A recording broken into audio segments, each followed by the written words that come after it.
The Book's Galaxy. White Fang. Part 1. Chapter 1. The Trail of the Meat. Dark spruce forest frowned on either side the frozen waterway. The trees had been stripped by a recent wind of their white covering of frost, and they seemed to lean towards each other, black and ominous in the fading light. A vast silence reigned over the land.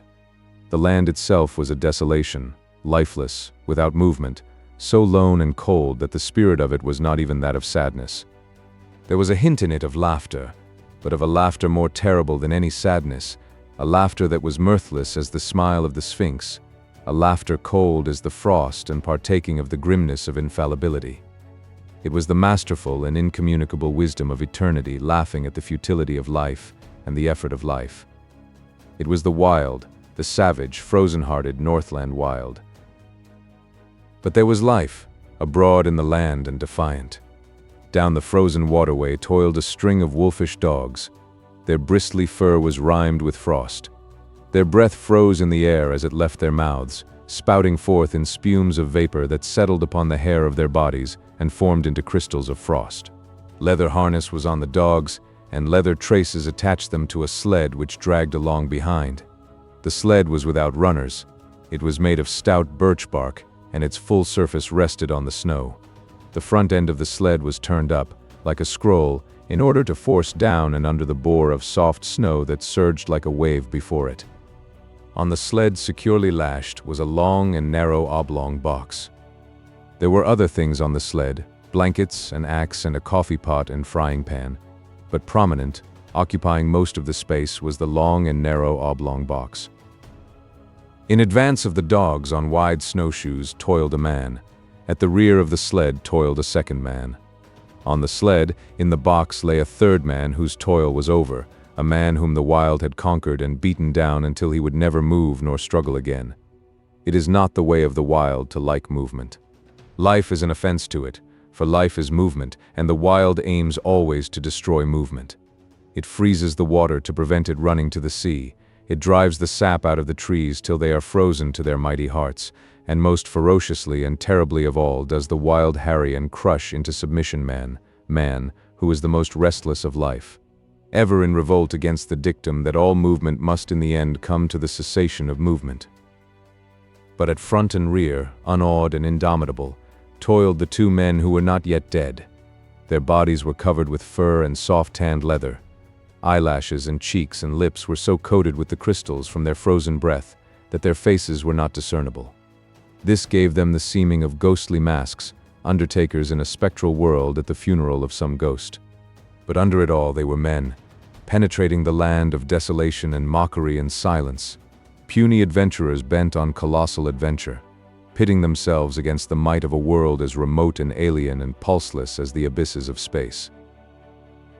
They traveled on without speech, saving their breath for the work of their bodies.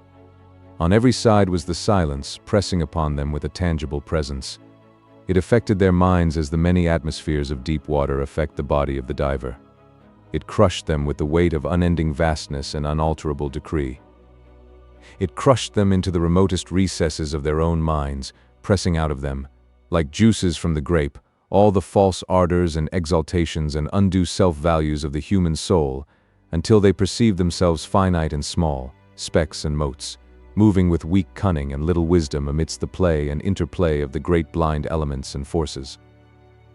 An hour went by, and a second hour. The pale light of the short sunless day was beginning to fade, when a faint far cry arose on the still air.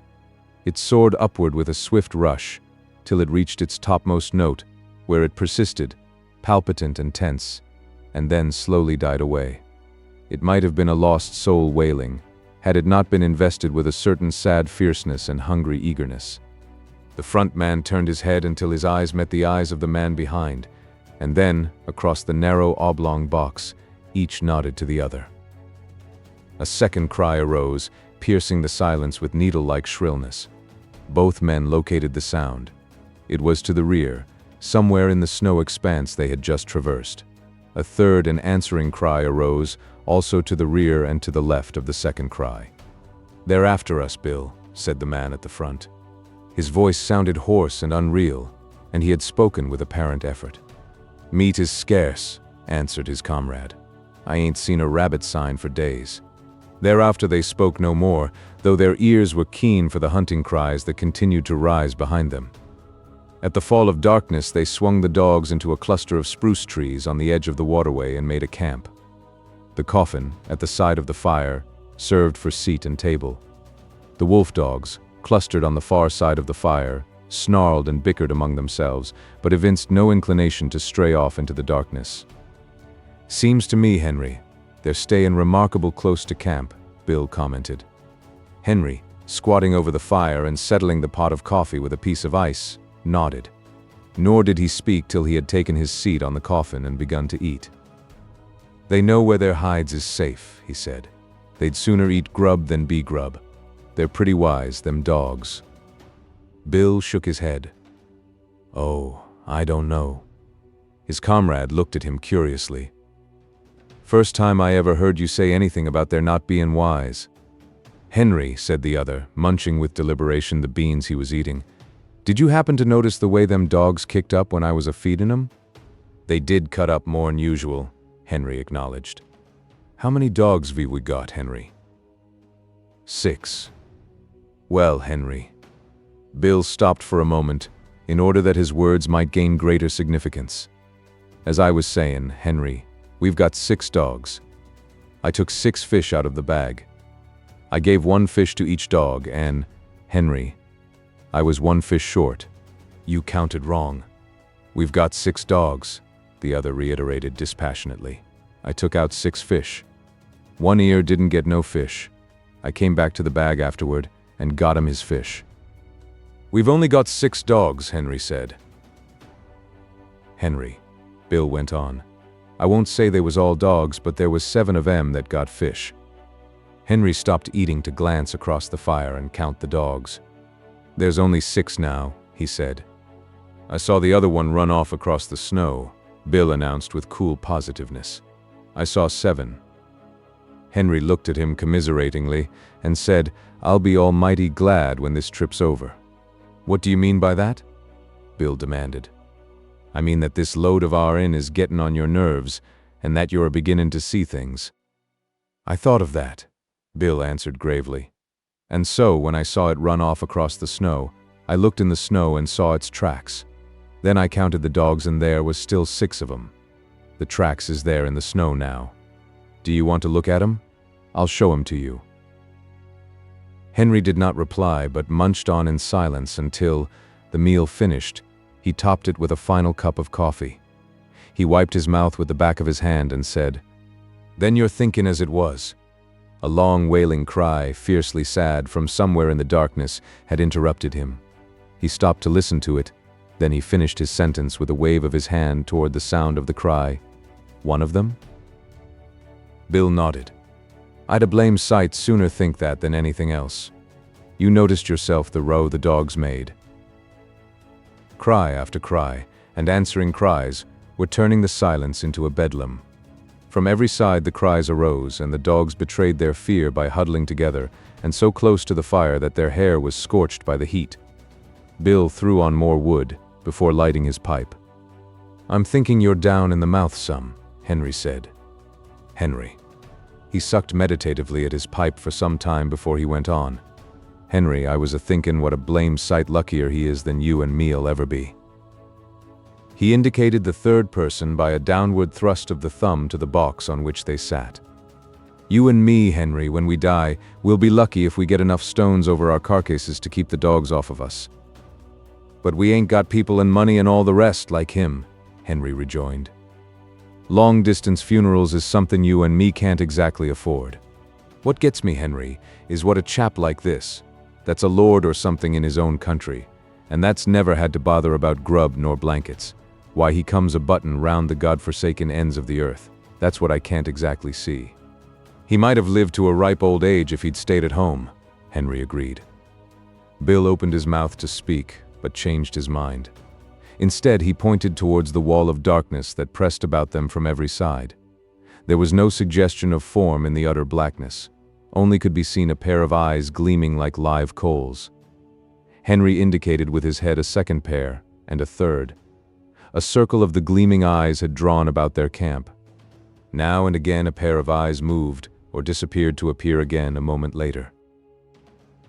The unrest of the dogs had been increasing, and they stampeded, in a surge of sudden fear, to the near side of the fire, cringing and crawling about the legs of the men. In the scramble, one of the dogs had been overturned on the edge of the fire, and it had yelped with pain and fright as the smell of its singed coat possessed the air.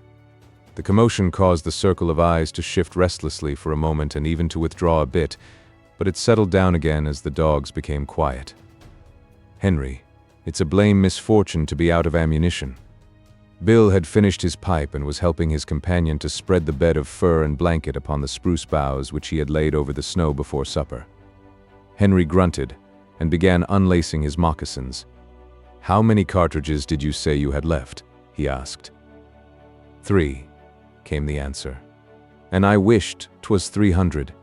Then I'd show 'em what for, damn 'em." He shook his fist angrily at the gleaming eyes and began securely to prop his moccasins before the fire.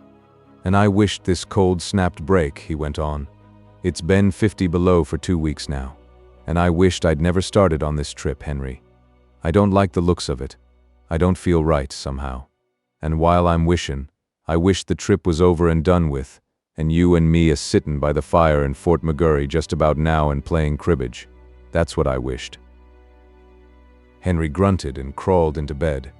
As he dozed off, he was aroused by his comrade's voice. "Say, Henry, that other one that come in and got a fish, why didn't the dogs pitch into it? That's what's bothering me." "You're bothering too much, Bill," came the sleepy response. "You was never like this before.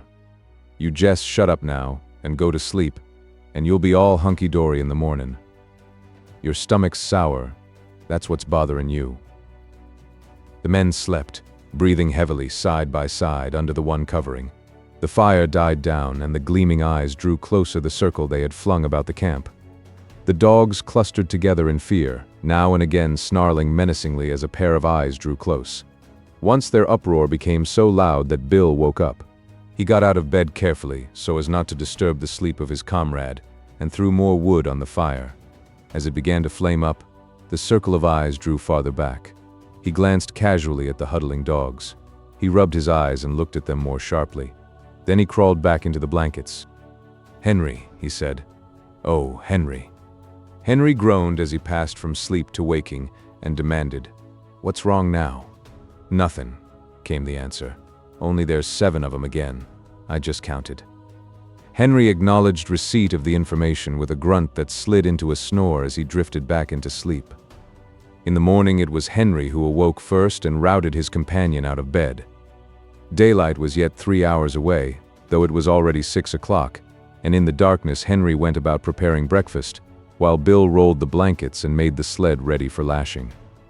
"Say, Henry," he asked suddenly, "how many dogs did you say we had?" 6. "Wrong," Bill proclaimed triumphantly. 7 again? Henry queried. "No, 5, one's gone." "The hell!" Henry cried in wrath, leaving the cooking to come and count the dogs. "You're right, Bill," he concluded. "Fatty's gone. And he went like greased lightning once he got started. Couldn't we've seen 'em for smoke." "No chance at all," Henry concluded. "They just swallowed 'em alive. I bet he was yelping as he went down their throats. Damn 'em." "He always was a fool dog," said Bill. "But no fool dog ought to be fool enough to go off and commit suicide that way." He looked over the remainder of the team with a speculative eye that summed up instantly the salient traits of each animal. "I bet none of the others would do it." "Couldn't drive 'em away from the fire with a club," Bill agreed. "I always did think there was something wrong with Fatty anyway." And this was the epitaph of a dead dog on the Northland Trail, less scant than the epitaph of many another dog, of many a man. Chapter 2: The She-Wolf. Breakfast eaten and the slim camp outfit lashed to the sled, the men turned their backs on the cheery fire and launched out into the darkness. At once began to rise the cries that were fiercely sad, cries that called through the darkness and cold to one another and answered back. Conversation ceased. Daylight came at 9 o'clock. At midday the sky to the south warmed to rose color and marked where the bulge of the earth intervened between the meridian sun and the northern world. But the rose color swiftly faded. The gray light of day that remained lasted until 3 o'clock, when it too faded, and the pall of the Arctic night descended upon the lone and silent land.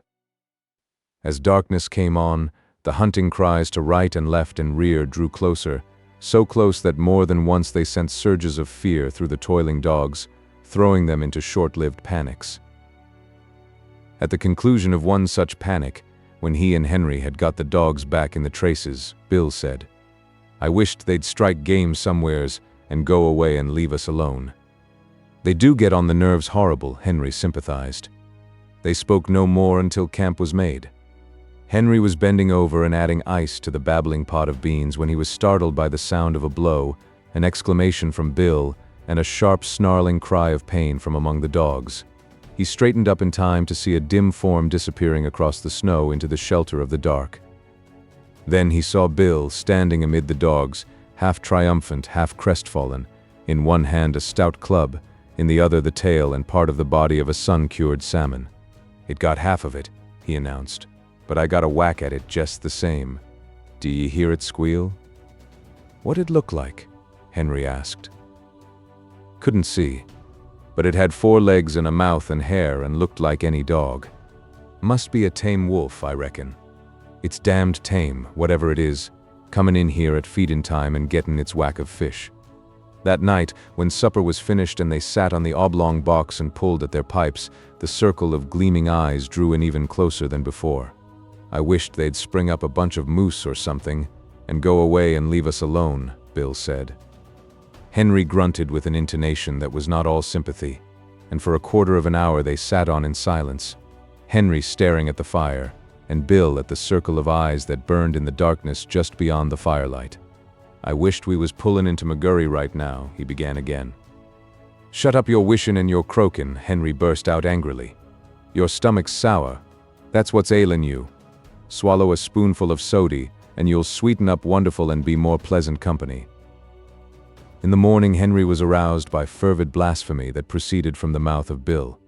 Henry propped himself up on an elbow and looked to see his comrade standing among the dogs beside the replenished fire, his arms raised in objurgation, his face distorted with passion. "Hello," Henry called. "What's up now?" "Frog's gone," came the answer. "No. I tell you yes." Henry leaped out of the blankets and to the dogs.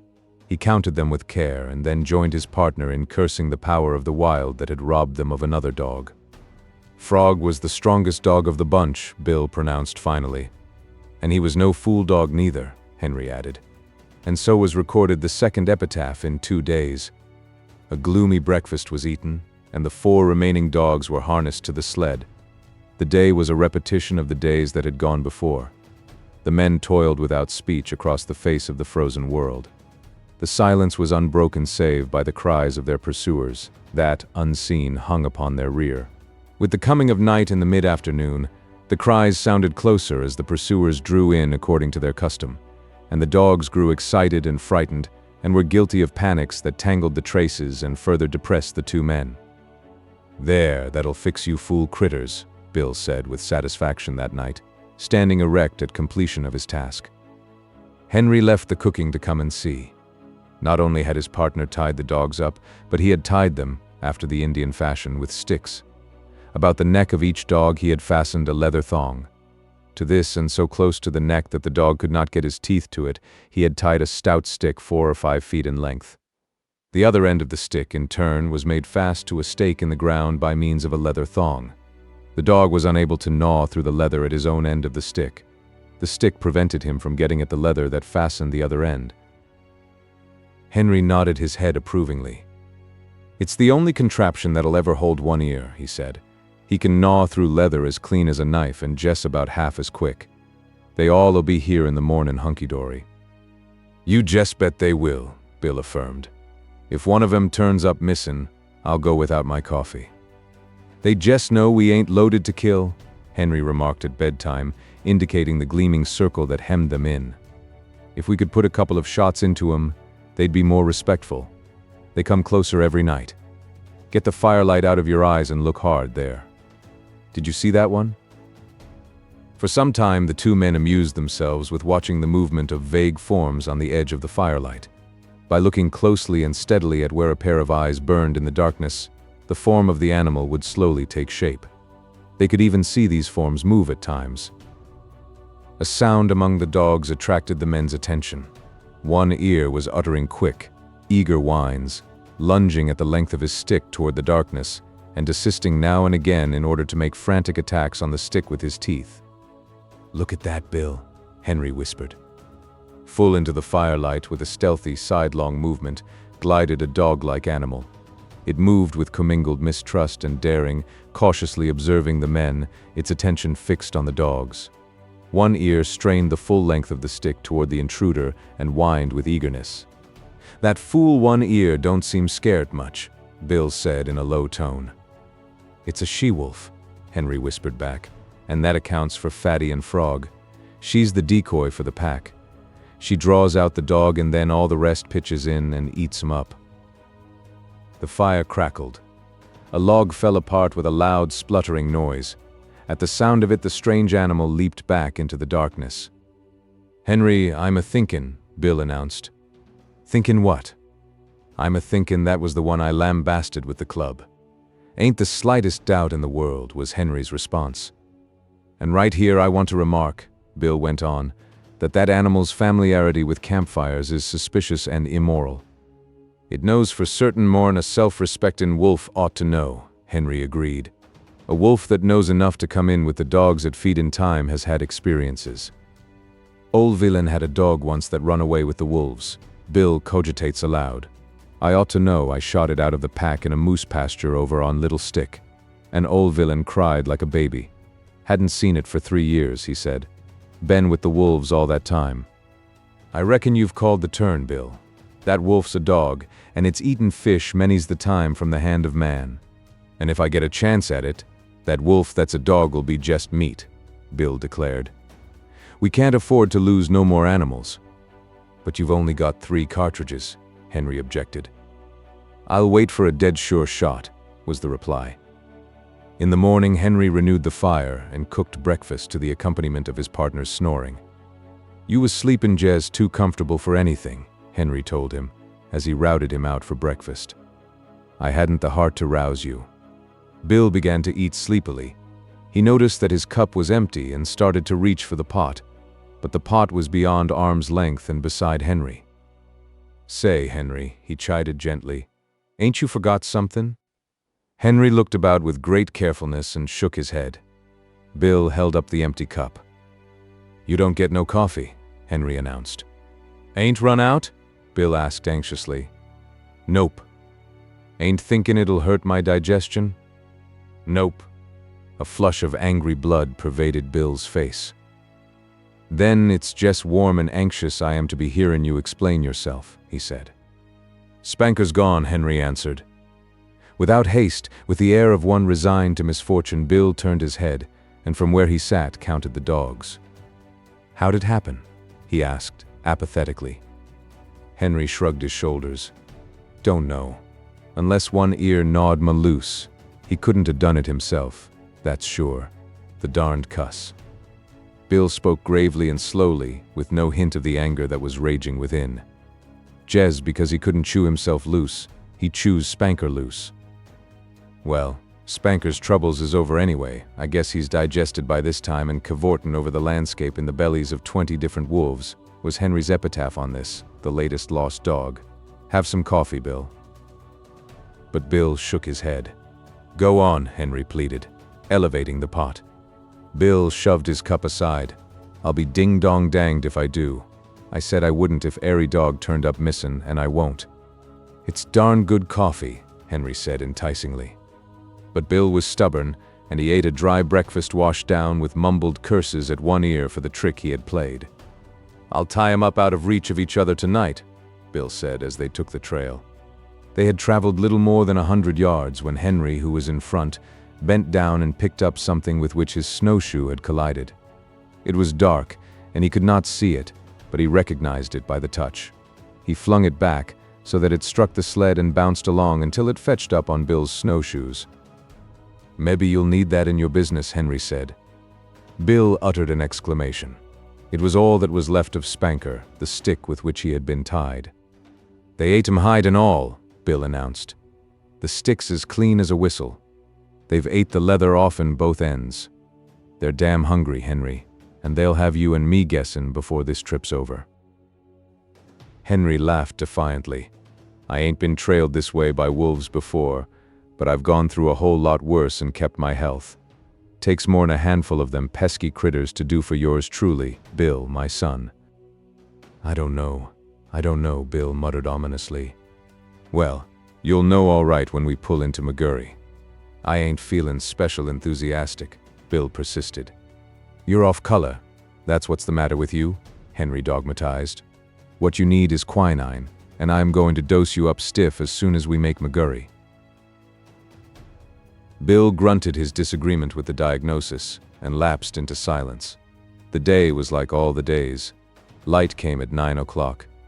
At 12 o'clock, the southern horizon was warmed by the unseen sun, and then began the cold gray of afternoon that would merge, 3 hours later, into night. It was just after the sun's futile effort to appear that Bill slipped the rifle from under the sled lashings and said, "You keep right on, Henry. I'm going to see what I can see." "You'd better stick by the sled," his partner protested. "You've only got 3 cartridges, and there's no tellin' what might happen." "Who's croaking now?" Bill demanded triumphantly. Henry made no reply, and plodded on alone, though often he cast anxious glances back into the gray solitude where his partner had disappeared.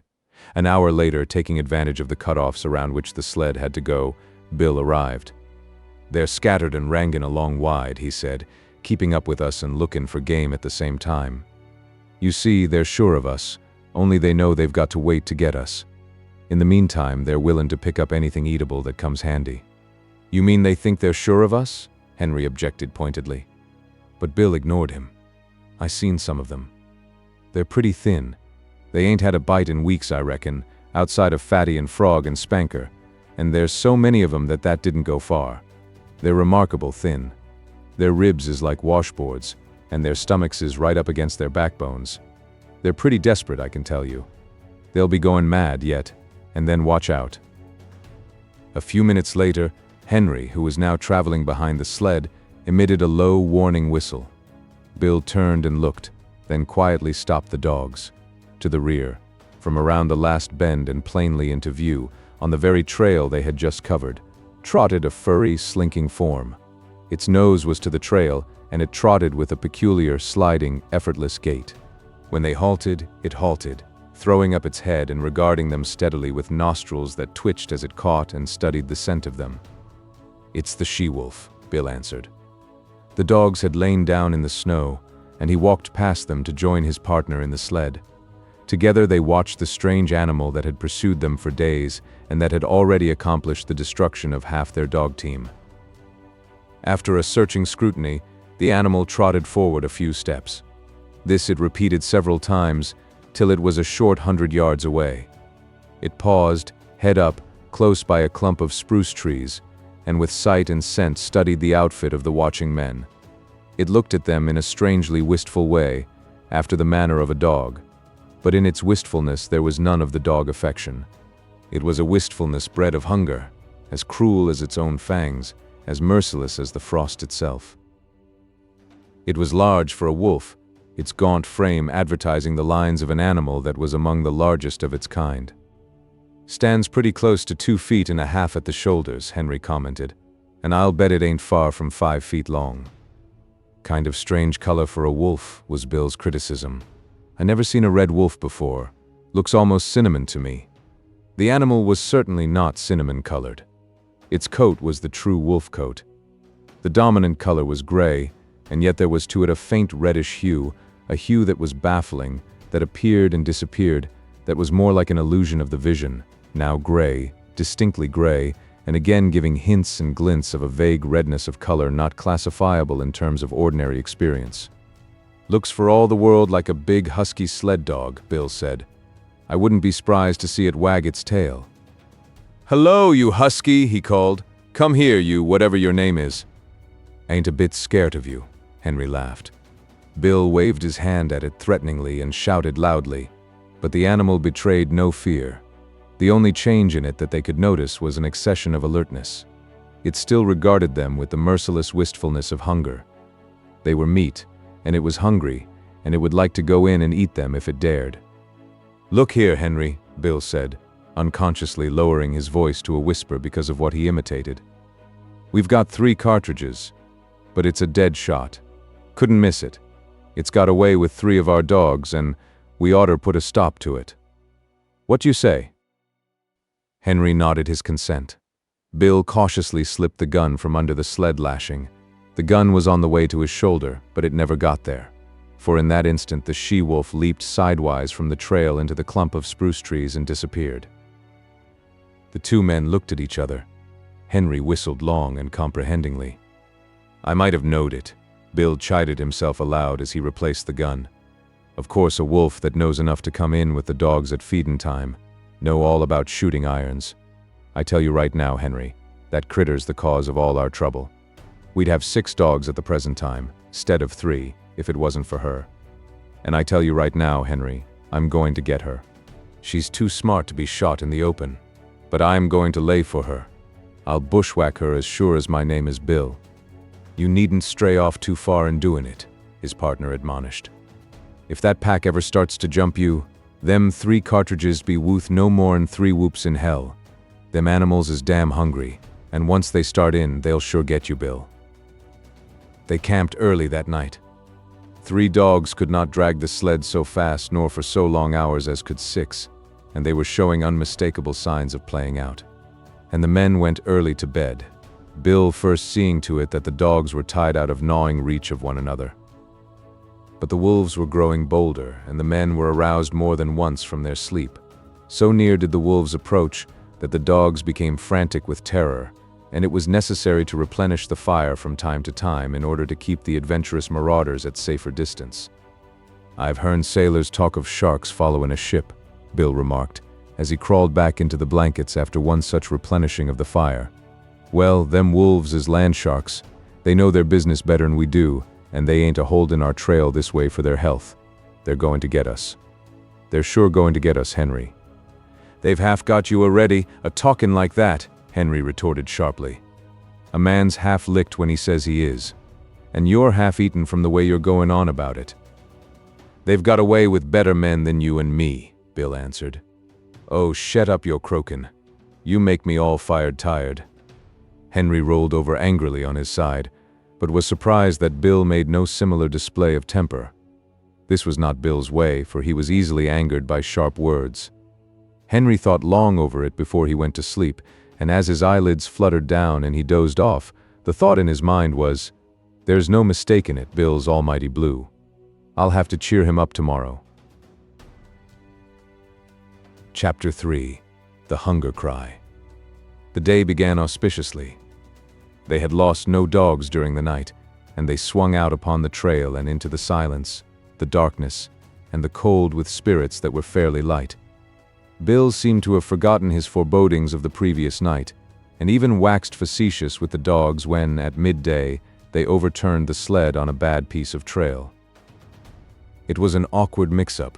The sled was upside down and jammed between a tree trunk and a huge rock, and they were forced to unharness the dogs in order to straighten out the tangle. The 2 men were bent over the sled and trying to right it, when Henry observed One Ear sidling away. "Here, you, One Ear," he cried, straightening up and turning around on the dog. But One Ear broke into a run across the snow, his traces trailing behind him, and there, out in the snow of their back track, was the she-wolf waiting for him. As he neared her, he became suddenly cautious. He slowed down to an alert and mincing walk and then stopped. He regarded her carefully and dubiously, yet desirefully. She seemed to smile at him, showing her teeth in an ingratiating rather than a menacing way. She moved toward him a few steps, playfully, and then halted. One Ear drew near to her, still alert and cautious, his tail and ears in the air, his head held high. He tried to sniff noses with her, but she retreated playfully and coyly. Every advance on his part was accompanied by a corresponding retreat on her part. Step by step, she was luring him away from the security of his human companionship. Once, as though a warning had in vague ways flitted through his intelligence, he turned his head and looked back at the overturned sled, at his teammates, and at the two men who were calling to him. But whatever idea was forming in his mind was dissipated by the she-wolf, who advanced upon him, sniffed noses with him for a fleeting instant, and then resumed her coy retreat before his renewed advances. In the meantime, Bill had bethought himself of the rifle, but it was jammed beneath the overturned sled, and by the time Henry had helped him to right the load, One Ear and the she-wolf were too close together and the distance too great to risk a shot. Too late, One Ear learned his mistake. Before they saw the cause, the two men saw him turn and start to run back toward them. Then, approaching at right angles to the trail and cutting off his retreat, they saw a dozen wolves, lean and gray, bounding across the snow. On the instant, the she-wolf's coyness and playfulness disappeared. With a snarl, she sprang upon One Ear. He thrust her off with his shoulder, and, his retreat cut off and still intent on regaining the sled, he altered his course in an attempt to circle around to it. More wolves were appearing every moment and joining in the chase. The she-wolf was one leap behind One Ear and holding her own. "Where are you going?" Henry suddenly demanded, laying his hand on his partner's arm. Bill shook it off. "I won't stand it," he said. "They ain't a-going to get any more of our dogs if I can help it." Gun in hand, he plunged into the underbrush that lined the side of the trail. His intention was apparent enough. Taking the sled as the center of the circle that One Ear was making, Bill planned to tap that circle at a point in advance of the pursuit. With his rifle, in the broad daylight, it might be possible for him to awe the wolves and save the dog. "Say, Bill," Henry called after him. "Be careful. Don't take no chances." Henry sat down on the sled and watched. There was nothing else for him to do. Bill had already gone from sight, but now and again, appearing and disappearing amongst the underbrush and the scattered clumps of spruce, could be seen One Ear. Henry judged his case to be hopeless. The dog was thoroughly alive to its danger, but it was running on the outer circle while the wolf pack was running on the inner and shorter circle. It was vain to think of One Ear so outdistancing his pursuers as to be able to cut across their circle in advance of them and to regain the sled. The different lines were rapidly approaching a point. Somewhere out there in the snow, screened from his sight by trees and thickets, Henry knew that the wolf pack, One Ear, and Bill were coming together. All too quickly, far more quickly than he had expected, it happened. He heard a shot, then two shots, in rapid succession, and he knew that Bill's ammunition was gone. Then he heard a great outcry of snarls and yelps. He recognized One Ear's yell of pain and terror, and he heard a wolf cry that bespoke a stricken animal, and that was all. The snarls ceased. The yelping died away. Silence settled down again over the lonely land. He sat for a long while upon the sled. There was no need for him to go and see what had happened. He knew it as though it had taken place before his eyes. Once, he roused with a start and hastily got the axe out from underneath the lashings. But for some time longer he sat and brooded, the two remaining dogs crouching and trembling at his feet. At last he arose in a weary manner, as though all the resilience had gone out of his body, and proceeded to fasten the dogs to the sled. He passed a rope over his shoulder, a man-trace, and pulled with the dogs. He did not go far. At the first hint of darkness he hastened to make a camp, and he saw to it that he had a generous supply of firewood. He fed the dogs, cooked and ate his supper, and made his bed close to the fire. But he was not destined to enjoy that bed. Before his eyes closed, the wolves had drawn too near for safety. It no longer required an effort of the vision to see them. They were all about him and the fire, in a narrow circle, and he could see them plainly in the firelight, lying down, sitting up, crawling forward on their bellies, or slinking back and forth. They even slept. Here and there he could see one curled up in the snow like a dog, taking the sleep that was now denied himself. He kept the fire brightly blazing, for he knew that it alone intervened between the flesh of his body and their hungry fangs. His two dogs stayed close by him, one on either side, leaning against him for protection, crying and whimpering, and at times snarling desperately when a wolf approached a little closer than usual. At such moments, when his dogs snarled, the whole circle would be agitated, the wolves coming to their feet and pressing tentatively forward, a chorus of snarls and eager yelps rising about him. Then the circle would lie down again, and here and there a wolf would resume its broken nap. But this circle had a continuous tendency to draw in upon him. Bit by bit, an inch at a time, with here a wolf bellying forward, and there a wolf bellying forward, the circle would narrow until the brutes were almost within springing distance. Then he would seize brands from the fire and hurl them into the pack. A hasty drawing back always resulted, accompanied by angry yelps and frightened snarls when a well-aimed brand struck and scorched a too daring animal. Morning found the man haggard and worn, wide-eyed from want of sleep. He cooked breakfast in the darkness, and at 9 o'clock, when, with the coming of daylight, the wolf pack drew back, he set about the task he had planned through the long hours of the night. Chopping down young saplings, he made them cross bars of a scaffold by lashing them high up to the trunks of standing trees. Using the sled lashing for a heaving rope, and with the aid of the dogs, he hoisted the coffin to the top of the scaffold. "They got Bill, and they may get me, but they'll sure never get you, young man," he said, addressing the dead body in its tree sepulture. Then he took the trail, the lightened sled bounding along behind the willing dogs, for they, too, knew that safety lay open in the gaining of Fort McGurry. The wolves were now more open in their pursuit, trotting sedately behind and ranging along on either side, their red tongues lolling out, their lean sides showing the undulating ribs with every movement.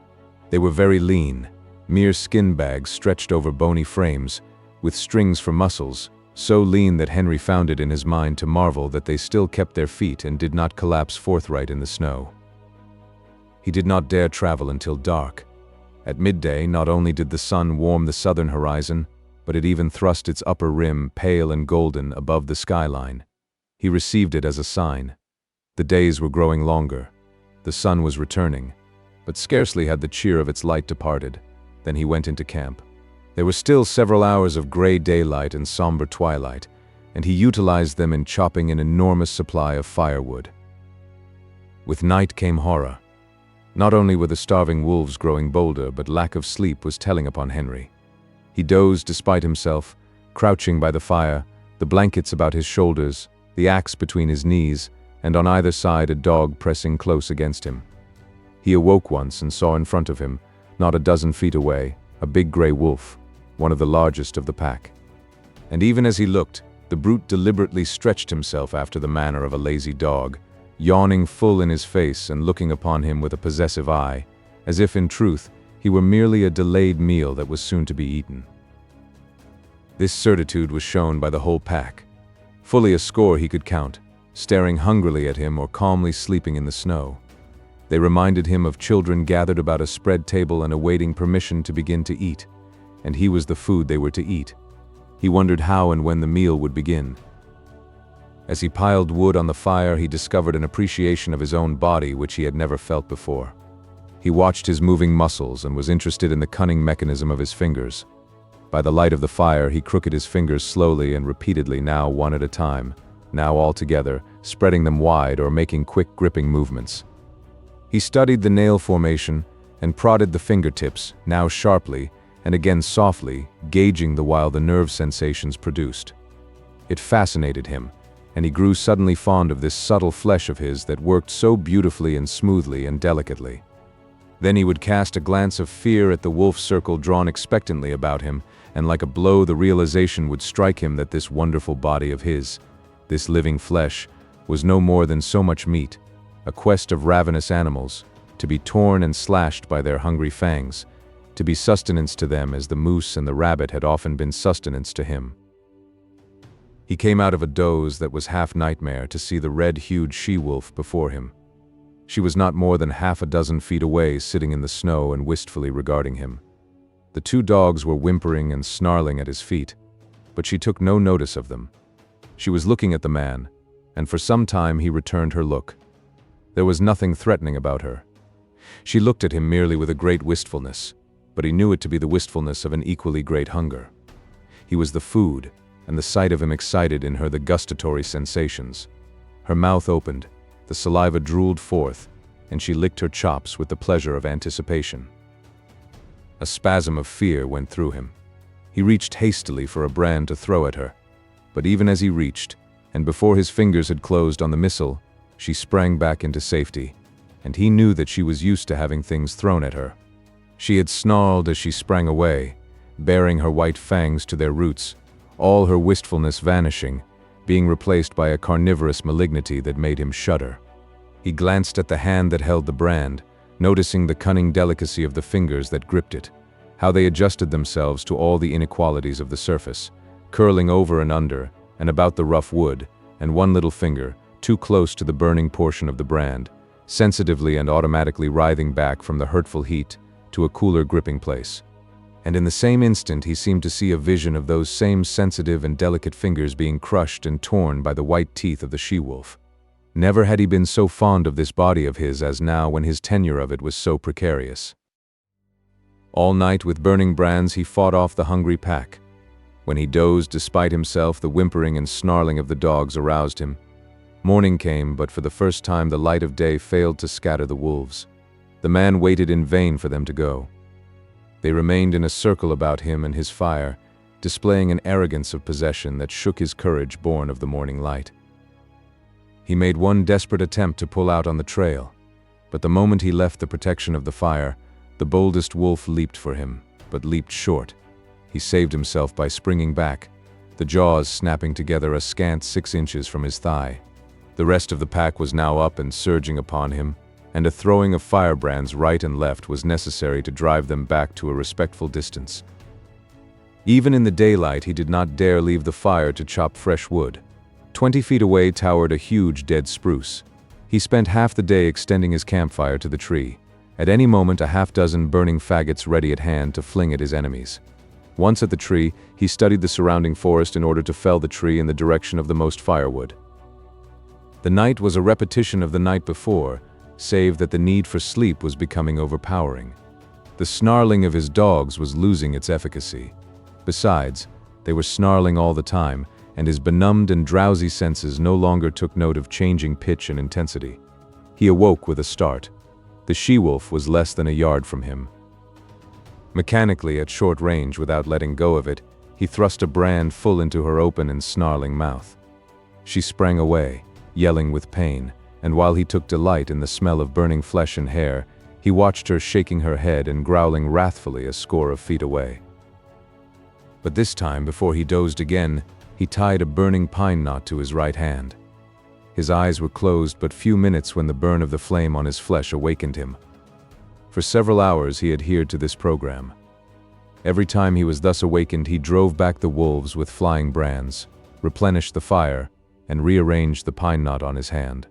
All worked well, but there came a time when he fastened the pine knot insecurely. As his eyes closed, it fell away from his hand. He dreamed. It seemed to him that he was in Fort McGurry. It was warm and comfortable, and he was playing cribbage with the factor. Also, it seemed to him that the fort was besieged by wolves. They were howling at the very gates, and sometimes he and the factor paused from the game to listen and laugh at the futile efforts of the wolves to get in. And then, so strange was the dream, there was a crash. The door was burst open. He could see the wolves flooding into the big living room of the fort. They were leaping straight for him and the factor. With the bursting open of the door, the noise of their howling had increased tremendously.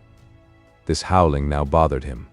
His dream was merging into something else, he knew not what, but through it all, following him, persisted the howling. And then he awoke to find the howling real. There was a great snarling and yelping. The wolves were rushing him. They were all about him and upon him. The teeth of one had closed upon his arm. Instinctively he leaped into the fire, and as he leaped, he felt the sharp slash of teeth that tore through the flesh of his leg. Then began a firefight. His stout mittens temporarily protected his hands, and he scooped live coals into the air in all directions until the campfire took on the semblance of a volcano. But it could not last long.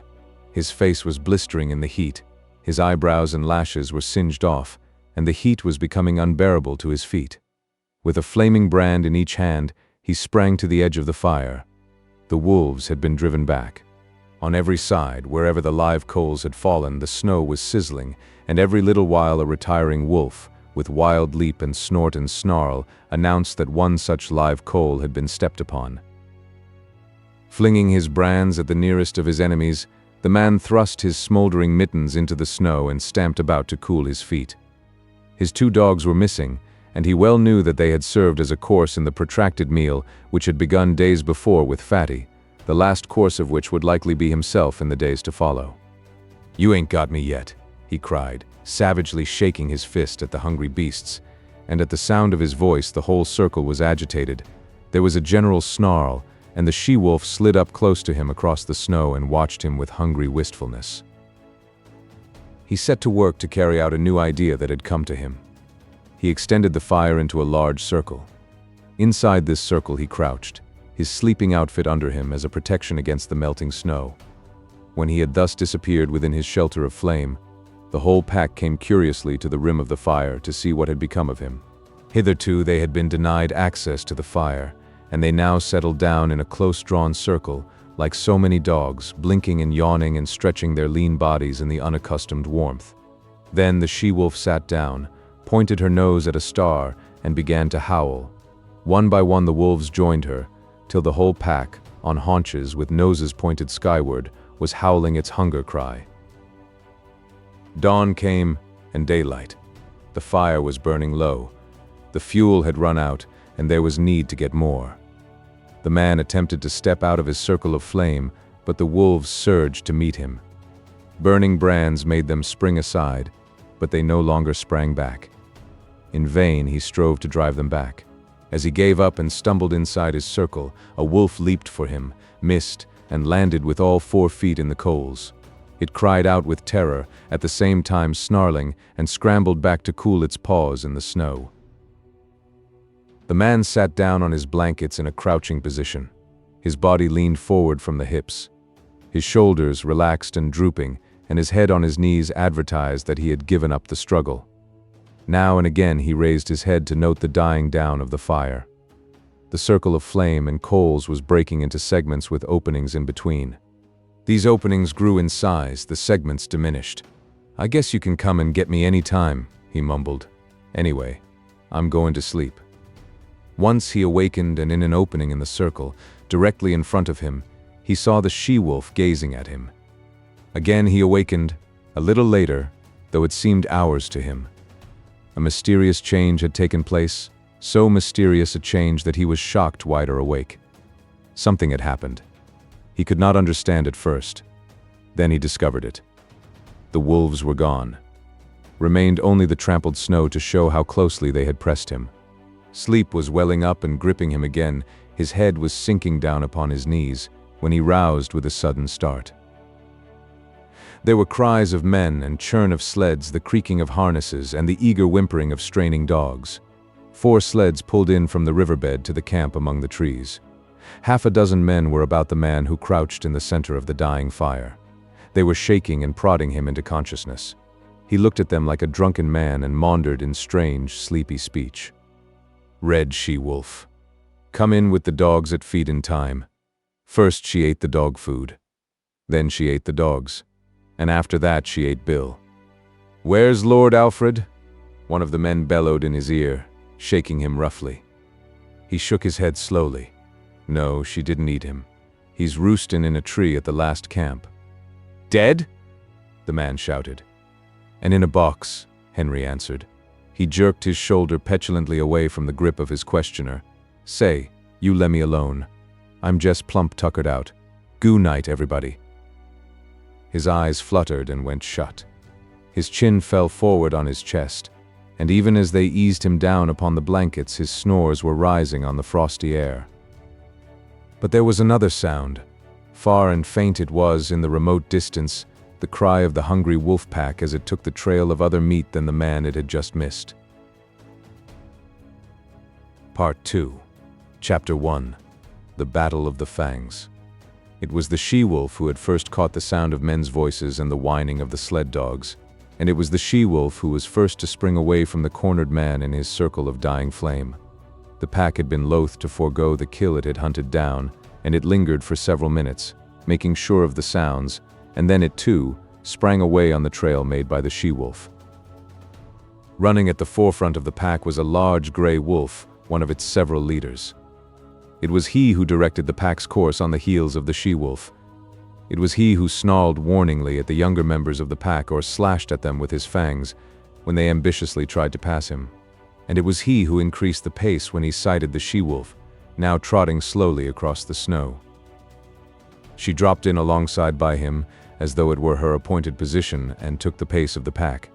He did not snarl at her, nor show his teeth when any leap of hers chanced to put her in advance of him. On the contrary, he seemed kindly disposed toward her, too kindly to suit her, for he was prone to run near to her, and when he ran too near it was she who snarled and showed her teeth.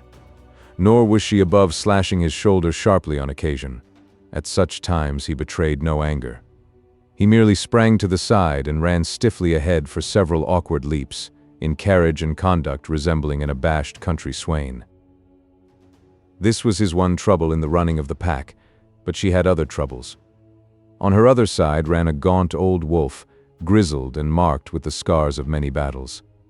He ran always on her right side. The fact that he had but one eye, and that the left eye might account for this.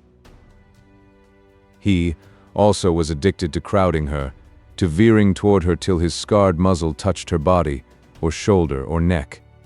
As with the running mate on the left, she repelled these attentions with her teeth, but when both bestowed their attentions at the same time she was roughly jostled, being compelled, with quick snaps to either side, to drive both lovers away, and at the same time to maintain her forward leap with the pack and see the way of her feet before her. At such times her running mates flashed their teeth and growled threateningly across at each other. They might have fought, but even wooing and its rivalry waited upon the more pressing hunger need of the pack. After each repulse, when the old wolf sheered abruptly away from the sharp-toothed object of his desire, he shouldered against a young 3-year-old that ran on his blind right side. This young wolf had attained his full size and, considering the weak and famished condition of the pack, he possessed more than the average vigor and spirit. Nevertheless, he ran with his head even with the shoulder of his one-eyed elder. When he ventured to run abreast of the older wolf, which was seldom, a snarl and a snap sent him back even with the shoulder again. Sometimes, however, he dropped cautiously and slowly behind and edged in between the old leader and the she-wolf. This was doubly resented, even triply resented. When she snarled her displeasure, the old leader would whirl on the 3-year-old. Sometimes she whirled with him, and sometimes the young leader on the left whirled too.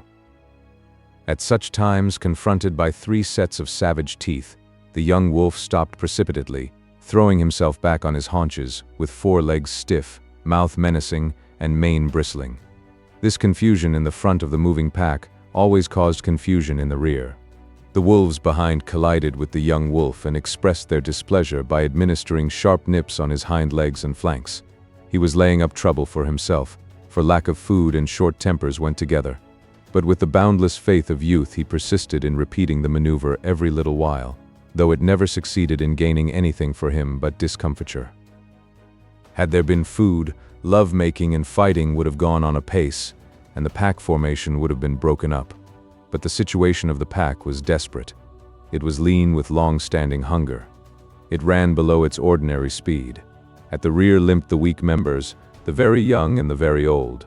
At the front were the strongest, yet all were more like skeletons than full-bodied wolves.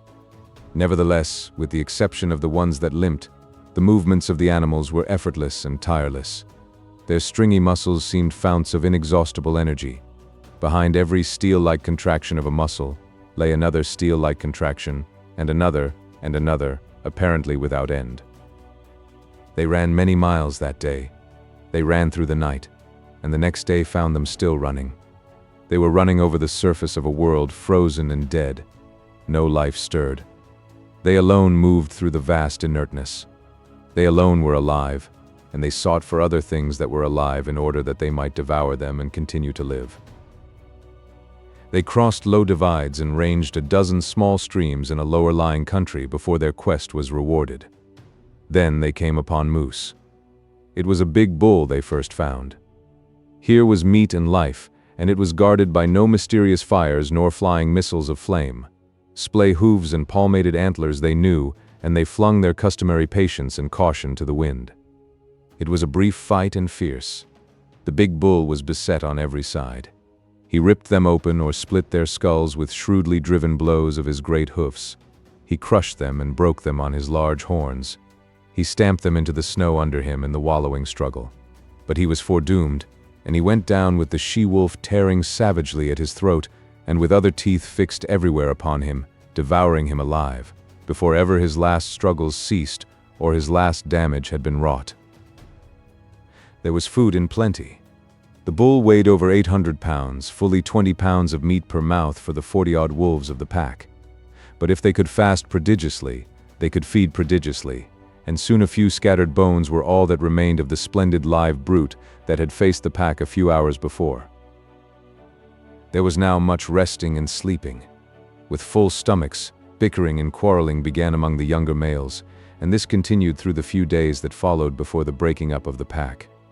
The famine was over. The wolves were now in the country of game, and though they still hunted in pack, they hunted more cautiously, cutting out heavy cows or crippled old bulls from the small moose herds they ran across. There came a day in this land of plenty when the wolf pack split in half and went in different directions. The she-wolf, the young leader on her left, and the one-eyed elder on her right, led their half of the pack down to the Mackenzie River and across into the lake country to the east. Each day this remnant of the pack dwindled. 2 by 2, male and female, the wolves were deserting. Occasionally a solitary male was driven out by the sharp teeth of his rivals. In the end there remained only 4, the she-wolf, the young leader, the one-eyed one, and the ambitious 3-year-old. The she-wolf had by now developed a ferocious temper. Her 3 suitors all bore the marks of her teeth. Yet they never replied in kind, never defended themselves against her. They turned their shoulders to her most savage slashes, and with wagging tails and mincing steps strove to placate her wrath. But if they were all mildness toward her, they were all fierceness toward one another. The 3-year-old grew too ambitious in his fierceness. He caught the one-eyed elder on his blind side and ripped his ear into ribbons. Though the grizzled old fellow could see only on one side, against the youth and vigor of the other he brought into play the wisdom of long years of experience. His lost eye and his scarred muzzle bore evidence to the nature of his experience. He had survived too many battles to be in doubt for a moment about what to do. The battle began fairly, but it did not end fairly. There was no telling what the outcome would have been, for the third wolf joined the elder, and together, old leader and young leader, they attacked the ambitious 3-year-old and proceeded to destroy him. He was beset on either side by the merciless fangs of his erstwhile comrades. Forgotten were the days they had hunted together, the game they had pulled down, the famine they had suffered. That business was a thing of the past. The business of love was at hand, ever a sterner and crueler business than that of food-getting. And in the meanwhile, the she-wolf, the cause of it all, sat down contentedly on her haunches and watched. She was even pleased. This was her day, and it came not often when manes bristled, and Fang smote Fang or ripped and tore the yielding flesh, all for the possession of her. And in the business of love the 3-year-old, who had made this his first adventure upon it, yielded up his life. On either side of his body stood his 2 rivals. They were gazing at the she-wolf, who sat smiling in the snow. But the elder leader was wise, very wise in love even as in battle. The younger leader turned his head to lick a wound on his shoulder. The curve of his neck was turned toward his rival. With his one eye the elder saw the opportunity. He darted in low and closed with his fangs. It was a long, ripping slash, and deep as well. His teeth, in passing, burst the wall of the great vein of the throat. Then he leaped clear. The young leader snarled terribly, but his snarl broke midmost into a tickling cough. Bleeding and coughing, already stricken, he sprang at the elder and fought while life faded from him, his legs going weak beneath him, the light of day dulling on his eyes, his blows and springs falling shorter and shorter. And all the while the she-wolf sat on her haunches and smiled. She was made glad in vague ways by the battle, for this was the love-making of the wild, the sex tragedy of the natural world that was tragedy only to those that died. To those that survived it was not tragedy, but realization and achievement. When the young leader lay in the snow and moved no more, One Eye stalked over to the she-wolf. His carriage was one of mingled triumph and caution. He was plainly expectant of a rebuff, and he was just as plainly surprised when her teeth did not flash out at him in anger. For the first time she met him with a kindly manner. She sniffed noses with him, and even condescended to leap about and frisk and play with him in quite puppyish fashion. And he, for all his gray years and sage experience, behaved quite as puppyishly and even a little more foolishly. Forgotten already were the vanquished rivals and the love tale red-written on the snow. Forgotten, save once, when old One Eye stopped for a moment to lick his stiffening wounds. Then it was that his lips half writhed into a snarl, and the hair of his neck and shoulders involuntarily bristled, while he half crouched for a spring, his claws spasmodically clutching into the snow surface for firmer footing. But it was all forgotten the next moment, as he sprang after the she-wolf, who was coyly leading him a chase through the woods. After that they ran side by side, like good friends who have come to an understanding. The days passed by and they kept together, hunting their meat and killing and eating it in common. After a time the she-wolf began to grow restless. She seemed to be searching for something that she could not find. The hollows under fallen trees seemed to attract her, and she spent much time nosing about among the larger snow-piled crevices in the rocks and in the caves of overhanging banks. Old One Eye was not interested at all, but he followed her good-naturedly in her quest, and when her investigations in particular places were unusually protracted, he would lie down and wait until she was ready to go on. They did not remain in one place, but traveled across country until they regained the Mackenzie River, down which they slowly went, leaving it often to hunt game along the small streams that entered it, but always returning to it again. Sometimes they chanced upon other wolves, usually in pairs, but there was no friendliness of intercourse displayed on either side, no gladness at meeting, no desire to return to the pack formation. Several times they encountered solitary wolves. These were always males, and they were pressingly insistent on joining with One Eye and his mate.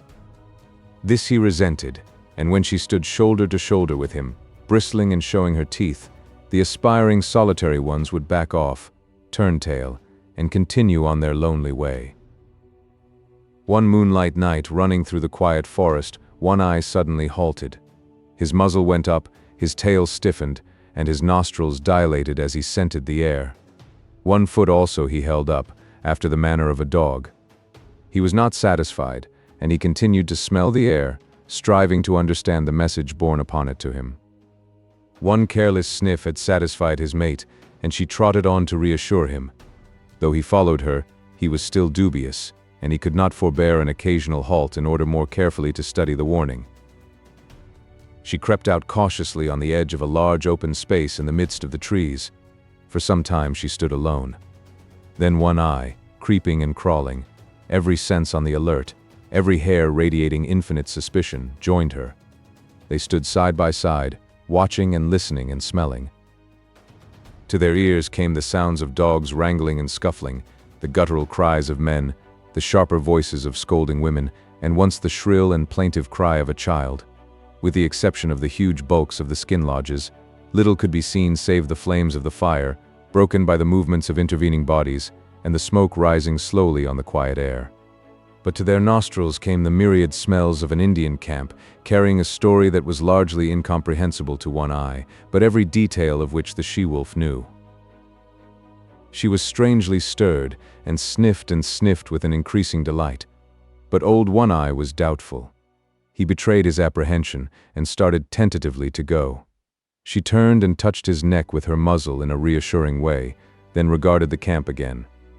A new wistfulness was in her face, but it was not the wistfulness of hunger.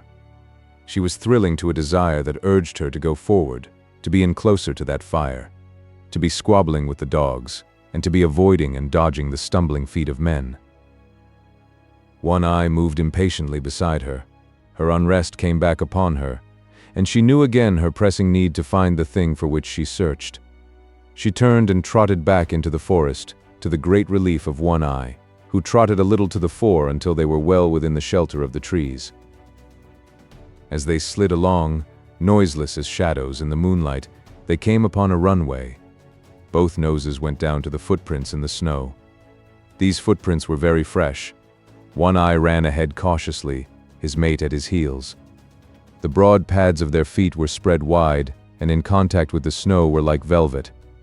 One Eye caught sight of a dim movement of white in the midst of the white. His sliding gait had been deceptively swift, but it was as nothing to the speed at which he now ran. Before him was bounding the faint patch of white he had discovered. They were running along a narrow alley flanked on either side by a growth of young spruce. Through the trees the mouth of the alley could be seen, opening out on a moonlit glade. Old One Eye was rapidly overhauling the fleeing shape of white. Bound by bound he gained. Now he was upon it. One leap more and his teeth would be sinking into it. But that leap was never made. High in the air and straight up soared the shape of white, now a struggling snowshoe rabbit that leaped and bounded, executing a fantastic dance there above him in the air and never once returning to earth. One Eye sprang back with a snort of sudden fright, then shrank down to the snow and crouched, snarling threats at this thing of fear he did not understand. But the she-wolf coolly thrust past him. She poised for a moment, then sprang for the dancing rabbit. She too soared high, but not so high as the quarry, and her teeth clipped emptily together with a metallic snap. She made another leap, and another. Her mate had slowly relaxed from his crouch and was watching her. He now evinced displeasure at her repeated failures, and himself made a mighty spring upward. His teeth closed upon the rabbit, and he bore it back to earth with him, but at the same time there was a suspicious crackling movement beside him, and his astonished eye saw a young spruce sapling bending down above him to strike him. His jaws let go their grip, and he leaped backward to escape this strange danger, his lips drawn back from his fangs, his throat snarling, every hair bristling with rage and fright. And in that moment the sapling reared its slender length upright, and the rabbit soared dancing in the air again. The she-wolf was angry. She sank her fangs into her mate's shoulder in reproof, and he, frightened, unaware of what constituted this new onslaught, struck back ferociously and in still greater fright, ripping down the side of the she-wolf's muzzle. For him to resent such reproof was equally unexpected to her, and she sprang upon him in snarling indignation. Then he discovered his mistake and tried to placate her, but she proceeded to punish him roundly until he gave over all attempts at placation and whirled in a circle, his head away from her, his shoulders receiving the punishment of her teeth. In the meantime, the rabbit danced above them in the air. The she-wolf sat down in the snow, and Old One Eye, now more in fear of his mate than of the mysterious sapling, again sprang for the rabbit. As he sank back with it between his teeth, he kept his eye on the sapling. As before, it followed him back to earth. He crouched down under the impending blow, his hair bristling but his teeth still keeping tight hold of the rabbit. But the blow did not fall. The sapling remained bent above him. When he moved, it moved, and he growled at it through his clenched jaws. When he remained still, it remained still, and he concluded it was safer to continue remaining still. Yet the warm blood of the rabbit tasted good in his mouth. It was his mate who relieved him from the quandary in which he found himself. She took the rabbit from him, and while the sapling swayed and teetered threateningly above her, she calmly gnawed off the rabbit's head. At once the sapling shot up, and after that gave no more trouble, remaining in the decorous and perpendicular position in which nature had intended it to grow. Then, between them, the she-wolf and One Eye devoured the game which the mysterious sapling had caught for them. There were other runways and alleys where rabbits were hanging in the air, and the wolf pair prospected them all, the she-wolf leading the way. Old One Eye following and observant, learning the method of robbing snares, a knowledge destined to stand him in good stead in the days to come. Chapter II THE LAIR. For 2 days the she-wolf and One Eye hung about the Indian camp. He was worried and apprehensive, yet the camp lured his mate, and she was loath to depart. But when, one morning, the air was rent with the report of a rifle close at hand, and a bullet smashed against a tree trunk several inches from One Eye's head, they hesitated no more, but went off on a long, swinging lope that put quick miles between them and the danger. They did not go far, a couple of days' journey. The she-wolf's need to find the thing for which she searched had now become imperative. She was getting very heavy, and could run but slowly. Once, in the pursuit of a rabbit, which she ordinarily would have caught with ease, she gave over and lay down and rested. One Eye came to her. but when he touched her neck gently with his muzzle, she snapped at him with such quick fierceness that he tumbled over backward and cut a ridiculous figure in his effort to escape her teeth. Her temper was now shorter than ever, but he had become more patient than ever and more solicitous. And then she found the thing for which she sought. It was a few miles up a small stream that in the summertime flowed into the Mackenzie, but that then was frozen over and frozen down to its rocky bottom, a dead stream of solid white from source to mouth. The she-wolf was trotting wearily along, her mate well in advance, when she came upon the overhanging, high clay bank. She turned aside and trotted over to it. The wear and tear of spring storms and melting snows had underwashed the bank and in one place had made a small cave out of a narrow fissure. She paused at the mouth of the cave and looked the wall over carefully. Then, on one side and the other, she ran along the base of the wall to where its abrupt bulk merged from the softer-lined landscape. Returning to the cave, she entered its narrow mouth. For a short 3 feet she was compelled to crouch. Then the walls widened and rose higher in a little round chamber nearly 6 feet in diameter. The roof barely cleared her head. It was dry and cozy. She inspected it with painstaking care, while one eye, who had returned, stood in the entrance and patiently watched her. She dropped her head, with her nose to the ground and directed toward a point near to her closely bunched feet, and around this point she circled several times, then, with a tired sigh that was almost a grunt, she curled her body in, relaxed her legs, and dropped down, her head toward the entrance.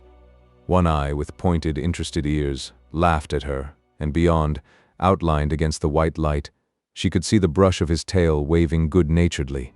Her own ears, with a snuggling movement, laid their sharp points backward and down against the head for a moment, while her mouth opened and her tongue lolled peaceably out, and in this way she expressed that she was pleased and satisfied. One eye was hungry.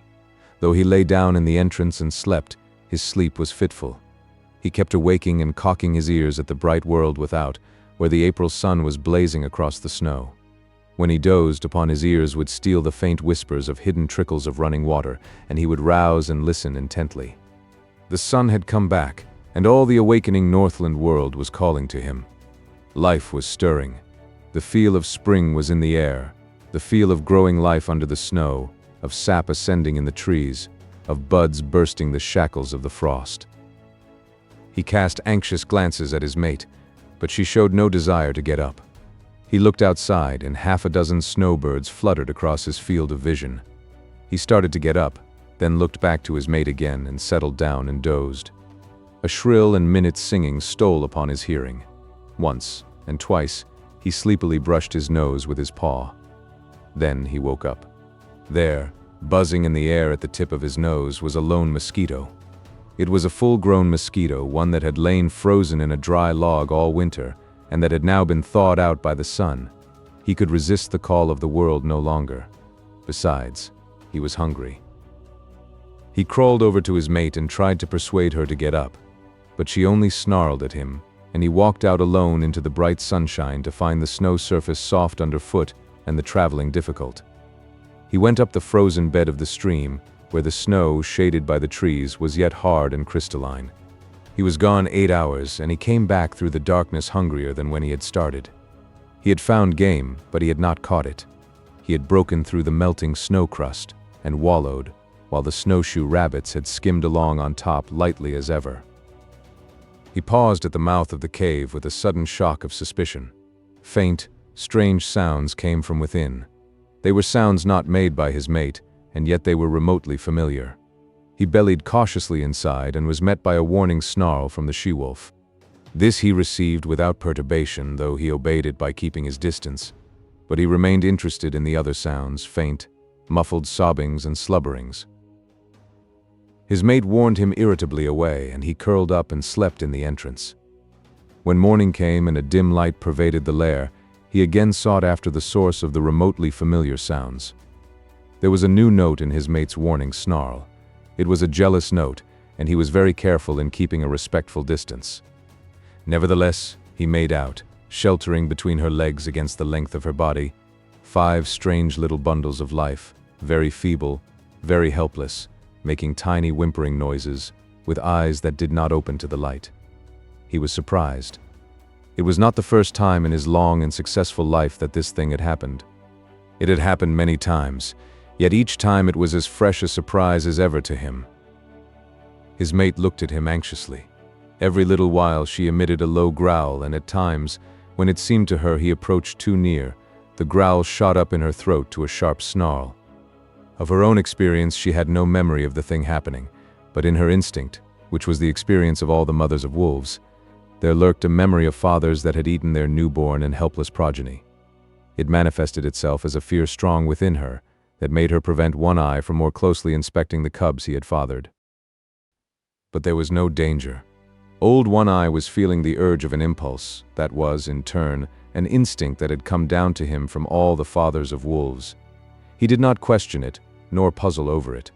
It was there in the fiber of his being, and it was the most natural thing in the world that he should obey it by turning his back on his newborn family and by trotting out and away on the meat trail whereby he lived. 5 or 6 miles from the lair, the stream divided, its forks going off among the mountains at a right angle. Here, leading up the left fork, he came upon a fresh track. He smelled it and found it so recent that he crouched swiftly and looked in the direction in which it disappeared. Then he turned deliberately and took the right fork. The footprint was much larger than the one his own feet made, and he knew that in the wake of such a trail there was little meat for him. Half a mile up the right fork, his quick ears caught the sound of gnawing teeth. He stalked the quarry and found it to be a porcupine, standing upright against a tree and trying his teeth on the bark. One Eye approached carefully but hopelessly. He knew the breed, though he had never met it so far north before, and never in his long life had porcupine served him for a meal. But he had long since learned that there was such a thing as chance or opportunity, and he continued to draw near. There was never any telling what might happen, for with live things events were somehow always happening differently. The porcupine rolled itself into a ball, radiating long, sharp needles in all directions that defied attack. In his youth, One Eye had once sniffed too near a similar, apparently inert ball of quills, and had the tail flick out suddenly in his face. One quill he had carried away in his muzzle, where it had remained for weeks, a rankling flame until it finally worked out. So he lay down in a comfortable crouching position, his nose fully a foot away, and out of the line of the tail. Thus he waited, keeping perfectly quiet. There was no telling. Something might happen. The porcupine might unroll. There might be opportunity for a deft and ripping thrust of paw into the tender, unguarded belly. But at the end of half an hour he arose, growled wrathfully at the motionless ball, and trotted on. He had waited too often and futilely in the past for porcupines to unroll, to waste any more time. He continued up the right fork. The day wore along, and nothing rewarded his hunt. The urge of his awakened instinct of fatherhood was strong upon him. He must find meat. In the afternoon he blundered upon a ptarmigan. He came out of a thicket and found himself face to face with the slow-witted bird. It was sitting on a log, not a foot beyond the end of his nose. Each saw the other. The bird made a startled rise, but he struck it with his paw and smashed it down to earth, then pounced upon it and caught it in his teeth as it scuttled across the snow trying to rise in the air again. As his teeth crunched through the tender flesh and fragile bones, he began naturally to eat. Then he remembered and, turning on the back track, started for home, carrying the ptarmigan in his mouth. A mile above the forks, running velvet-footed as was his custom, a gliding shadow that cautiously prospected each new vista of the trail, he came upon later imprints of the large tracks he had discovered in the early morning. As the track led his way, he followed, prepared to meet the maker of it at every turn of the stream. He slid his head around a corner of rock, where began an unusually large bend in the stream, and his quick eyes made out something that sent him crouching swiftly down. It was the maker of the track, a large female lynx. She was crouching as he had crouched once that day, in front of her the tight-rolled ball of quills. If he had been a gliding shadow before, he now became the ghost of such a shadow, as he crept and circled around and came up well to leeward of the silent, motionless pair. He lay down in the snow, depositing the ptarmigan beside him, and with eyes peering through the needles of a low-growing spruce, he watched the play of life before him, the waiting lynx and the waiting porcupine, each intent on life. And such was the curiousness of the game, the way of life for one lay in the eating of the other, and the way of life for the other lay in being not eaten. While old One-Eye, the wolf crouching in the covert, played his part too in the game, waiting for some strange freak of chance that might help him on the meat trail which was his way of life. Half an hour passed, an hour, and nothing happened. The ball of quills might have been a stone for all it moved, the lynx might have been frozen to marble, and old One-Eye might have been dead. Yet all three animals were keyed to a tenseness of living that was almost painful, and scarcely ever would it come to them to be more alive than they were then in their seeming petrifaction. One-Eye moved slightly and peered forth with increased eagerness. Something was happening. The porcupine had at last decided that its enemy had gone away. Slowly, cautiously, it was unrolling its ball of impregnable armor. It was agitated by no tremor of anticipation. Slowly, slowly, the bristling ball straightened out and lengthened. One-Eye, watching, felt a sudden moistness in his mouth and a drooling of saliva, involuntary, excited by the living meat that was spreading itself like a repast before him. Not quite entirely had the porcupine unrolled when it discovered its enemy. In that instant the lynx struck. The blow was like a flash of light. The paw, with rigid claws curving like talons, shot under the tender belly and came back with a swift ripping movement.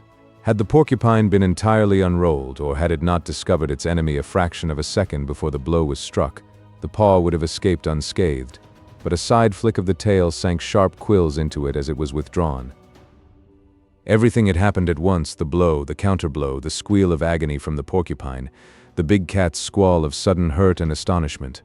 One-Eye half arose in his excitement, his ears up, his tail straight out and quivering behind him. The lynx's bad temper got the best of her. She sprang savagely at the thing that had hurt her. But the porcupine, squealing and grunting, with disrupted anatomy trying feebly to roll up into its ball protection, flicked out its tail again, and again the big cat squalled with hurt and astonishment. Then she fell to backing away and sneezing, her nose bristling with quills like a monstrous pin-cushion.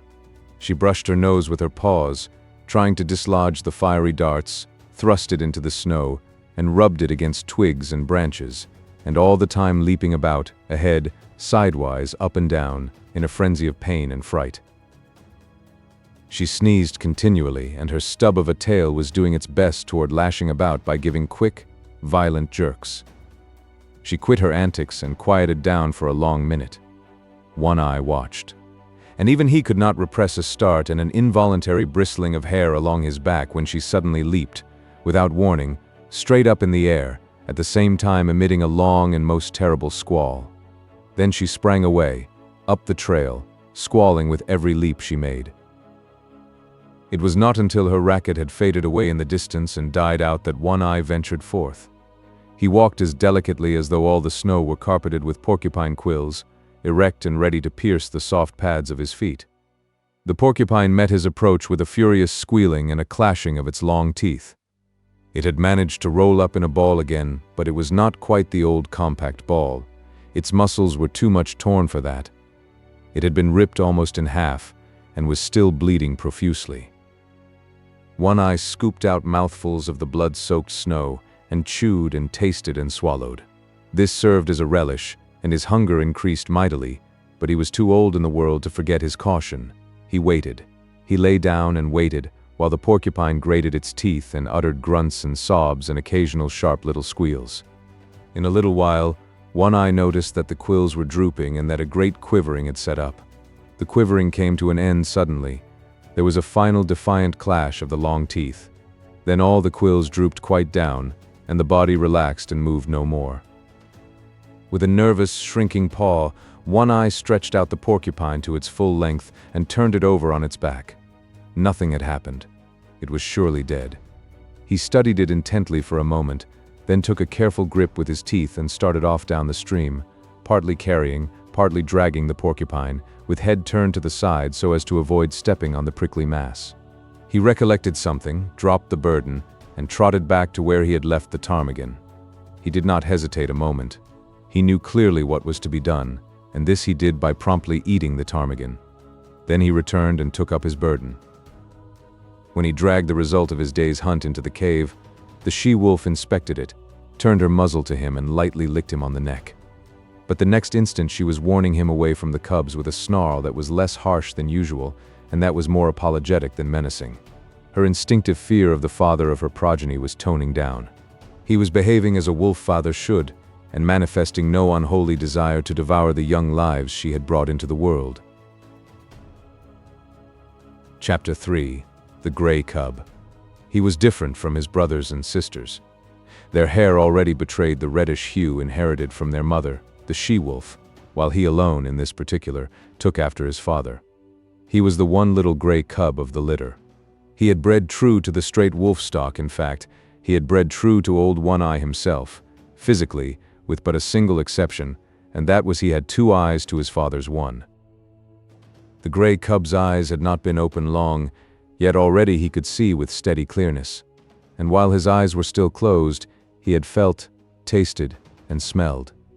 He knew his 2 brothers and his 2 sisters very well. He had begun to romp with them in a feeble, awkward way, and even to squabble, his little throat vibrating with a queer rasping noise, the forerunner of the growl, as he worked himself into a passion. And long before his eyes had opened, he had learned by touch, taste, and smell to know his mother, a fount of warmth and liquid food and tenderness. She possessed a gentle, caressing tongue that soothed him when it passed over his soft little body, and that impelled him to snuggle close against her and to doze off to sleep. Most of the first month of his life had been passed thus in sleeping, but now he could see quite well, and he stayed awake for longer periods of time, and he was coming to learn his world quite well. His world was gloomy, but he did not know that, for he knew no other world. It was dim-lighted, but his eyes had never had to adjust themselves to any other light. His world was very small. Its limits were the walls of the lair, but as he had no knowledge of the wide world outside, he was never oppressed by the narrow confines of his existence. But he had early discovered that one wall of his world was different from the rest. This was the mouth of the cave and the source of light. He had discovered that it was different from the other walls long before he had any thoughts of his own, any conscious volitions. It had been an irresistible attraction before ever his eyes opened and looked upon it. The light from it had beat upon his sealed lids, and the eyes and the optic nerves had pulsated to little spark-like flashes, warm-colored and strangely pleasing. The life of his body, and of every fiber of his body, the life that was the very substance of his body and that was apart from his own personal life, had yearned toward this light and urged his body toward it in the same way that the cunning chemistry of a plant urges it toward the sun. Always in the beginning, before his conscious life dawned, he had crawled toward the mouth of the cave, and in this his brothers and sisters were one with him. Never, in that period, did any of them crawl toward the dark corners of the back wall. The light drew them as if they were plants. The chemistry of the life that composed them demanded the light as a necessity of being, and their little puppet bodies crawled blindly and chemically like the tendrils of a vine. Later on, when each developed individuality and became personally conscious of impulsions and desires, the attraction of the light increased. They were always crawling and sprawling toward it, and being driven back from it by their mother. It was in this way that the grey cub learned other attributes of his mother than the soft, soothing tongue. In his insistent crawling toward the light, he discovered in her a nose that with a sharp nudge administered rebuke, and later, a paw that crushed him down and rolled him over and over with swift, calculating stroke. Thus he learned hurt, and on top of it he learned to avoid hurt, first, by not incurring the risk of it, and second, when he had incurred the risk, by dodging and by retreating. These were conscious actions, and were the results of his first generalizations upon the world. Before that he had recoiled automatically from hurt, as he had crawled automatically toward the light. After that he recoiled from hurt because he knew that it was hurt. He was a fierce little cub. So were his brothers and sisters. It was to be expected. He was a carnivorous animal. He came of a breed of meat killers and meat eaters. His father and mother lived wholly upon meat. The milk he had sucked with his first flickering life was milk transformed directly from meat, and now, at a month old, when his eyes had been open for but a week, he was beginning himself to eat meat half digested by the she-wolf, and disgorged for the 5 growing cubs that already made too great demand upon her breast. But he was, further, the fiercest of the litter. He could make a louder rasping growl than any of them. His tiny rages were much more terrible than theirs. It was he that first learned the trick of rolling a fellow cub over with a cunning paw stroke. And it was he that first gripped another cub by the ear and pulled and tugged and growled through jaws tight clenched. And certainly it was he that caused the mother the most trouble in keeping her litter from the mouth of the cave. The fascination of the light for the gray cub increased from day to day. He was perpetually departing on yard-long adventures toward the cave's entrance, and as perpetually being driven back. Only he did not know it for an entrance.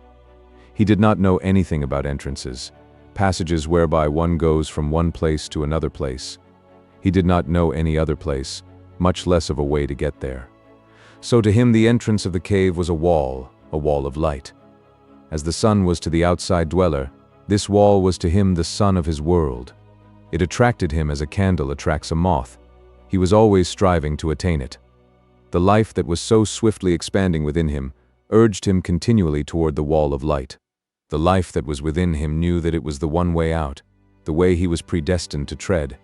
But he himself did not know anything about it. He did not know there was any outside at all.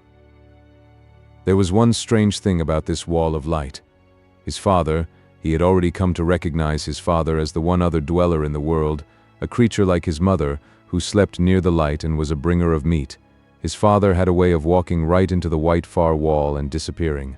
The gray cub could not understand this.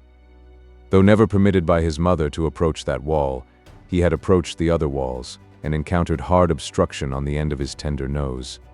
This hurt, and after several such adventures, he left the walls alone. Without thinking about it, he accepted this disappearing into the wall as a peculiarity of his father, as milk and half-digested meat were peculiarities of his mother. In fact, the gray cub was not given to thinking, at least, to the kind of thinking customary of men. His brain worked in dim ways, yet his conclusions were as sharp and distinct as those achieved by men. He had a method of accepting things without questioning the why and wherefore. In reality, this was the act of classification. He was never disturbed over why a thing happened.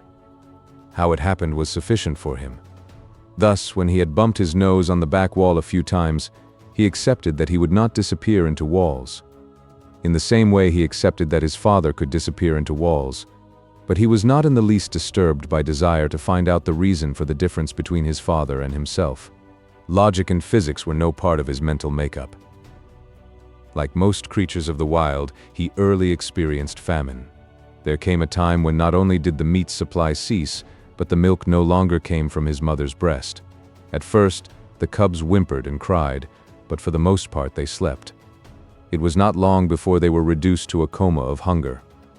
There were no more spats and squabbles, no more tiny rages nor attempts at growling, while the adventures toward the far white wall ceased altogether. The cubs slept, while the life that was in them flickered and died down. One Eye was desperate. He ranged far and wide, and slept but little in the lair that had now become cheerless and miserable. The she-wolf, too, left her litter and went out in search of meat. In the first days after the birth of the cubs, One Eye had journeyed several times back to the Indian camp and robbed the rabbit snares, but, with the melting of the snow and the opening of the streams, the Indian camp had moved away, and that source of supply was closed to him. When the gray cub came back to life and again took interest in the far white wall, he found that the population of his world had been reduced. Only one sister remained to him. The rest were gone.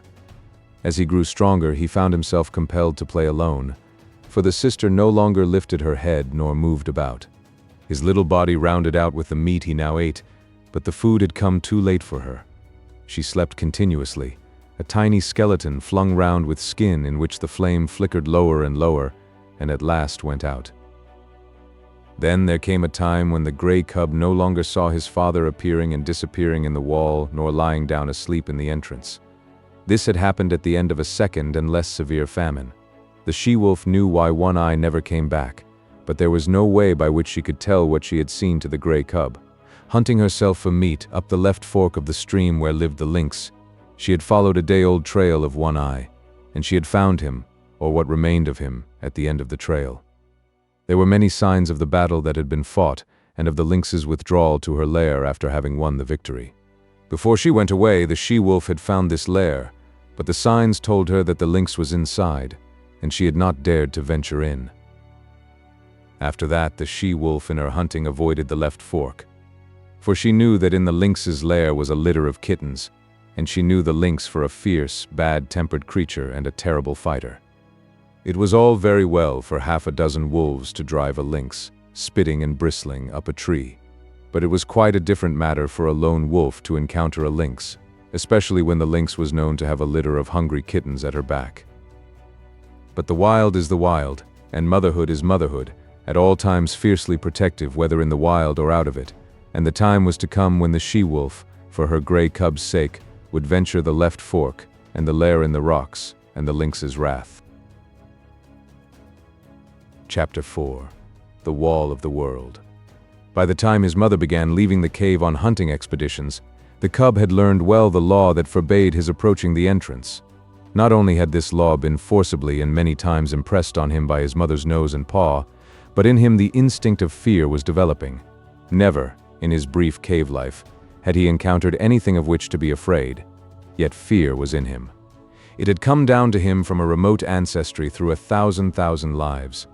It was a heritage he had received directly from One Eye and the she-wolf, but to them, in turn, it had been passed down through all the generations of wolves that had gone before.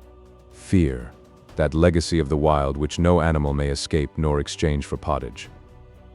So the gray cub knew fear, though he knew not the stuff of which fear was made. Possibly he accepted it as one of the restrictions of life, for he had already learned that there were such restrictions. Hunger he had known, and when he could not appease his hunger, he had felt restriction. The hard obstruction of the cave wall, the sharp nudge of his mother's nose, the smashing stroke of her paw, the hunger unappeased of several famines, had borne in upon him that all was not freedom in the world, that to life there was limitations and restraints. These limitations and restraints were laws. To be obedient to them was to escape hurt and make for happiness.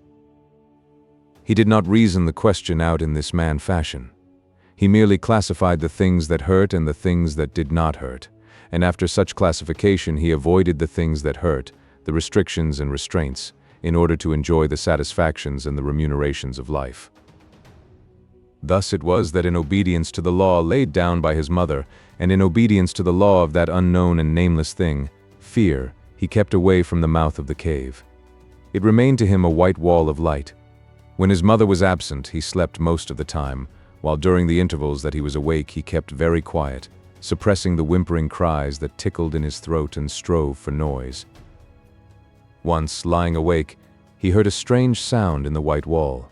He did not know that it was a wolverine standing outside, all a-trembling with its own daring, and cautiously scenting out the contents of the cave. The cub knew only that the sniff was strange, a something unclassified, therefore unknown and terrible, for the unknown was one of the chief elements that went into the making of fear. The hair bristled upon the gray cub's back, but it bristled silently. How was he to know that this thing that sniffed was a thing at which to bristle? It was not born of any knowledge of his, yet it was the visible expression of the fear that was in him, and for which, in his own life, there was no accounting. But fear was accompanied by another instinct, that of concealment. The cub was in a frenzy of terror, yet he lay without movement or sound, frozen, petrified into immobility, to all appearances dead. His mother, coming home, growled as she smelt the wolverine's track, and bounded into the cave and licked and nozzled him with undue vehemence of affection, and the cub felt that somehow he had escaped a great hurt. But there were other forces at work in the cub, the greatest of which was growth. Instinct and law demanded of him obedience, but growth demanded disobedience. His mother and fear impelled him to keep away from the white wall. Growth is life, and life is forever destined to make for light. So there was no damming up the tide of life that was rising within him, rising with every mouthful of meat he swallowed, with every breath he drew. In the end, one day, fear and obedience were swept away by the rush of life, and the cub straddled and sprawled toward the entrance. Unlike any other wall with which he had had experience, this wall seemed to recede from him as he approached. No hard surface collided with the tender little nose he thrust out tentatively before him. The substance of the wall seemed as permeable and yielding as light, and as condition in his eyes had the seeming of form, so he entered into what had been wall to him and bathed in the substance that composed it.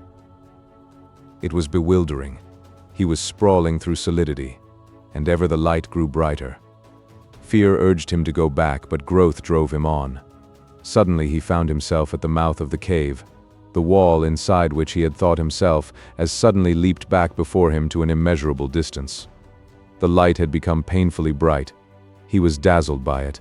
Likewise, he was made dizzy by this abrupt and tremendous extension of space. Automatically, his eyes were adjusting themselves to the brightness, focusing themselves to meet the increased distance of objects. At first, the wall had leaped beyond his vision. He now saw it again, but it had taken upon itself a remarkable remoteness. Also, its appearance had changed. It was now a variegated wall, composed of the trees that fringed the stream, the opposing mountain that towered above the trees, and the sky that out-towered the mountain. A great fear came upon him. This was more of the terrible unknown. He crouched down on the lip of the cave and gazed out on the world. He was very much afraid. Because it was unknown, it was hostile to him. Therefore the hair stood up on end along his back and his lips wrinkled weakly in an attempt at a ferocious and intimidating snarl. Out of his puniness and fright he challenged and menaced the whole wide world. Nothing happened. He continued to gaze, and in his interest he forgot to snarl. Also, he forgot to be afraid. For the time, fear had been routed by growth, while growth had assumed the guise of curiosity. He began to notice near objects, an open portion of the stream that flashed in the sun, the blasted pine tree that stood at the base of the slope, and the slope itself, that ran right up to him and ceased 2 feet beneath the lip of the cave on which he crouched. Now the gray cub had lived all his days on a level floor. He had never experienced the hurt of a fall. He did not know what a fall was, so he stepped boldly out upon the air. His hind legs still rested on the cave lip, so he fell forward head downward. The earth struck him a harsh blow on the nose that made him yelp. Then he began rolling down the slope, over and over. He was in a panic of terror. The unknown had caught him at last. It had gripped savagely hold of him and was about to wreak upon him some terrific hurt. Growth was now routed by fear, and he ki-ed like any frightened puppy. The unknown bore him on he knew not to what frightful hurt, and he yelped and ki-ed unceasingly. This was a different proposition from crouching in frozen fear while the unknown lurked just alongside. Now the unknown had caught tight hold of him. Silence would do no good. Besides, it was not fear, but terror that convulsed him. But the slope grew more gradual and its base was grass-covered. Here the cub lost momentum. When at last he came to a stop, he gave one last agonized yell and then a long, whimpering wail. Also, and quite as a matter of course, as though in his life he had already made 1,000 toilets, he proceeded to lick away the dry clay that soiled him. After that he sat up and gazed about him, as might the first man of the earth who landed upon Mars. The cub had broken through the wall of the world. The unknown had let go its hold of him, and here he was without hurt. But the first man on Mars would have experienced less unfamiliarity than did he. Without any antecedent knowledge, without any warning whatever that such existed, he found himself an explorer in a totally new world. Now that the terrible unknown had let go of him, he forgot that the unknown had any terrors. He was aware only of curiosity and all the things about him. He inspected the grass beneath him, the mossberry plant just beyond, and the dead trunk of the blasted pine that stood on the edge of an open space among the trees. A squirrel, running around the base of the trunk, came full upon him and gave him a great fright. He cowered down and snarled. But the squirrel was as badly scared. It ran up the tree, and from a point of safety chattered back savagely. This helped the cub's courage, and though the woodpecker he next encountered gave him a start, he proceeded confidently on his way. Such was his confidence, that when a moose bird impudently hopped up to him, he reached out at it with a playful paw. The result was a sharp peck on the end of his nose that made him cower down and ki-yi. The noise he made was too much for the moose bird, who sought safety in flight. But the cub was learning. His misty little mind had already made an unconscious classification. There were live things and things not alive. Also, he must watch out for the live things. The things not alive remained always in one place, but the live things moved about, and there was no telling what they might do. The thing to expect of them was the unexpected, and for this he must be prepared.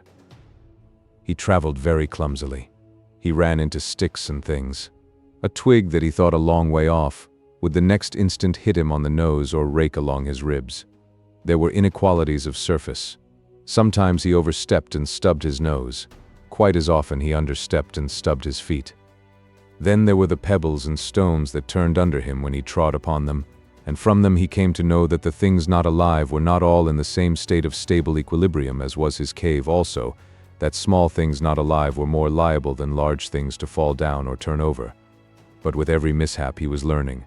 The longer he walked, the better he walked. He was adjusting himself. He was learning to calculate his own muscular movements, to know his physical limitations, to measure distances between objects, and between objects and himself. His was the luck of the beginner. Born to be a hunter of meat, though he did not know it, he blundered upon meat just outside his own cave door on his first foray into the world. It was by sheer blundering that he chanced upon the shrewdly hidden ptarmigan nest. He fell into it. He had essayed to walk along the trunk of a fallen pine. The rotten bark gave way under his feet, and with a despairing yelp he pitched down the rounded crescent, smashed through the leafage and stalks of a small bush, and in the heart of the bush, on the ground, fetched up in the midst of 7 ptarmigan chicks. They made noises, and at first he was frightened at them. Then he perceived that they were very little, and he became bolder. They moved. He placed his paw on one, and its movements were accelerated. This was a source of enjoyment to him. He smelled it. He picked it up in his mouth. It struggled and tickled his tongue. At the same time he was made aware of a sensation of hunger. His jaws closed together. There was a crunching of fragile bones and warm blood ran in his mouth. The taste of it was good. This was meat, the same as his mother gave him, only it was alive between his teeth and therefore better. So he ate the ptarmigan, nor did he stop till he had devoured the whole brood. Then he licked his chops in quite the same way his mother did, and began to crawl out of the bush. He encountered a feathered whirlwind. He was confused and blinded by the rush of it and the beat of angry wings. He hid his head between his paws and yelped. The blows increased. The mother ptarmigan was in a fury. Then he became angry. He rose up, snarling, striking out with his paws. He sank his tiny teeth into one of the wings and pulled and tugged sturdily. The ptarmigan struggled against him, showering blows upon him with her free wing. It was his first battle. He was elated. He forgot all about the unknown. He no longer was afraid of anything. He was fighting, tearing at a live thing that was striking at him. Also, this live thing was meat. The lust to kill was on him. He had just destroyed little live things. He would now destroy a big live thing. He was too busy and happy to know that he was happy. He was thrilling and exulting in ways new to him and greater to him than any he had known before.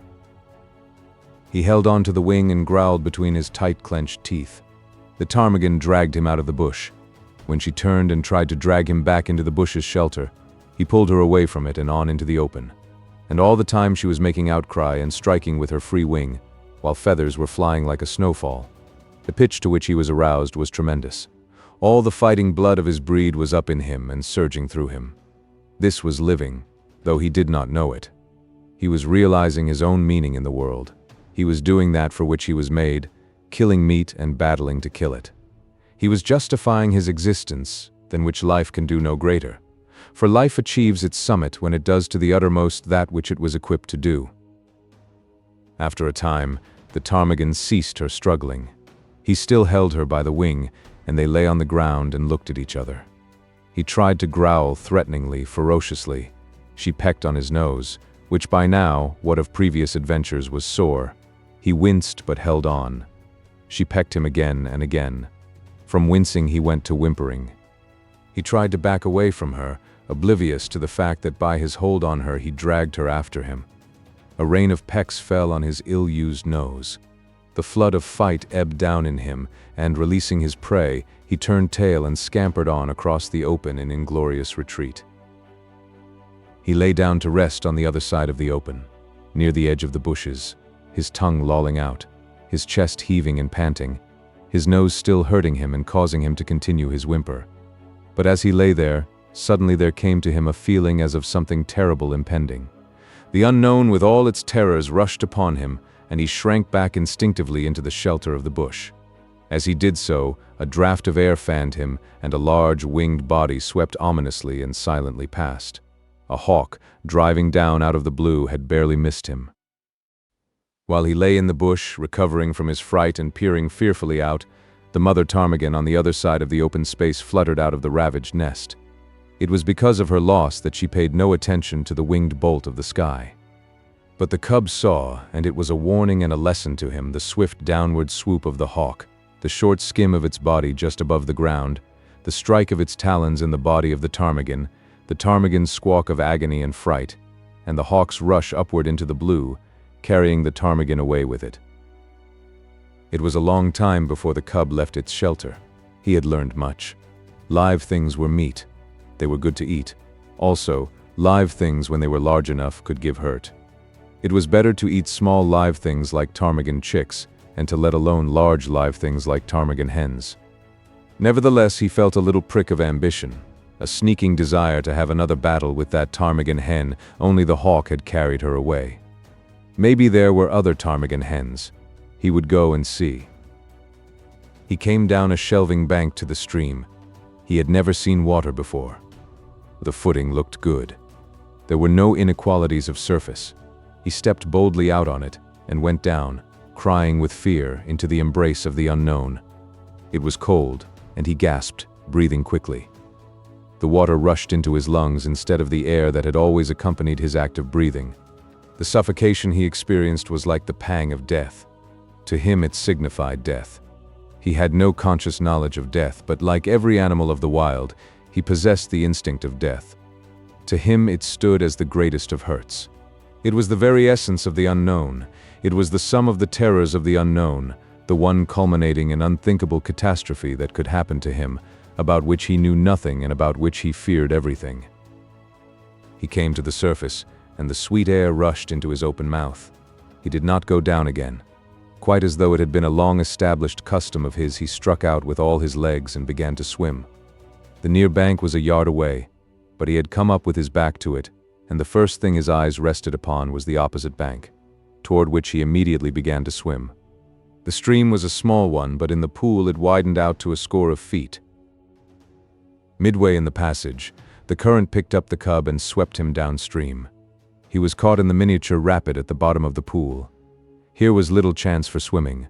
The quiet water had become suddenly angry. Sometimes he was under, sometimes on top. At all times he was in violent motion, now being turned over or around, and again being smashed against a rock. And with every rock he struck, he yelped.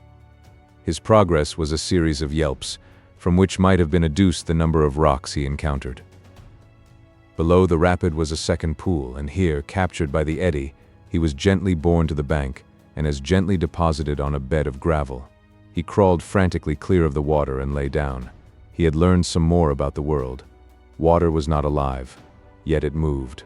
Also, it looked as solid as the earth, but was without any solidity at all. His conclusion was that things were not always what they appeared to be.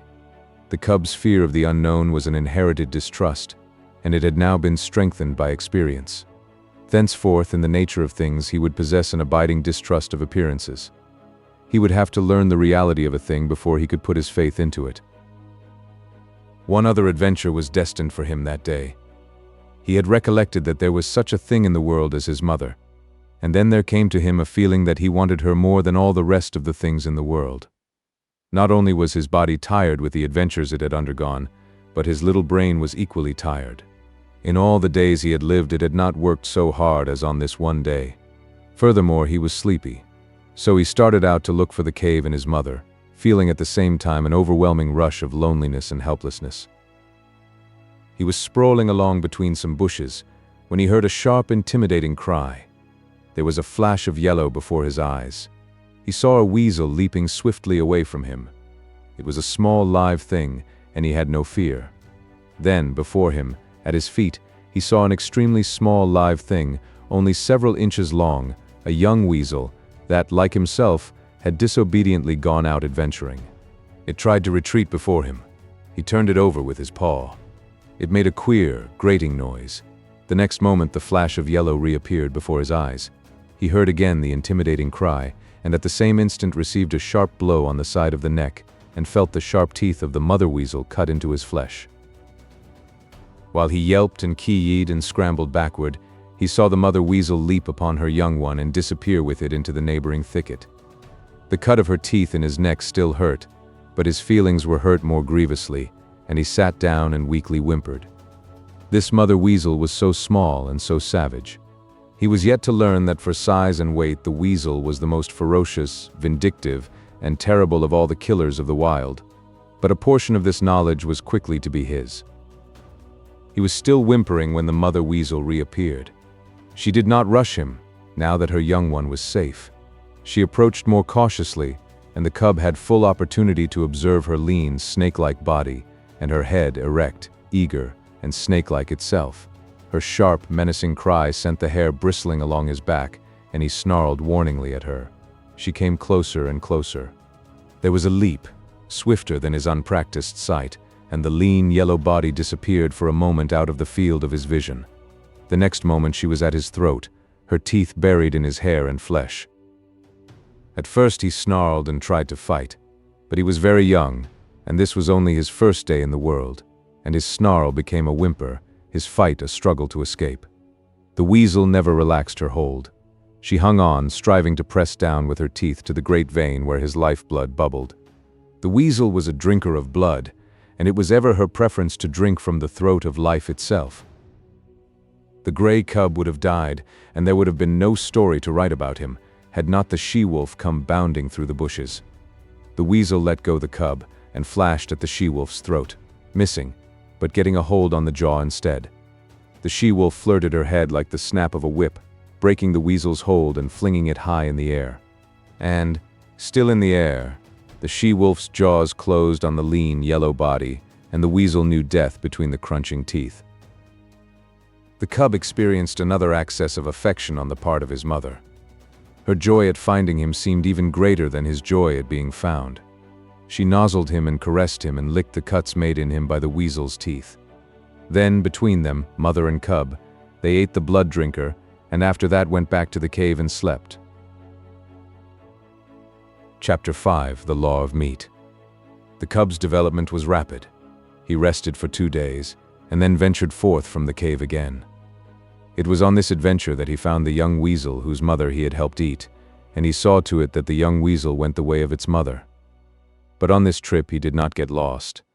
When he grew tired, he found his way back to the cave and slept, and every day thereafter found him out and ranging a wider area. He began to get accurate measurement of his strength and his weakness, and to know when to be bold and when to be cautious. He found it expedient to be cautious all the time, except for the rare moments when, assured of his own intrepidity, he abandoned himself to petty rages and lusts. He was always a little demon of fury when he chanced upon a stray ptarmigan. Never did he fail to respond savagely to the chatter of the squirrel he had first met on the blasted pine, while the sight of a moose bird almost invariably put him into the wildest of rages, for he never forgot the peck on the nose he had received from the first of that ilk he encountered. But there were times when even a moose bird failed to affect him, and those were times when he felt himself to be in danger from some other prowling meat hunter. He never forgot the hawk, and its moving shadow always sent him crouching into the nearest thicket. He no longer sprawled and straddled, and already he was developing the gait of his mother, slinking and furtive, apparently without exertion, yet sliding along with a swiftness that was as deceptive as it was imperceptible. In the matter of meat, his luck had been all in the beginning. The 7 ptarmigan chicks and the baby weasel represented the sum of his killings. His desire to kill strengthened with the days, and he cherished hungry ambitions for the squirrel that chattered so volubly and always informed all wild creatures that the wolf cub was approaching. But as birds flew in the air, squirrels could climb trees, and the cub could only try to crawl unobserved upon the squirrel when it was on the ground. The cub entertained a great respect for his mother. She could get meat, and she never failed to bring him his share. Further, she was unafraid of things. It did not occur to him that this fearlessness was founded upon experience and knowledge. Its effect on him was that of an impression of power. His mother represented power, and as he grew older he felt this power in the sharper admonishment of her paw, while the reproving nudge of her nose gave place to the slash of her fangs. For this, likewise, he respected his mother. She compelled obedience from him, and the older he grew, the shorter grew her temper. Famine came again, and the cub with clearer consciousness knew once more the bite of hunger. The she-wolf ran herself thin in the quest for meat. She rarely slept any more in the cave, spending most of her time on the meat trail, and spending it vainly. This famine was not a long one, but it was severe while it lasted. The cub found no more milk in his mother's breast, nor did he get one mouthful of meat for himself. Before he had hunted in play, for the sheer joyousness of it. Now he hunted in deadly earnestness, and found nothing. Yet the failure of it accelerated his development. He studied the habits of the squirrel with greater carefulness, and strove with greater craft to steal upon it and surprise it. He studied the wood mice and tried to dig them out of their burrows, and he learned much about the ways of moose birds and woodpeckers. And there came a day when the hawk's shadow did not drive him crouching into the bushes. He had grown stronger and wiser and more confident. Also, he was desperate. So he sat on his haunches, conspicuously in an open space, and challenged the hawk down out of the sky. For he knew that there, floating in the blue above him, was meat, the meat his stomach yearned after so insistently. But the hawk refused to come down and give battle, and the cub crawled away into a thicket and whimpered his disappointment and hunger. The famine broke. The she-wolf brought home meat. It was strange meat, different from any she had ever brought before. It was a lynx kitten, partly grown, like the cub, but not so large. And it was all for him. His mother had satisfied her hunger elsewhere, though he did not know that it was the rest of the lynx litter that had gone to satisfy her. Nor did he know the desperateness of her deed. He knew only that the velvet-furred kitten was meat, and he ate and waxed happier with every mouthful. A full stomach conduces to inaction, and the cub lay in the cave, sleeping against his mother's side. He was aroused by her snarling. Never had he heard her snarl so terribly. Possibly in her whole life it was the most terrible snarl she ever gave. There was reason for it, and none knew it better than she. A lynx's lair is not despoiled with impunity. In the full glare of the afternoon light, crouching in the entrance of the cave, the cub saw the lynx mother. The hair rippled up along his back at the sight. Here was fear, and it did not require his instinct to tell him of it. And if sight alone were not sufficient, the cry of rage the intruder gave, beginning with a snarl and rushing abruptly upward into a hoarse screech, was convincing enough in itself. The cub felt the prod of the life that was in him, and stood up and snarled valiantly by his mother's side. But she thrust him ignominiously away and behind her. Because of the low-roofed entrance, the lynx could not leap in, and when she made a crawling rush of it, the she-wolf sprang upon her and pinned her down. The cub saw little of the battle. There was a tremendous snarling and spitting and screeching. The two animals threshed about, the lynx ripping and tearing with her claws and using her teeth as well, while the she-wolf used her teeth alone. Once the cub sprang in and sank his teeth into the hind leg of the lynx. He clung on, growling savagely. Though he did not know it, by the weight of his body he clogged the action of the leg and thereby saved his mother much damage. A change in the battle crushed him under both their bodies and wrenched loose his hold. The next moment the two mothers separated, and before they rushed together again, the lynx lashed out at the cub with a huge forepaw that ripped his shoulder open to the bone and sent him hurtling sidewise against the wall. Then was added to the uproar the cub's shrill yelp of pain and fright. But the fight lasted so long that he had time to cry himself out and to experience a second burst of courage, and the end of the battle found him again clinging to a hind leg and furiously growling between his teeth. The lynx was dead. But the she-wolf was very weak and sick. At first she caressed the cub and licked his wounded shoulder, but the blood she had lost had taken with it her strength, and for all of a day and a night she lay by her dead foe's side without movement, scarcely breathing. For a week she never left the cave except for water, and then her movements were slow and painful. At the end of that time the lynx was devoured, while the she-wolf's wounds had healed sufficiently to permit her to take the meat trail again. The cub's shoulder was stiff and sore, and for some time he limped from the terrible slash he had received. But the world now seemed changed. He went about in it with greater confidence, with a feeling of prowess that had not been his in the days before the battle with the lynx. He had looked upon life in a more ferocious aspect. He had fought, He had buried his teeth in the flesh of a foe, and he had survived. And because of all this, he carried himself more boldly, with a touch of defiance that was new in him. He was no longer afraid of minor things, and much of his timidity had vanished, though the unknown never ceased to press upon him with its mysteries and terrors, intangible and ever menacing. He began to accompany his mother on the meat trail, and he saw much of the killing of meat and began to play his part in it. And in his own dim way he learned the law of meat. There were two kinds of life, his own kind and the other kind. His own kind included his mother and himself. The other kind included all live things that moved, but the other kind was divided. One portion was what his own kind killed and ate. This portion was composed of the non-killers and the small killers. The other portion killed and ate his own kind, or was killed and eaten by his own kind. And out of this classification arose the law. The aim of life was meat. Life itself was meat. Life lived on life. There were the eaters and the eaten. The law was, eat or be eaten. He did not formulate the law in clear, set terms and moralize about it. He did not even think the law. He merely lived the law without thinking about it at all. He saw the law operating around him on every side. He had eaten the ptarmigan chicks. The hawk had eaten the ptarmigan mother. The hawk would also have eaten him. Later, when he had grown more formidable, he wanted to eat the hawk. He had eaten the lynx kitten. The lynx mother would have eaten him had she not herself been killed and eaten. And so it went. The law was being lived about him by all live things, and he himself was part and parcel of the law. He was a killer. His only food was meat, live meat, that ran away swiftly before him, or flew into the air, or climbed trees, or hid in the ground, or faced him and fought with him, or turned the tables and ran after him.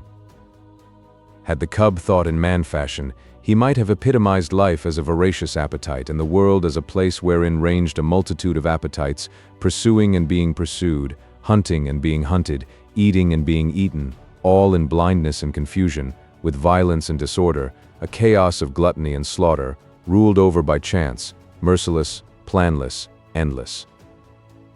But the cub did not think in man fashion. He did not look at things with wide vision. He was single-purposed and entertained but one thought or desire at a time. Besides the law of meat, there were a myriad other and lesser laws for him to learn and obey. The world was filled with surprise. The stir of the life that was in him, the play of his muscles, was an unending happiness. To run down meat was to experience thrills and elations. His rages and battles were pleasures. Terror itself, and the mystery of the unknown, led to his living. And there were easements and satisfactions. To have a full stomach, to doze lazily in the sunshine, such things were remuneration in full for his ardors and toils, while his ardors and toils were in themselves self-remunerative. They were expressions of life, and life is always happy when it is expressing itself. So the cub had no quarrel with his hostile environment.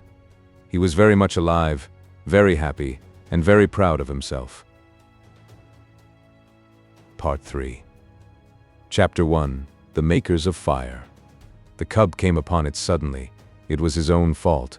He had been careless. He had left the cave and run down to the stream to drink. It might have been that he took no notice because he was heavy with sleep. He had been out all night on the meat trail and had but just then awakened, and his carelessness might have been due to the familiarity of the trail to the pool. He had traveled it often, and nothing had ever happened on it. He went down past the blasted pine, crossed the open space, and trotted in amongst the trees. Then, at the same instant, he saw and smelt.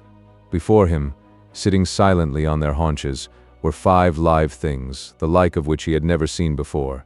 It was his first glimpse of mankind. But at the sight of him, the 5 men did not spring to their feet, nor show their teeth, nor snarl. They did not move, but sat there, silent and ominous. Nor did the cub move. Every instinct of his nature would have impelled him to dash wildly away, had there not suddenly and for the first time arisen in him another and counter-instinct. A great awe descended upon him. He was beaten down to movelessness by an overwhelming sense of his own weakness and littleness. Here was mastery and power, something far and away beyond him. The cub had never seen man, yet the instinct concerning man was his. In dim ways he recognized in man the animal that had fought itself to primacy over the other animals of the wild. Not alone out of his own eyes, but out of the eyes of all his ancestors was the cub now looking upon man, out of eyes that had circled in the darkness around countless winter campfires, that had peered from safe distances and from the hearts of thickets at the strange, two-legged animal that was lord over living things. The spell of the cub's heritage was upon him, the fear and the respect born of the centuries of struggle and the accumulated experience of the generations. The heritage was too compelling for a wolf that was only a cub. Had he been full-grown, he would have run away. As it was, he cowered down in a paralysis of fear, already half proffering the submission that his kind had proffered from the first time a wolf came in to sit by man's fire and be made warm. One of the Indians arose and walked over to him and stooped above him. The cub cowered closer to the ground. It was the unknown, objectified at last, in concrete flesh and blood, bending over him and reaching down to seize hold of him. His hair bristled involuntarily, his lips writhed back and his little fangs were bared. The hand, poised like doom above him, hesitated, and the man spoke laughing. Wabam wabiska ip pit ta. Look, the white fangs. The other Indians laughed loudly and urged the man on to pick up the cub. As the hand descended closer and closer, there raged within the cub a battle of the instincts. He experienced two great impulsions to yield and to fight. The resulting action was a compromise. He did both. He yielded till the hand almost touched him. Then he fought, his teeth flashing in a snap that sank them into the hand. The next moment he received a clout alongside the head that knocked him over on his side. Then all fight fled out of him. His puppyhood and the instinct of submission took charge of him. He sat up on his haunches and keyed, but the man whose hand he had bitten was angry. The cub received a clout on the other side of his head, whereupon he sat up and keyed louder than ever. The four Indians laughed more loudly, while even the man who had been bitten began to laugh. They surrounded the cub and laughed at him, while he wailed out his terror and his hurt. In the midst of it, he heard something. The Indians heard it too. But the cub knew what it was, and with a last, long wail that had in it more of triumph than grief, he ceased his noise and waited for the coming of his mother, of his ferocious and indomitable mother who fought and killed all things and was never afraid. She was snarling as she ran. She had heard the cry of her cub and was dashing to save him. She bounded in amongst them, her anxious and militant motherhood making her anything but a pretty sight. But to the cub the spectacle of her protective rage was pleasing. He uttered a glad little cry and bounded to meet her, while the man-animals went back hastily several steps. The she-wolf stood over against her cub, facing the men, with bristling hair, a snarl rumbling deep in her throat. Her face was distorted and malignant with menace, even the bridge of the nose wrinkling from tip to eyes, so prodigious was her snarl. Then it was that a cry went up from one of the men. "Keech," was what he uttered. It was an exclamation of surprise. The cub felt his mother wilting at the sound. "Keesh!" the man cried again, this time with sharpness and authority. And then the cub saw his mother, the she-wolf, the fearless one, crouching down till her belly touched the ground, whimpering, wagging her tail, making peace signs. The cub could not understand. He was appalled. The awe of man rushed over him again. His instinct had been true. His mother verified it. She, too, rendered submission to the man-animals. The man who had spoken came over to her.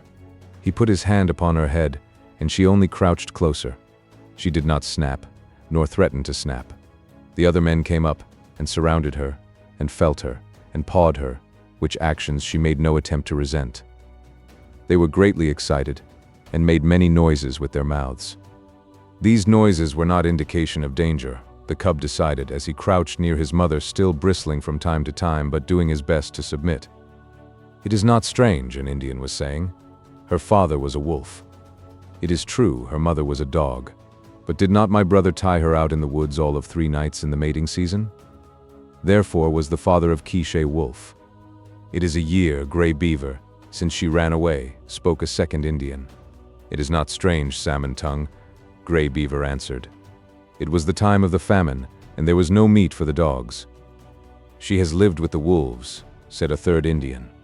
"So it would seem, 3 eagles," Grey Beaver answered, laying his hand on the cub, "and this be the sign of it."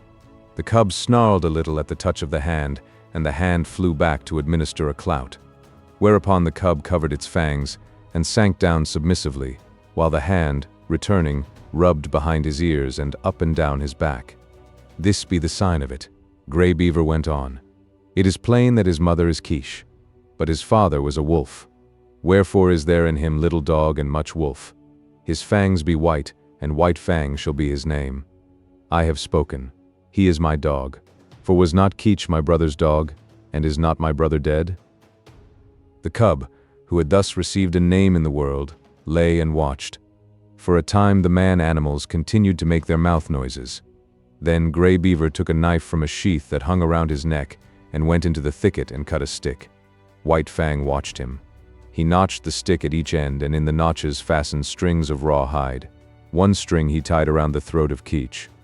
Then he led her to a small pine, around which he tied the other string. White Fang followed and lay down beside her. Salmon Tongue's hand reached out to him and rolled him over on his back. Quiche looked on anxiously.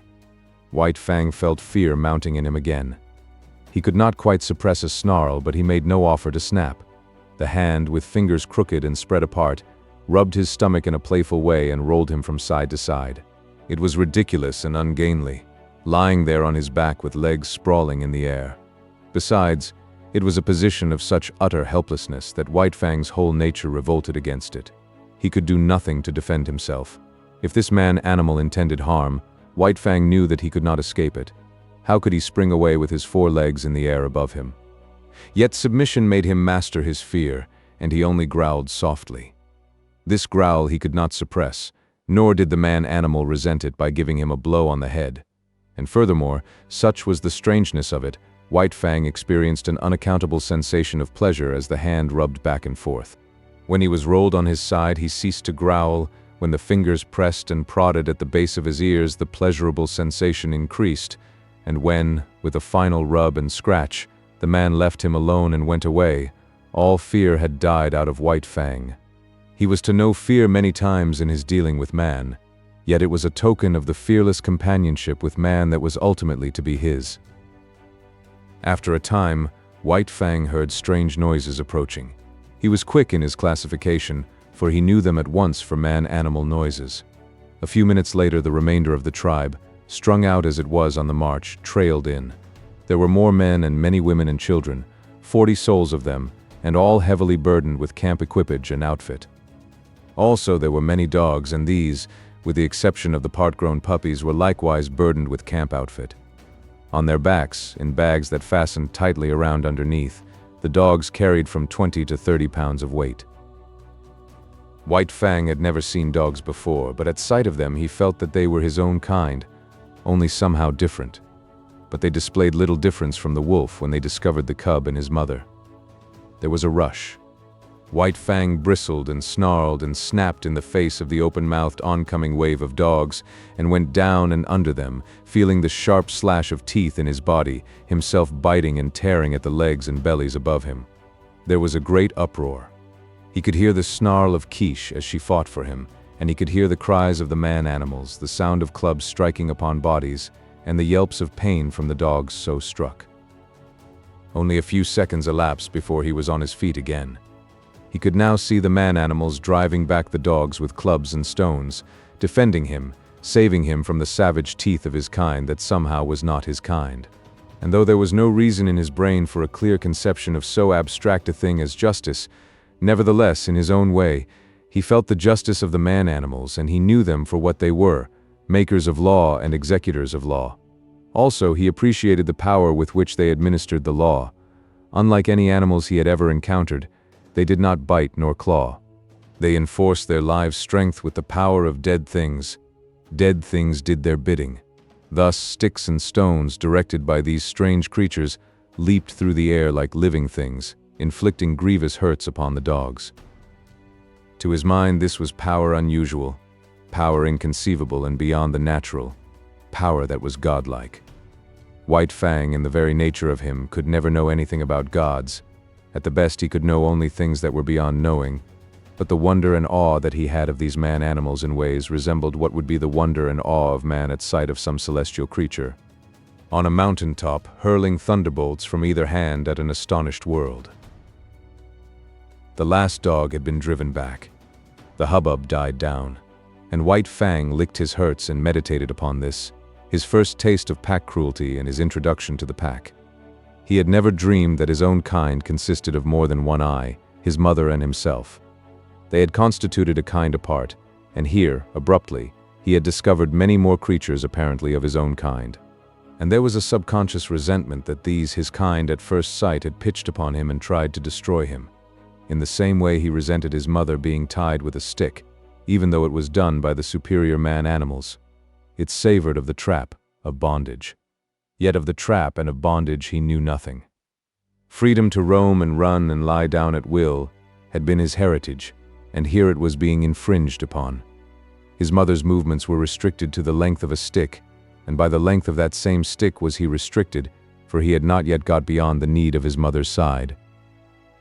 He did not like it, nor did he like it when the man-animals arose and went on with their march, for a tiny man-animal took the other end of the stick and led Quiche captive behind him, and behind Quiche followed White Fang, greatly perturbed and worried by this new adventure he had entered upon.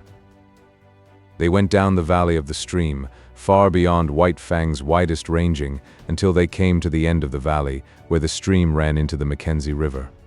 Here, where canoes were cached on poles high in the air, and where stood fish racks for the drying of fish, camp was made, and White Fang looked on with wondering eyes. The superiority of these man-animals increased with every moment. There was their mastery over all these sharp-fanged dogs. It breathed of power. But greater than that, to the wolf cub, was their mastery over things not alive, their capacity to communicate motion to unmoving things, their capacity to change the very face of the world. It was this last that especially affected him. The elevation of frames of poles caught his eye, yet this in itself was not so remarkable, being done by the same creatures that flung sticks and stones to great distances. But when the frames of poles were made into teepees by being covered with cloth and skins, White Fang was astounded. It was the colossal bulk of them that impressed him.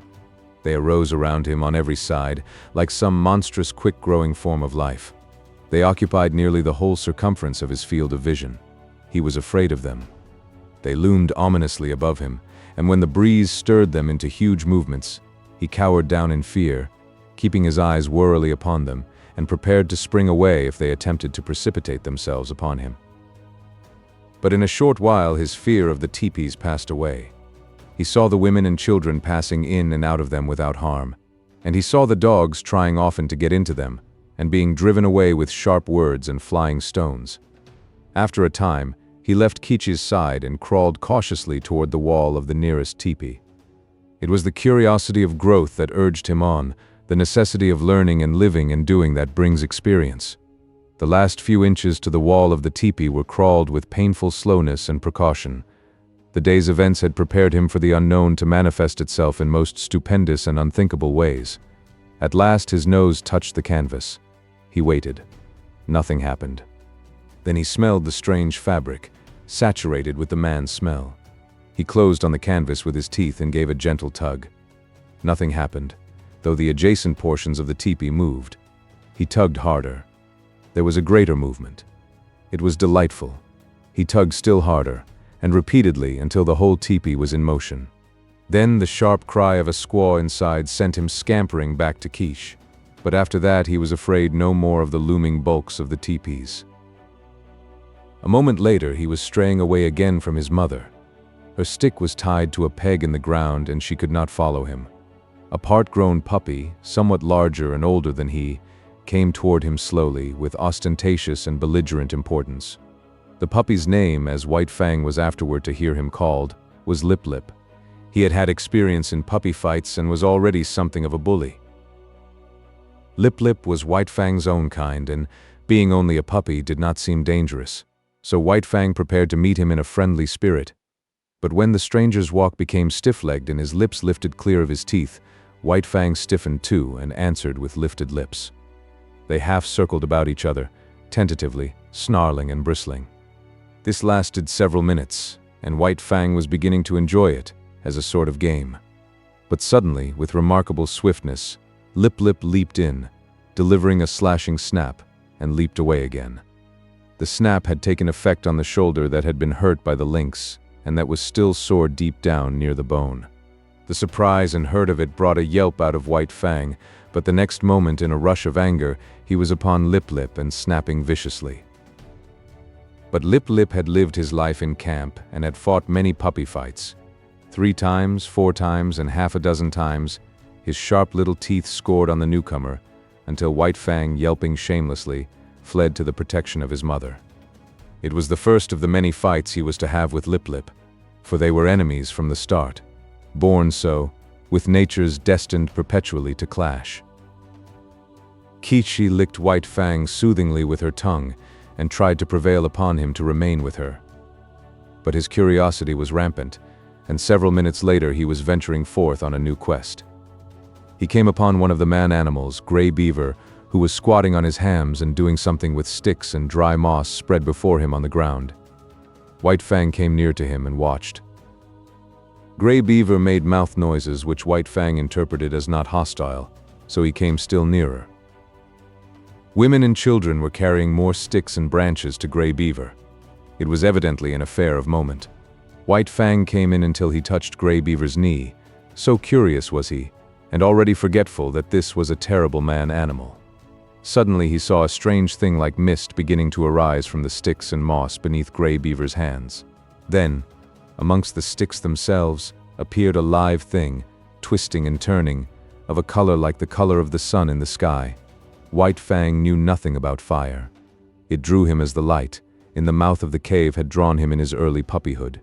He crawled the several steps toward the flame. He heard Gray Beaver chuckle above him, and he knew the sound was not hostile. Then his nose touched the flame, and at the same instant his little tongue went out to it. For a moment he was paralyzed. The unknown, lurking in the midst of the sticks and moss, was savagely clutching him by the nose. He scrambled backward, bursting out in an astonished explosion of kias. At the sound, Kiche leaped snarling to the end of her stick, and there raged terribly because she could not come to his aid.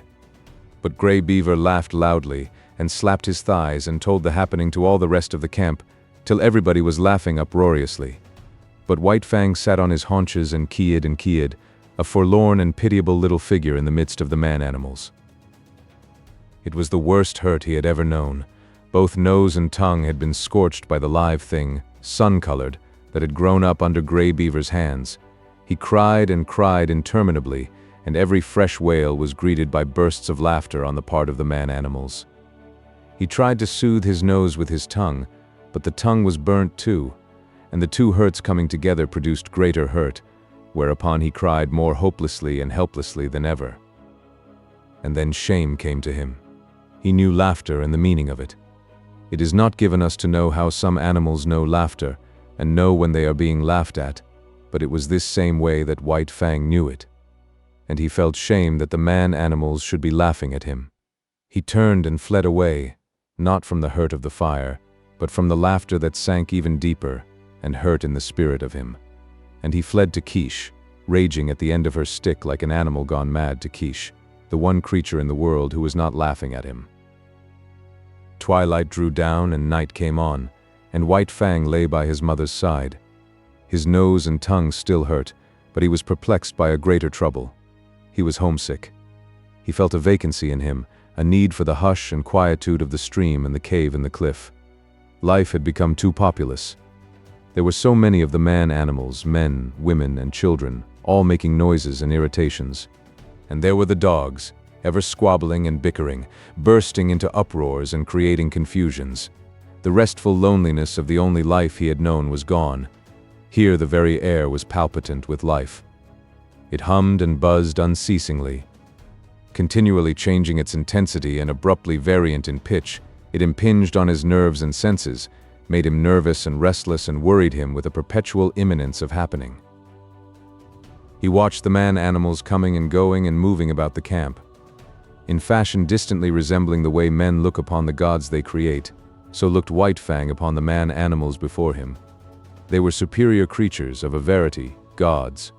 To his dim comprehension, they were as much wonder-workers as gods are to men. They were creatures of mastery, possessing all manner of unknown and impossible potencies, overlords of the alive and the not alive, making obey that which moved, imparting movement to that which did not move, and making life, sun-colored and biting life, to grow out of dead moss and wood. They were fire makers. They were gods. Chapter 2 The Bondage. The days were thronged with experience for White Fang.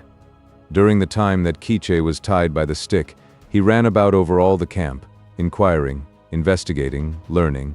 He quickly came to know much of the ways of the man-animals, but familiarity did not breed contempt. The more he came to know them, the more they vindicated their superiority. The more they displayed their mysterious powers, the greater loomed their godlikeness. To man has been given the grief often of seeing his gods overthrown and his altars crumbling, but to the wolf and the wild dog that have come in to crouch at man's feet, this grief has never come. Unlike man, whose gods are of the unseen and the overguessed vapors and mists of fancy eluding the garmenture of reality, wandering wraiths of desired goodness and power, intangible outcroppings of self into the realm of spirit, unlike man, the wolf and the wild dog that have come into the fire find their gods in the living flesh, solid to the touch, occupying earth space and requiring time for the accomplishment of their ends and their existence. No effort of faith is necessary to believe in such a God. No effort of will can possibly induce disbelief in such a God. There is no getting away from it. There it stands on its two hind legs, club in hand, immensely potential, passionate and wrathful and loving, God and mystery and power all wrapped up and around by flesh that bleeds when it is torn, and that is good to eat like any flesh. And so it was with White Fang. The man-animals were gods unmistakable and unescapable. As his mother, Quiche, had rendered her allegiance to them at the first cry of her name, so he was beginning to render his allegiance. He gave them the trail as a privilege indubitably theirs. When they walked, he got out of their way. When they called, he came. When they threatened, he cowered down. When they commanded him to go, he went away hurriedly. For behind any wish of theirs was power to enforce that wish, power that hurt, power that expressed itself in clouts and clubs, in flying stones and stinging lashes of whips. He belonged to them as all dogs belong to them. His actions were theirs to command. His body was theirs to maul, to stamp upon, to tolerate. Such was the lesson that was quickly borne in upon him. It came hard, going as it did, counter to much that was strong and dominant in his own nature, and while he disliked it in the learning of it, unknown to himself he was learning to like it. It was a placing of his destiny in another's hands, a shifting of the responsibilities of existence. This in itself was compensation, for it is always easier to lean upon another than to stand alone. But it did not all happen in a day, this giving over of himself, body and soul, to the man-animals. He could not immediately forego his wild heritage and his memories of the wild. There were days when he crept to the edge of the forest and stood and listened to something calling him far and away. And always he returned restless and uncomfortable, to whimper softly and wistfully at Quiche's side and to lick her face with eager, questioning tongue. White Fang learned rapidly the ways of the camp. He knew the injustice and greediness of the older dogs when meat or fish was thrown out to be eaten. He came to know that men were more just, children more cruel, and women more kindly and more likely to toss him a bit of meat or bone. And after 2 or 3 painful adventures with the mothers of part-grown puppies, he came into the knowledge that it was always good policy to let such mothers alone, to keep away from them as far as possible, and to avoid them when he saw them coming. But the bane of his life was Lip Lip. Larger, older, and stronger, Lip Lip had selected White Fang for his special object of persecution. White Fang fought willingly enough, but he was outclassed. His enemy was too big. Lip Lip became a nightmare to him. Whenever he ventured away from his mother, the bully was sure to appear, trailing at his heels, snarling at him, picking upon him, and watchful of an opportunity, when no man-animal was near, to spring upon him and force a fight. As Lip Lip invariably won, he enjoyed it hugely. It became his chief delight in life, as it became White Fang's chief torment. But the effect upon White Fang was not to cow him. Though he suffered most of the damage and was always defeated, his spirit remained unsubdued. Yet a bad effect was produced. he became malignant and morose. His temper had been savage by birth, but it became more savage under this unending persecution. The genial, playful, puppyish side of him found little expression. He never played and gamboled about with the other puppies of the camp. Lip Lip would not permit it. The moment White Fang appeared near them, Lip Lip was upon him, bullying and hectoring him, or fighting with him until he had driven him away. The effect of all this was to rob White Fang of much of his puppyhood and to make him in his comportment older than his age. Denied the outlet, through play, of his energies, he recoiled upon himself and developed his mental processes. He became cunning. He had idle time in which to devote himself to thoughts of trickery. Prevented from obtaining his share of meat and fish when a general feed was given to the camp dogs, he became a clever thief. He had to forage for himself, and he foraged well, though he was ofttimes a plague to the squaws in consequence. He learned to sneak about camp, to be crafty, to know what was going on everywhere, to see and to hear everything and to reason accordingly, and successfully to devise ways and means of avoiding his implacable persecutor. It was early in the days of his persecution that he played his first really big crafty game and got there from his first taste of revenge. As Quiche, when with the wolves, had lured out to destruction dogs from the camps of men, so White Fang, in manner somewhat similar, lured Lip Lip into Quiche's avenging jaws. Retreating before Lip Lip, White Fang made an indirect flight that led in and out and around the various teepees of the camp. He was a good runner, swifter than any puppy of his size and swifter than Lip Lip. But he did not run his best in this chase. He barely held his own, one leap ahead of his pursuer. Lip Lip, excited by the chase and by the persistent nearness of his victim, forgot caution and locality. When he remembered locality, it was too late. Dashing at top speed around a teepee, he ran full tilt into Quiche lying at the end of her stick. He gave one yelp of consternation, and then her punishing jaws closed upon him. She was tied, but he could not get away from her easily. She rolled him off his legs so that he could not run, while she repeatedly ripped and slashed him with her fangs. When at last he succeeded in rolling clear of her, he crawled to his feet, badly disheveled, hurt both in body and in spirit. His hair was standing out all over him in tufts where her teeth had mauled. He stood where he had arisen, opened his mouth, and broke out the long, heartbroken puppy wail. But even this he was not allowed to complete. In the middle of it, White Fang, rushing in, sank his teeth into Lip Lip's hind leg. There was no fight left in Lip Lip, and he ran away shamelessly, his victim hot on his heels and worrying him all the way back to his own teepee. Here the squaws came to his aid, and White Fang, transformed into a raging demon, was finally driven off only by a fusillade of stones. Came the day when Grey Beaver, deciding that the liability of her running away was past, released Quiche. White Fang was delighted with his mother's freedom. He accompanied her joyfully about the camp, and so long as he remained close by her side, Lip Lip kept a respectful distance. White Fang even bristled up to him and walked stiff-legged, but Lip Lip ignored the challenge.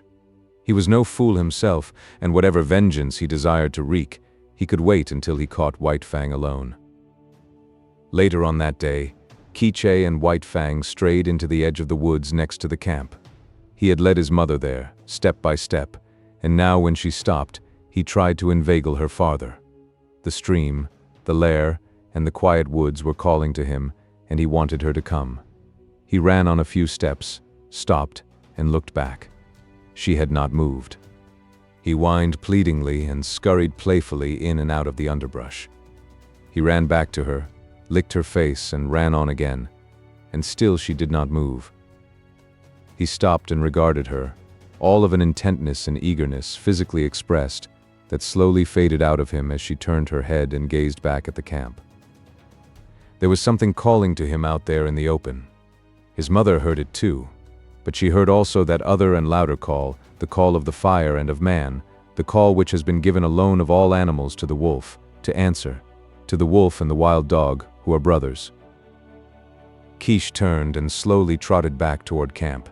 Stronger than the physical restraint of the stick was the clutch of the camp upon her. Unseen and occultly, the gods still gripped with their power and would not let her go. White Fang sat down in the shadow of a birch and whimpered softly. There was a strong smell of pine, and subtle wood fragrances filled the air, reminding him of his old life of freedom before the days of his bondage. But he was still only a part-grown puppy, and stronger than the call either of man or of the wild was the call of his mother.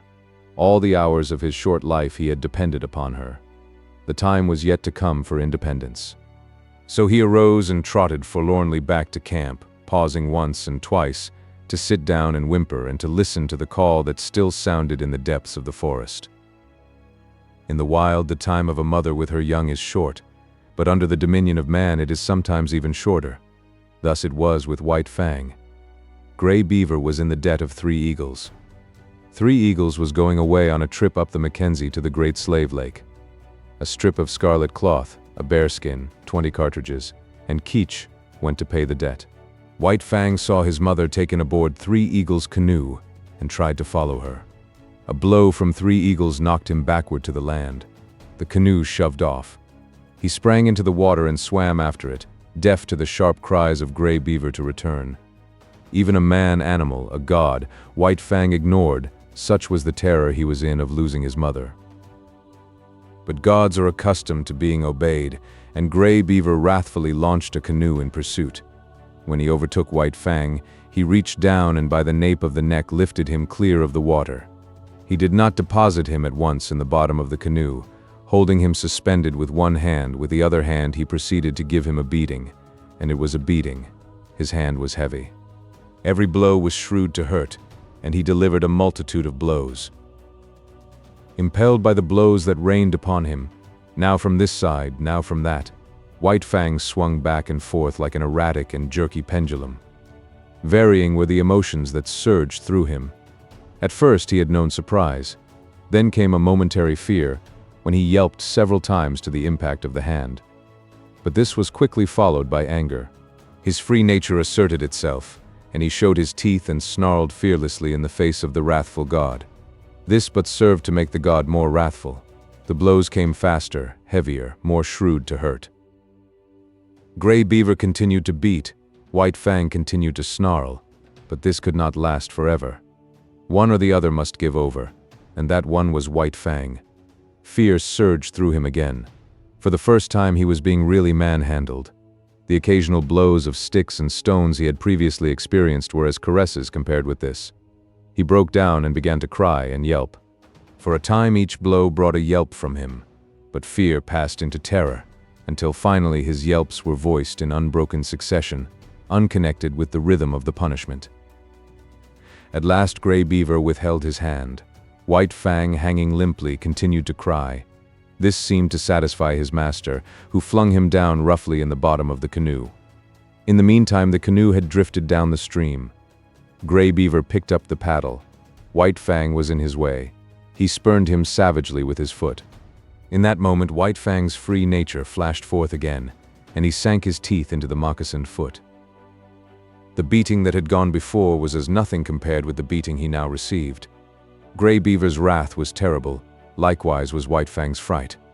Not only the hand, but the hard wooden paddle was used upon him, and he was bruised and sore in all his small body when he was again flung down in the canoe. Again, and this time with purpose, did Gray Beaver kick him. White Fang did not repeat his attack on the foot. He had learned another lesson of his bondage. Never, no matter what the circumstance, must he dare to bite the god who was lord and master over him. The body of the lord and master was sacred, not to be defiled by the teeth of such as he. That was evidently the crime of crimes. The one offense there was no condoning nor overlooking. When the canoe touched the shore, White Fang lay whimpering and motionless, waiting the will of Gray Beaver.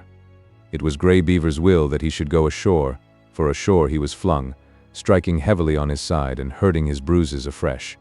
He crawled tremblingly to his feet and stood whimpering. Lip Lip, who had watched the whole proceeding from the bank, now rushed upon him, knocking him over and sinking his teeth into him.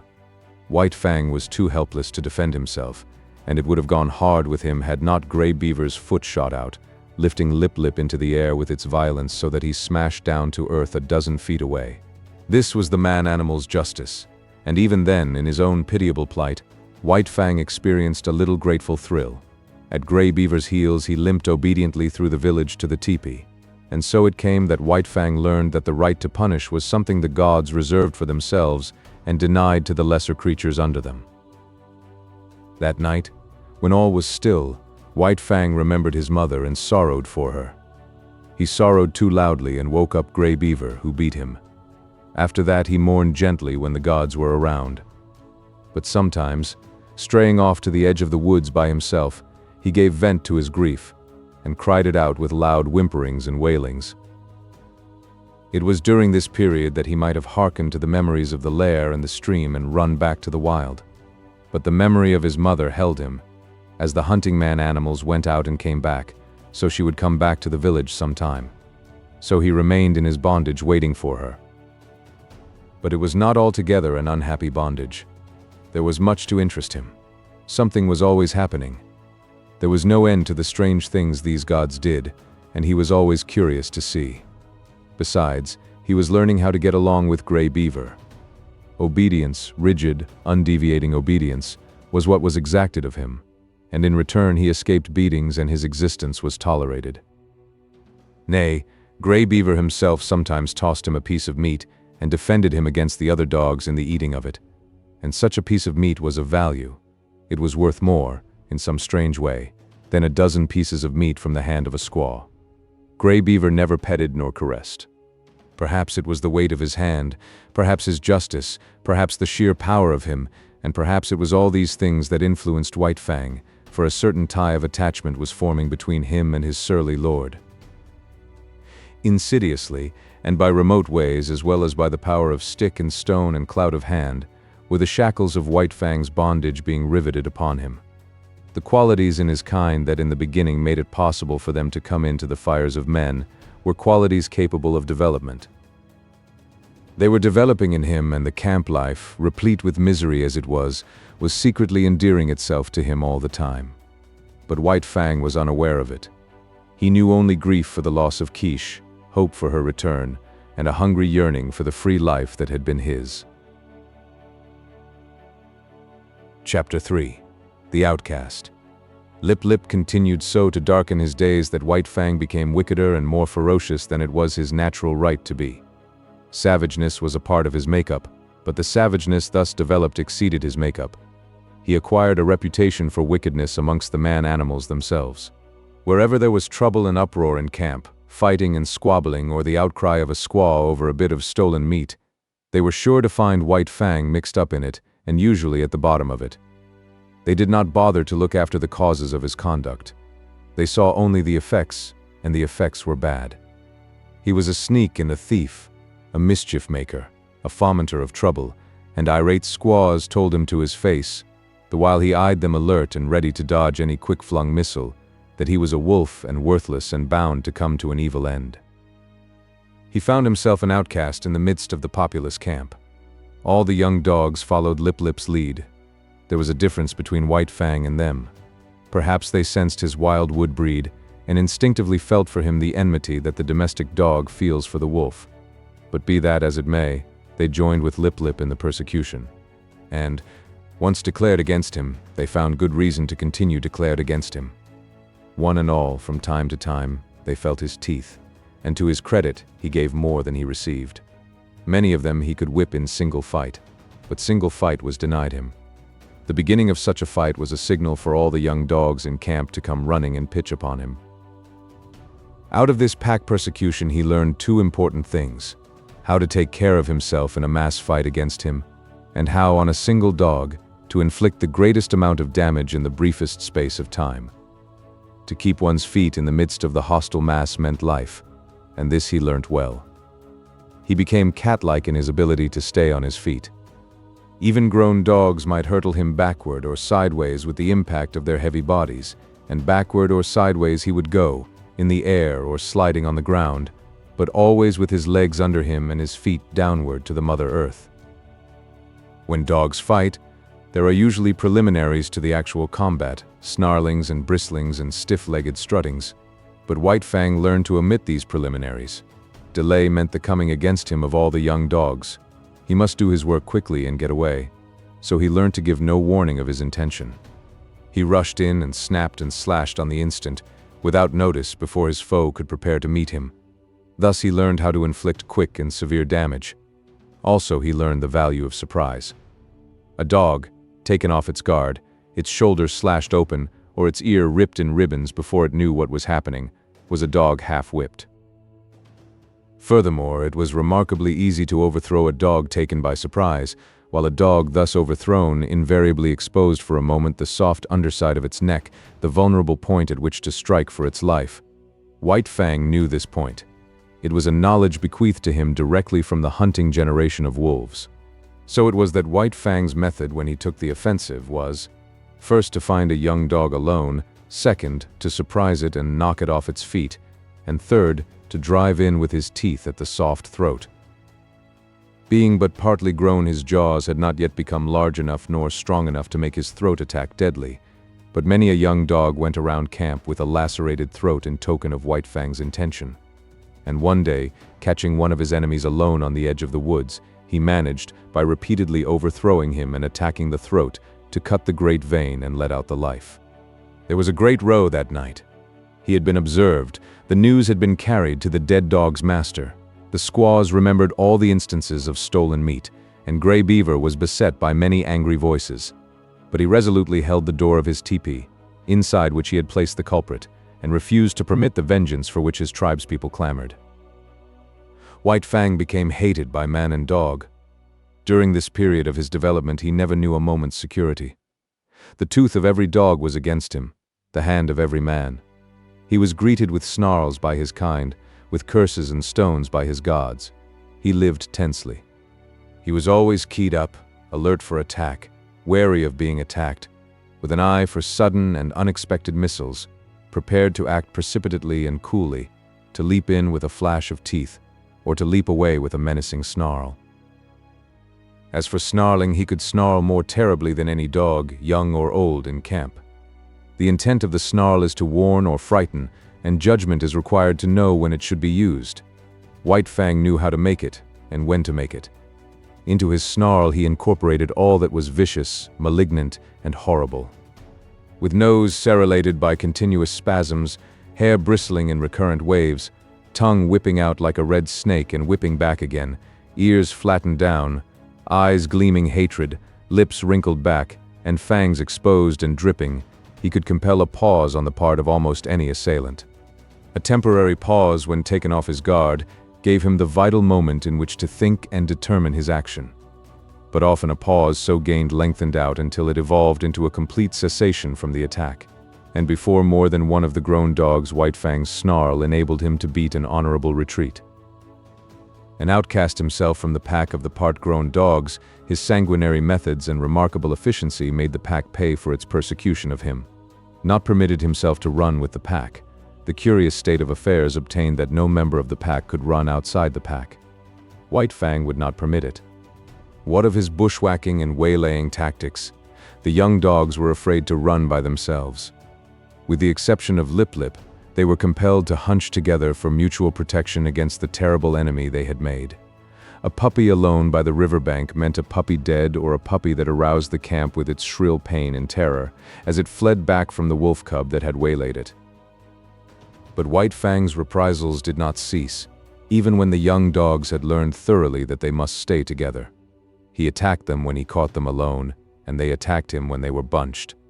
The sight of him was sufficient to start them rushing after him, at which times his swiftness usually carried him into safety. But woe the dog that outran his fellows in such pursuit. White Fang had learned to turn suddenly upon the pursuer that was ahead of the pack and thoroughly to rip him up before the pack could arrive.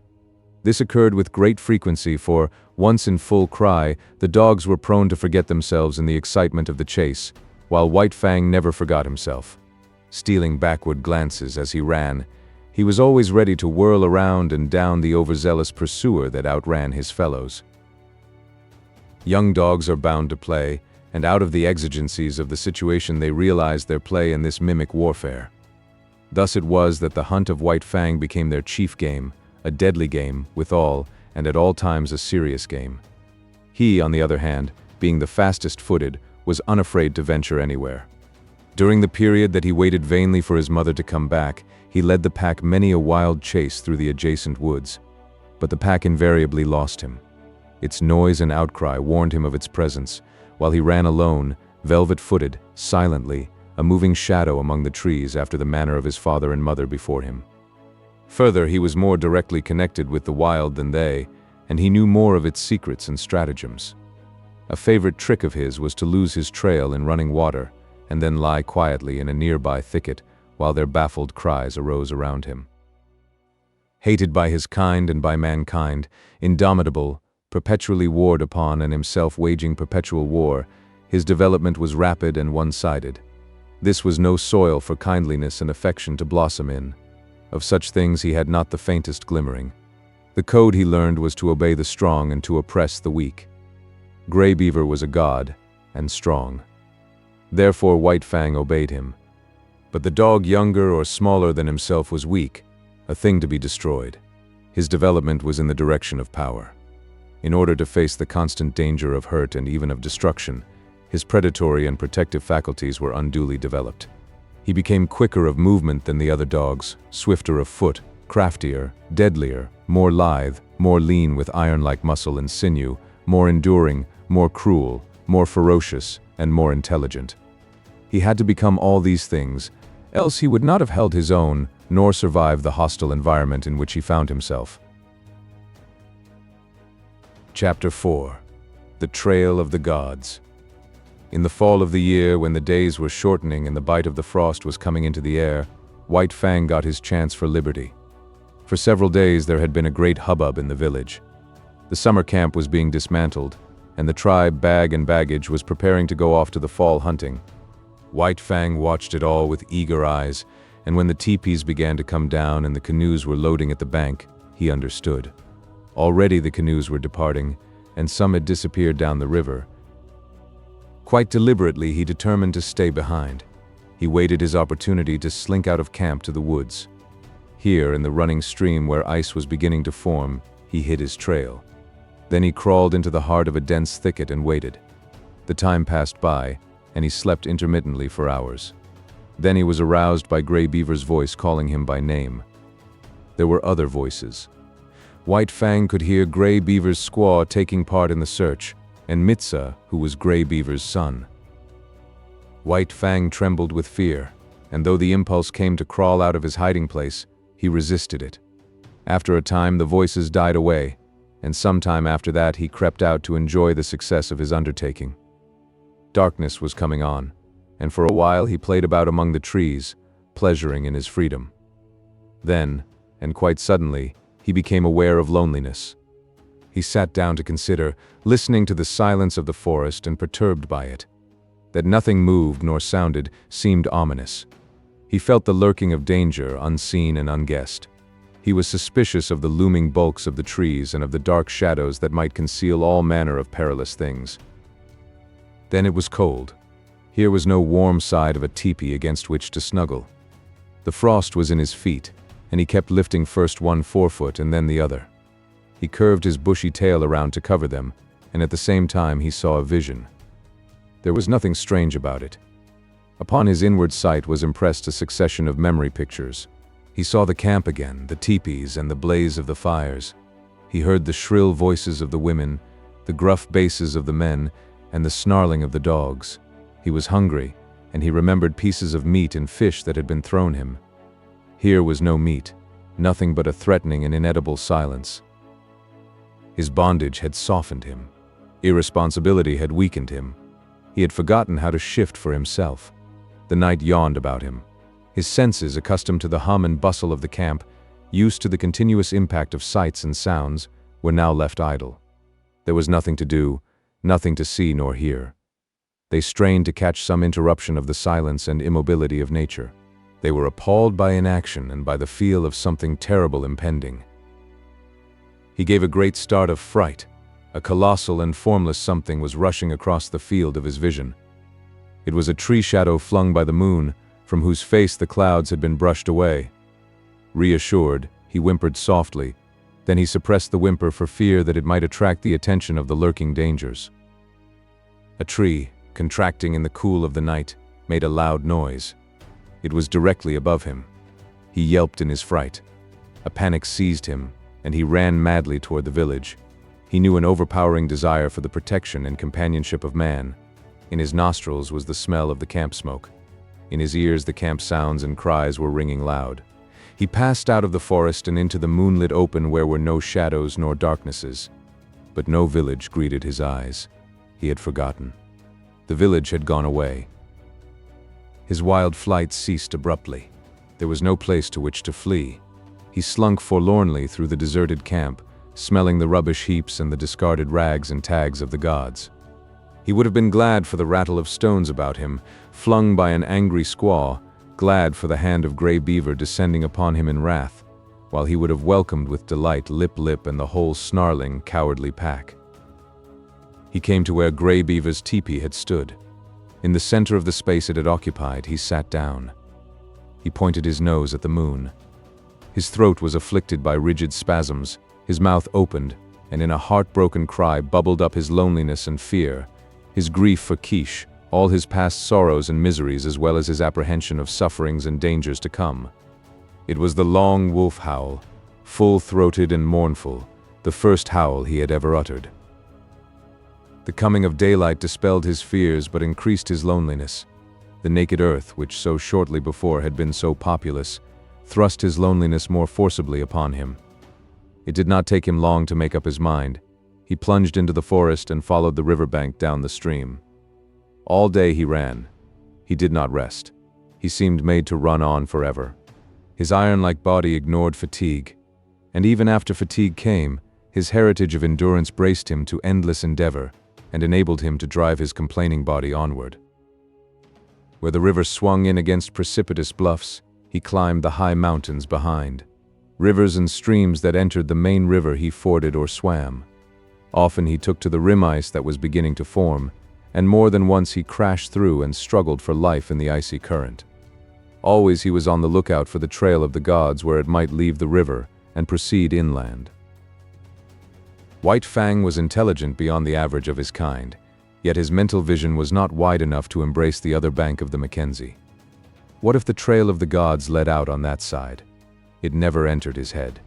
Later on, when he had traveled more and grown older and wiser and come to know more of trails and rivers, it might be that he could grasp and apprehend such a possibility. But that mental power was yet in the future.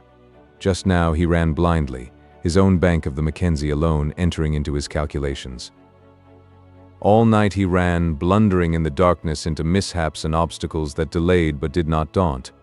By the middle of the second day he had been running continuously for 30 hours, and the iron of his flesh was giving out.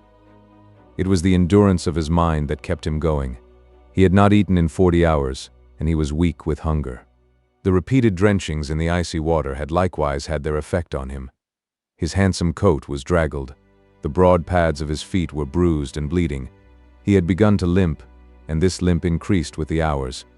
To make it worse, the light of the sky was obscured and snow began to fall.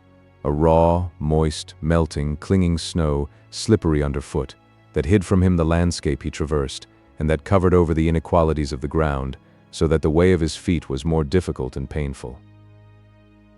Grey Beaver had intended camping that night on the far bank of the Mackenzie, for it was in that direction that the hunting lay.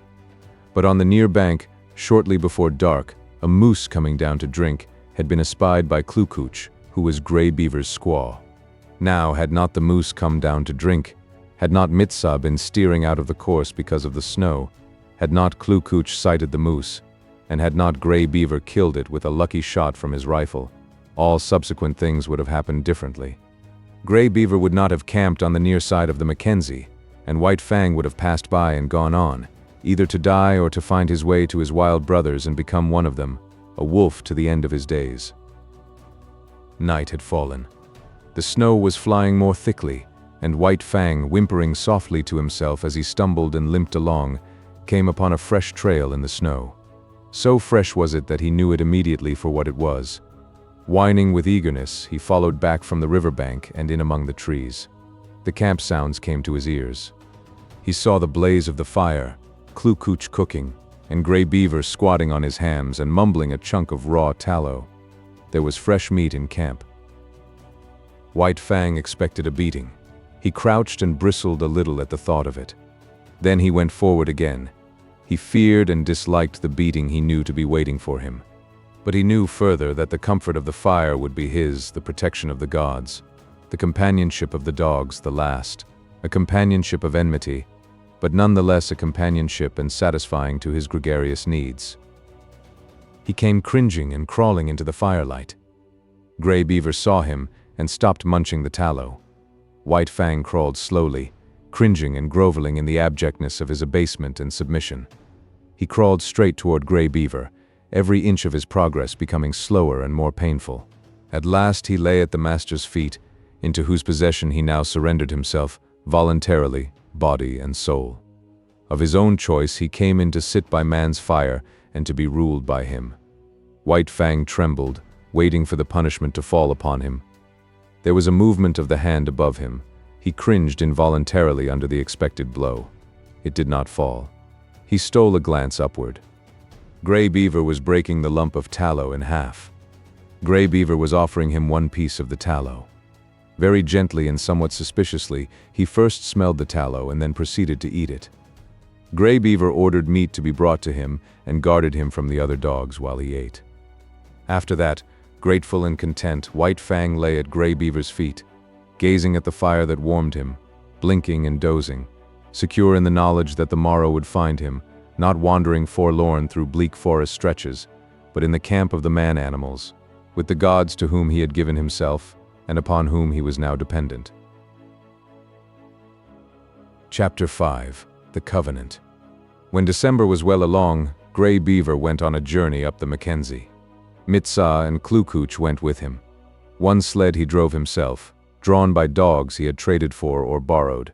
A second and smaller sled was driven by Mitsa, and to this was harnessed a team of puppies.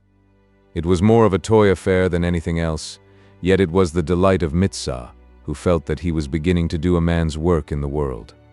Also, he was learning to drive dogs and to train dogs, while the puppies themselves were being broken into the harness. Furthermore, the sled was of some service, for it carried nearly 200 pounds of outfit and food. White Fang had seen the camp dogs toiling in the harness, so that he did not resent overmuch the first placing of the harness upon himself. About his neck was put a moss-stuffed collar, which was connected by 2 pulling traces to a strap that passed around his chest and over his back. It was to this that was fastened the long rope by which he pulled at the sled. There were 7 puppies in the team. The others had been born earlier in the year and were 9 and 10 months old, while White Fang was only 8 months old. Each dog was fastened to the sled by a single rope. No 2 ropes were of the same length, while the difference in length between any 2 ropes was at least that of a dog's body. Every rope was brought to a ring at the front end of the sled. The sled itself was without runners, being a birch bark toboggan, with upturned forward end to keep it from plowing under the snow. This construction enabled the weight of the sled and load to be distributed over the largest snow surface, for the snow was crystal powder and very soft. Observing the same principle of widest distribution of weight, the dogs at the ends of their ropes radiated fan fashion from the nose of the sled, so that no dog trod in another's footsteps. There was, furthermore, another virtue in the fan formation. The ropes of varying length prevented the dogs attacking from the rear those that ran in front of them. For a dog to attack another, it would have to turn upon one at a shorter rope, in which case it would find itself face to face with the dog attacked, and also it would find itself facing the whip of the driver. But the most peculiar virtue of all lay in the fact that the dog that strove to attack one in front of him must pull the sled faster, and that the faster the sled traveled, the faster could the dog attacked run away. Thus, the dog behind could never catch up with the one in front. The faster he ran, the faster ran the one he was after, and the faster ran all the dogs. Incidentally, the sled went faster, and thus, by cunning indirection, did man increase his mastery over the beasts. Mitsa resembled his father, much of whose gray wisdom he possessed. In the past, he had observed Lip Lip's persecution of White Fang, but at that time Lip Lip was another man's dog, and Mitsa had never dared more than to shy an occasional stone at him. But now Lip Lip was his dog, and he proceeded to wreak his vengeance on him by putting him at the end of the longest rope. This made Lip Lip the leader and was apparently an honor. But in reality it took away from him all honor, and instead of being bully and master of the pack, he now found himself hated and persecuted by the pack. Because he ran at the end of the longest rope, The dogs had always the view of him running away before them. All that they saw of him was his bushy tail and fleeing hind legs, a view far less ferocious and intimidating than his bristling mane and gleaming fangs. Also, dogs being so constituted in their mental ways, the sight of him running away gave desire to run after him and a feeling that he ran away from them. The moment the sled started, the team took after Lip Lip in a chase that extended throughout the day. At first he had been prone to turn upon his pursuers, jealous of his dignity and wrathful. But at such times Tissot would throw the stinging lash of the 30-foot caribou gut whip into his face and compel him to turn tail and run on. Lip Lip might face the pack, but he could not face that whip, and all that was left him to do was to keep his long rope taut and his flanks ahead of the teeth of his mates. But a still greater cunning lurked in the recesses of the Indian mind. To give point to unending pursuit of the leader, Tissot favored him over the other dogs. These favors aroused in them jealousy and hatred. In their presence, Tissot would give him meat, and would give it to him only. This was maddening to them. They would rage around just outside the throwing distance of the whip, while Lip Lip devoured the meat and Tissot protected him. And when there was no meat to give, Tissot would keep the team at a distance and make believe to give meat to Lip Lip. White Fang took kindly to the work. He had traveled a greater distance than the other dogs in the yielding of himself to the rule of the gods, and he had learned more thoroughly the futility of opposing their will. In addition, the persecution he had suffered from the pack had made the pack less to him in the scheme of things, and man more. He had not learned to be dependent on his kind for companionship. Besides, Keech was well nigh forgotten, and the chief outlet of expression that remained to him was in the allegiance he tendered the gods he had accepted as masters. So he worked hard, learned discipline, and was obedient. Faithfulness and willingness characterized his toil. These are essential traits of the wolf and the wild dog when they have become domesticated, and these traits White Fang possessed in unusual measure.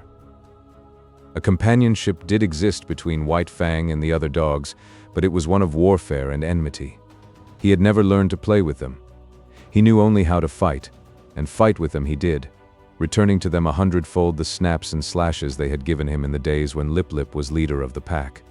But Lip Lip was no longer leader, except when he fled away before his mates at the end of his rope, the sled bounding along behind. In camp he kept close to Tissot, or Grey Beaver, or Clucooch. He did not dare venture away from the gods, for now the fangs of all dogs were against him, and he tasted to the dregs the persecution that had been White Fang's. With the overthrow of Lip Lip, White Fang could have become leader of the pack. But he was too morose and solitary for that. He merely thrashed his teammates. Otherwise, he ignored them. They got out of his way when he came along, nor did the boldest of them ever dare to rob him of his meat. On the contrary, they devoured their own meat hurriedly, for fear that he would take it away from them. White Fang knew the law well, to oppress the weak and obey the strong. He ate his share of meat as rapidly as he could, and then woe the dog that had not yet finished. A snarl and a flash of fangs, and that dog would wail his indignation to the uncomforting stars while White Fang finished his portion for him. Every little while, however, one dog or another would flame up in revolt and be promptly subdued. Thus White Fang was kept in training. He was jealous of the isolation in which he kept himself in the midst of the pack, and he fought often to maintain it. But such fights were of brief duration. He was too quick for the others. They were slashed open and bleeding before they knew what had happened, were whipped almost before they had begun to fight. As rigid as the sled discipline of the gods was the discipline maintained by White Fang amongst his fellows. He never allowed them any latitude. He compelled them to an unremitting respect for him. They might do as they pleased amongst themselves. That was no concern of his. But it was his concern that they leave him alone in his isolation, get out of his way when he elected to walk among them, and at all times acknowledge his mastery over them. A hint of stiff-leggedness on their part, a lifted lip or a bristle of hair, and he would be upon them, merciless and cruel, swiftly convincing them of the error of their way. He was a monstrous tyrant. His mastery was rigid as steel. He oppressed the weak with a vengeance. Not for nothing had he been exposed to the pitiless struggles for life in the day of his cubhood, when his mother and he, alone and unaided, held their own and survived in the ferocious environment of the wild. And not for nothing had he learned to walk softly when superior strength went by. He oppressed the weak, but he respected the strong. And in the course of the long journey with Grey Beaver, he walked softly indeed amongst the full-grown dogs in the camps of the strange man-animals they encountered. The months passed by. Still continued the journey of Grey Beaver. White Fang's strength was developed by the long hours on trail and the steady toil at the sled, and it would have seemed that his mental development was well nigh complete. He had come to know quite thoroughly the world in which he lived. His outlook was bleak and materialistic. The world as he saw it was a fierce and brutal world, a world without warmth, a world in which caresses and affection and the bright sweetnesses of the spirit did not exist. He had no affection for Grey Beaver. True, he was a god, but a most savage god. White Fang was glad to acknowledge his lordship, but it was a lordship based upon superior intelligence and brute strength. There was something in the fiber of White Fang's being that made his lordship a thing to be desired, else he would not have come back from the wild when he did to tender his allegiance. There were deeps in his nature which had never been sounded.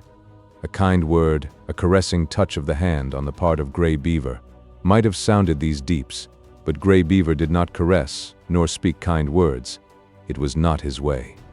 His primacy was savage, and savagely he ruled, administering justice with a club, punishing transgression with the pain of a blow, and rewarding merit, not by kindness, but by withholding a blow.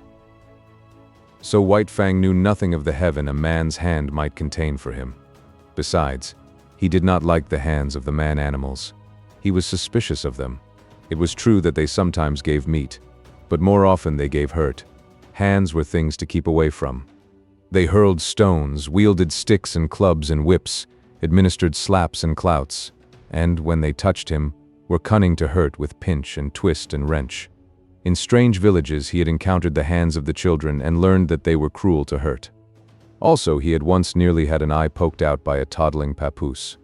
From these experiences he became suspicious of all children. He could not tolerate them. When they came near with their ominous hands, he got up. It was in a village at the Great Slave Lake that, in the course of resenting the evil of the hands of the man-animals, he came to modify the law that he had learned from Grey Beaver, namely, that the unpardonable crime was to bite one of the gods. In this village, after the custom of all dogs in all villages, White Fang went foraging for food. A boy was chopping frozen moose meat with an axe, and the chips were flying in the snow. White Fang, sliding by in quest of meat, stopped and began to eat the chips. He observed the boy lay down the axe and take up a stout club. White Fang sprang clear, just in time to escape the descending blow. The boy pursued him, and he, a stranger in the village, fled between two teepees to find himself cornered against a high earth bank.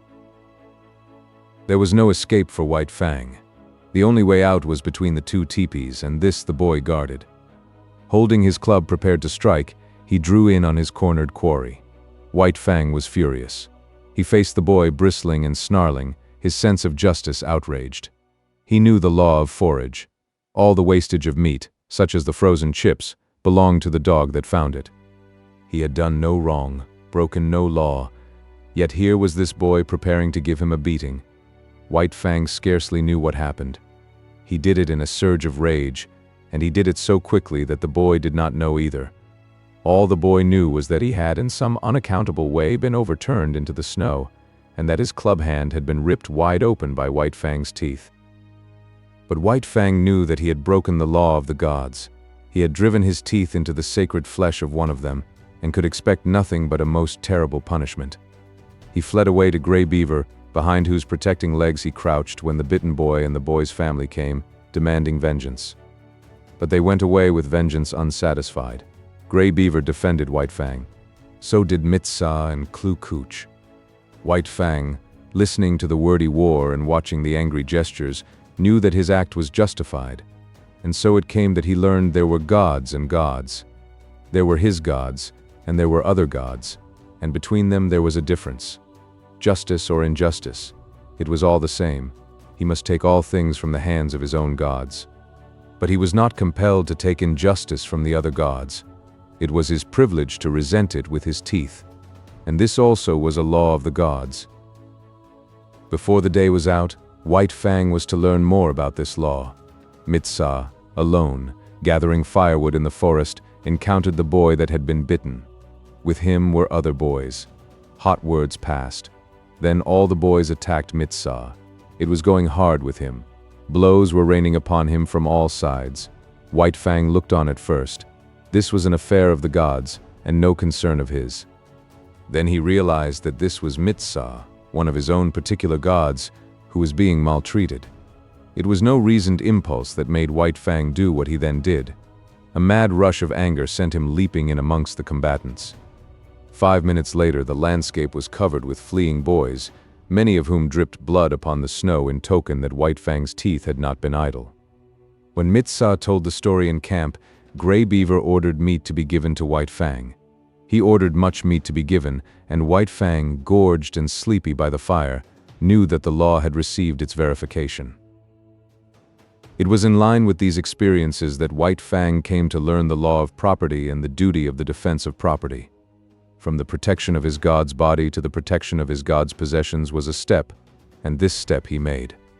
What was his god's was to be defended against all the world, even to the extent of biting other gods. Not only was such an act sacrilegious in its nature, but it was fraught with peril. The gods were all powerful, and a dog was no match against them, yet White Fang learned to face them, fiercely belligerent and unafraid. Duty rose above fear, and thieving gods learned to leave Grey Beaver's property alone. One thing, in this connection, White Fang quickly learnt, and that was that a thieving god was usually a cowardly god and prone to run away at the sounding of the alarm. Also, he learned that but brief time elapsed between his sounding of the alarm and Grey Beaver coming to his aid. He came to know that it was not fear of him that drove the thief away, but fear of Grey Beaver. White Fang did not give the alarm by barking. He never barked. His method was to drive straight at the intruder, and to sink his teeth in if he could. Because he was morose and solitary, having nothing to do with the other dogs, he was unusually fitted to guard his master's property, and in this he was encouraged and trained by Grey Beaver. One result of this was to make White Fang more ferocious and indomitable, and more solitary. The months went by, binding stronger and stronger the covenant between dog and man. This was the ancient covenant that the first wolf that came in from the wild entered into with man. And, like all succeeding wolves and wild dogs that had done likewise, White Fang worked the covenant out for himself. The terms were simple. For the possession of a flesh and blood god, he exchanged his own liberty. Food and fire, protection and companionship were some of the things he received from the god. In return, he guarded the god's property, defended his body, worked for him, and obeyed him. The possession of a god implies service. White Fang's was a service of duty and awe, but not of love. He did not know what love was. He had no experience of love. Quiche was a remote memory. Besides, not only had he abandoned the wild and his kind when he gave himself up to man, but the terms of the covenant were such that if ever he met Quiche again, he would not desert his god to go with her. His allegiance to man seemed somehow a law of his being greater than the love of liberty, of kind and kin. Chapter 6 The Famine. The spring of the year was at hand when Grey Beaver finished his long journey. It was April, and White Fang was a year old when he pulled into the home villages and was loosed from the harness by Mitsa. Though a long way from his full growth, White Fang, next to Lip Lip, was the largest yearling in the village. Both from his father, the wolf, and from Quiche, he had inherited stature and strength, and already he was measuring up alongside the full-grown dogs. But he had not yet grown compact.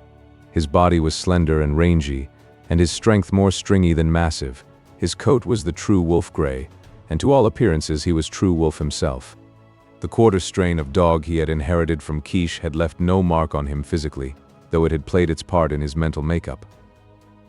He wandered through the village, recognizing with staid satisfaction the various gods he had known before the long journey.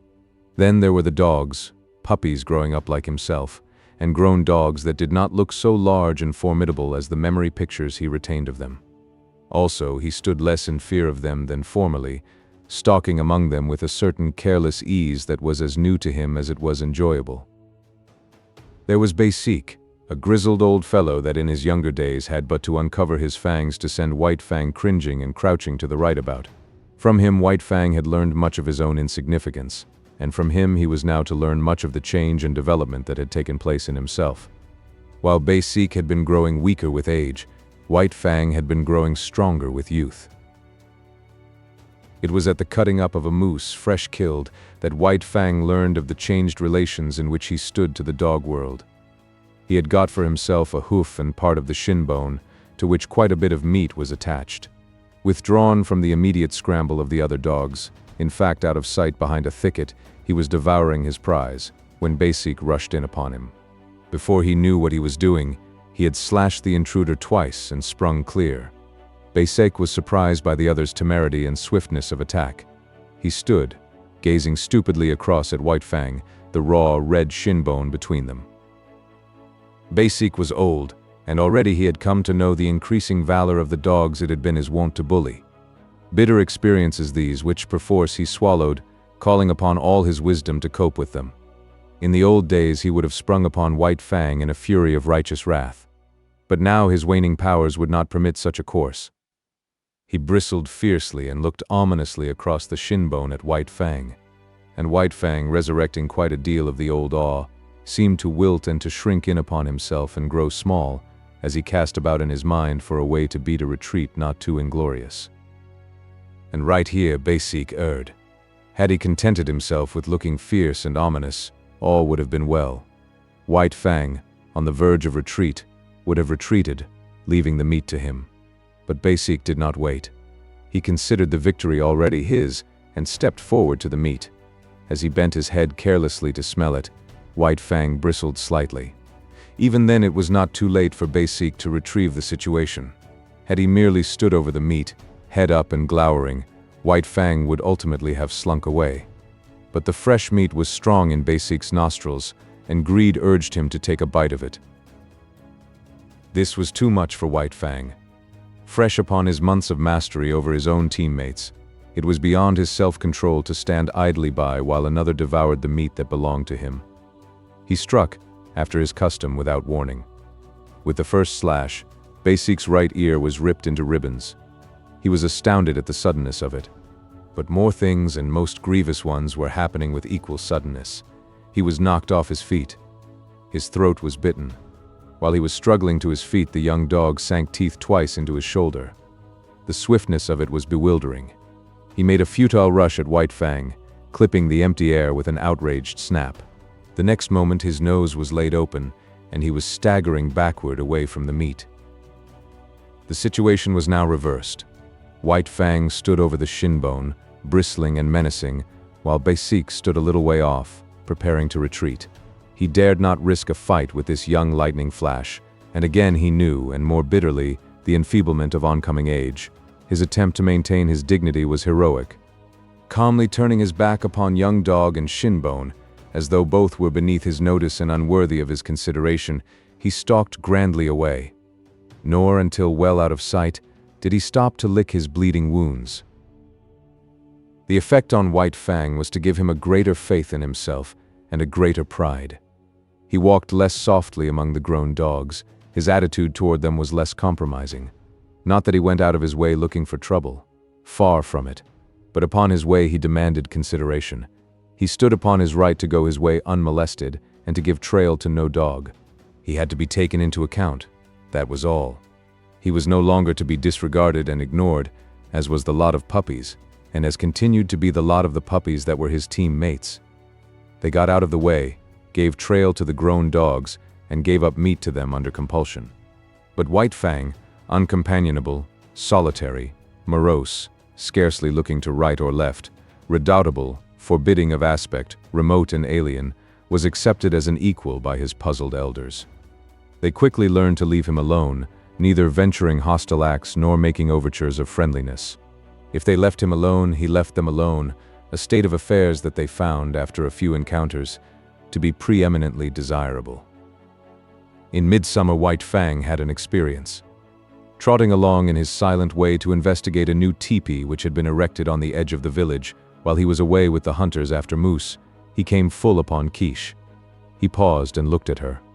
He remembered her vaguely, but he remembered her, and that was more than could be said for her.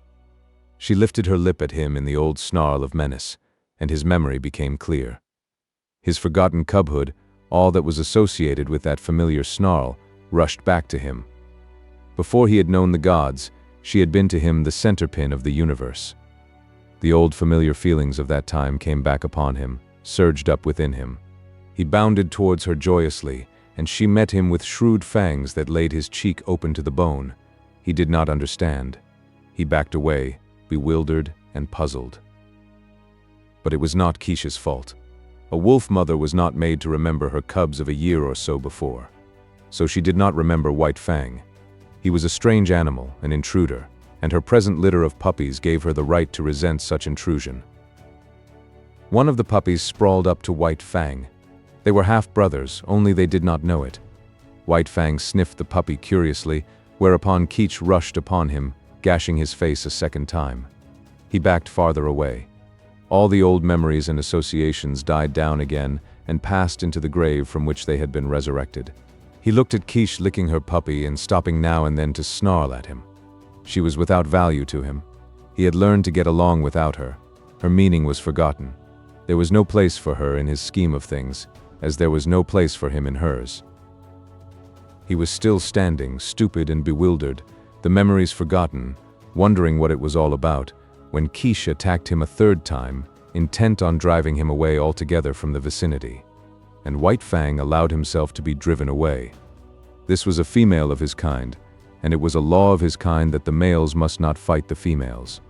He did not know anything about this law, for it was no generalization of the mind, not a something acquired by experience of the world.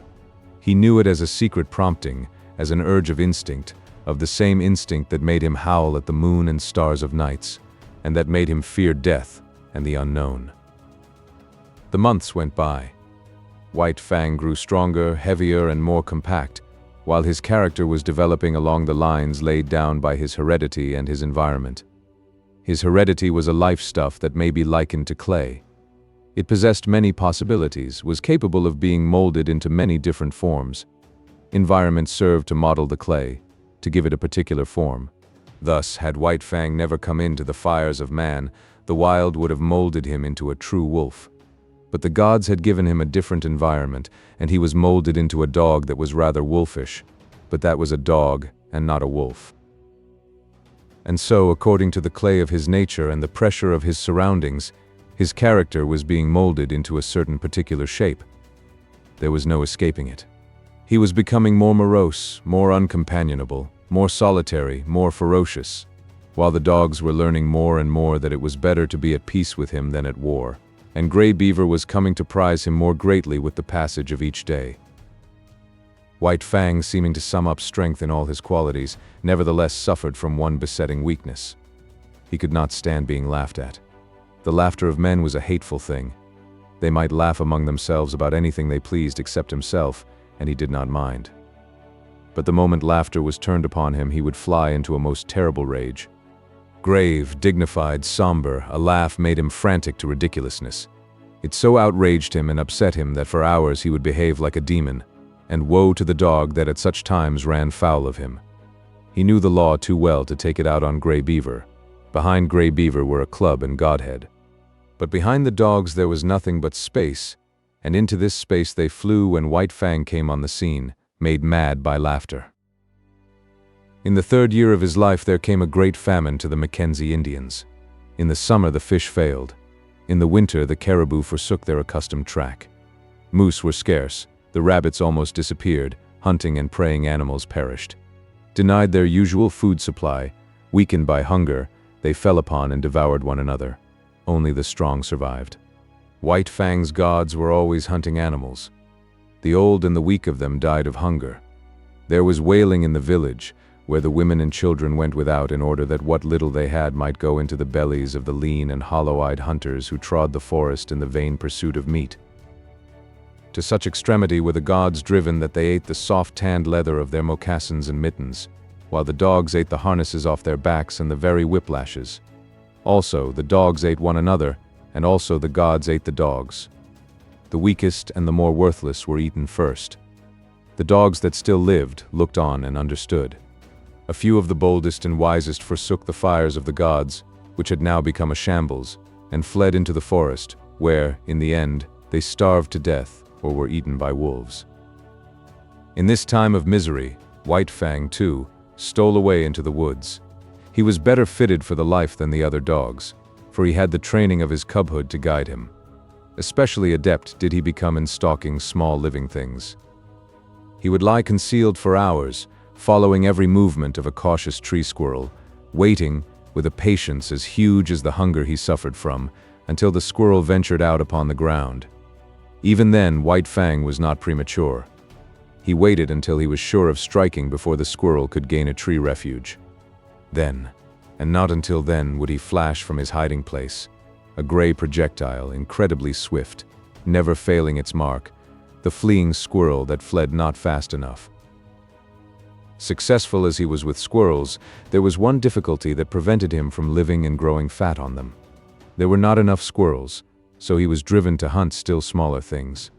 So acute did his hunger become at times that he was not above rooting out wood mice from their burrows in the ground. Nor did he scorn to do battle with a weasel as hungry as himself and many times more ferocious. In the worst pinches of the famine, he stole back to the fires of the gods. But he did not go into the fires. He lurked in the forest, avoiding discovery and robbing the snares at the rare intervals when game was caught. He even robbed Gray Beaver's snare of a rabbit at a time when Gray Beaver staggered and tottered through the forest, sitting down often to rest, what of weakness and of shortness of breath. One day White Fang encountered a young wolf, gaunt and scrawny, loose-jointed with famine. Had he not been hungry himself, White Fang might have gone with him and eventually found his way into the pack amongst his wild brethren. As it was, he ran the young wolf down and killed and ate him. Fortune seemed to favor him. Always, when hardest pressed for food, he found something to kill. Again, when he was weak, it was his luck that none of the larger preying animals chanced upon him. Thus, he was strong from the 2 days eating a lynx had afforded him when the hungry wolf pack ran full tilt upon him. It was a long, cruel chase, but he was better nourished than they, and in the end outran them. And not only did he outrun them, but, circling widely back on his track, he gathered in one of his exhausted pursuers. After that, he left that part of the country and journeyed over to the valley wherein he had been born. Here, in the old lair, he encountered Keech. Up to her old tricks, she too had fled the inhospitable fires of the gods and gone back to her old refuge to give birth to her young. Of this litter, but one remained alive when White Fang came upon the scene, and this one was not destined to live long. Young life had little chance in such a famine. Keech's greeting of her grown son was anything but affectionate. But White Fang did not mind. He had outgrown his mother. So he turned tail philosophically and trotted on up the stream. At the forks he took the turning to the left, where he found the lair of the lynx with whom his mother and he had fought long before. Here, in the abandoned lair, he settled down and rested for a day. During the early summer, in the last days of the famine, he met Lip Lip, who had likewise taken to the woods, where he had eked out a miserable existence. White Fang came upon him unexpectedly. Trotting in opposite directions along the base of a high bluff, they rounded a corner of rock and found themselves face to face. They paused with instant alarm and looked at each other suspiciously. White Fang was in splendid condition. His hunting had been good, and for a week he had eaten his fill. He was even gorged from his latest kill, but in the moment he looked at Lip Lip, his hair rose on end all along his back.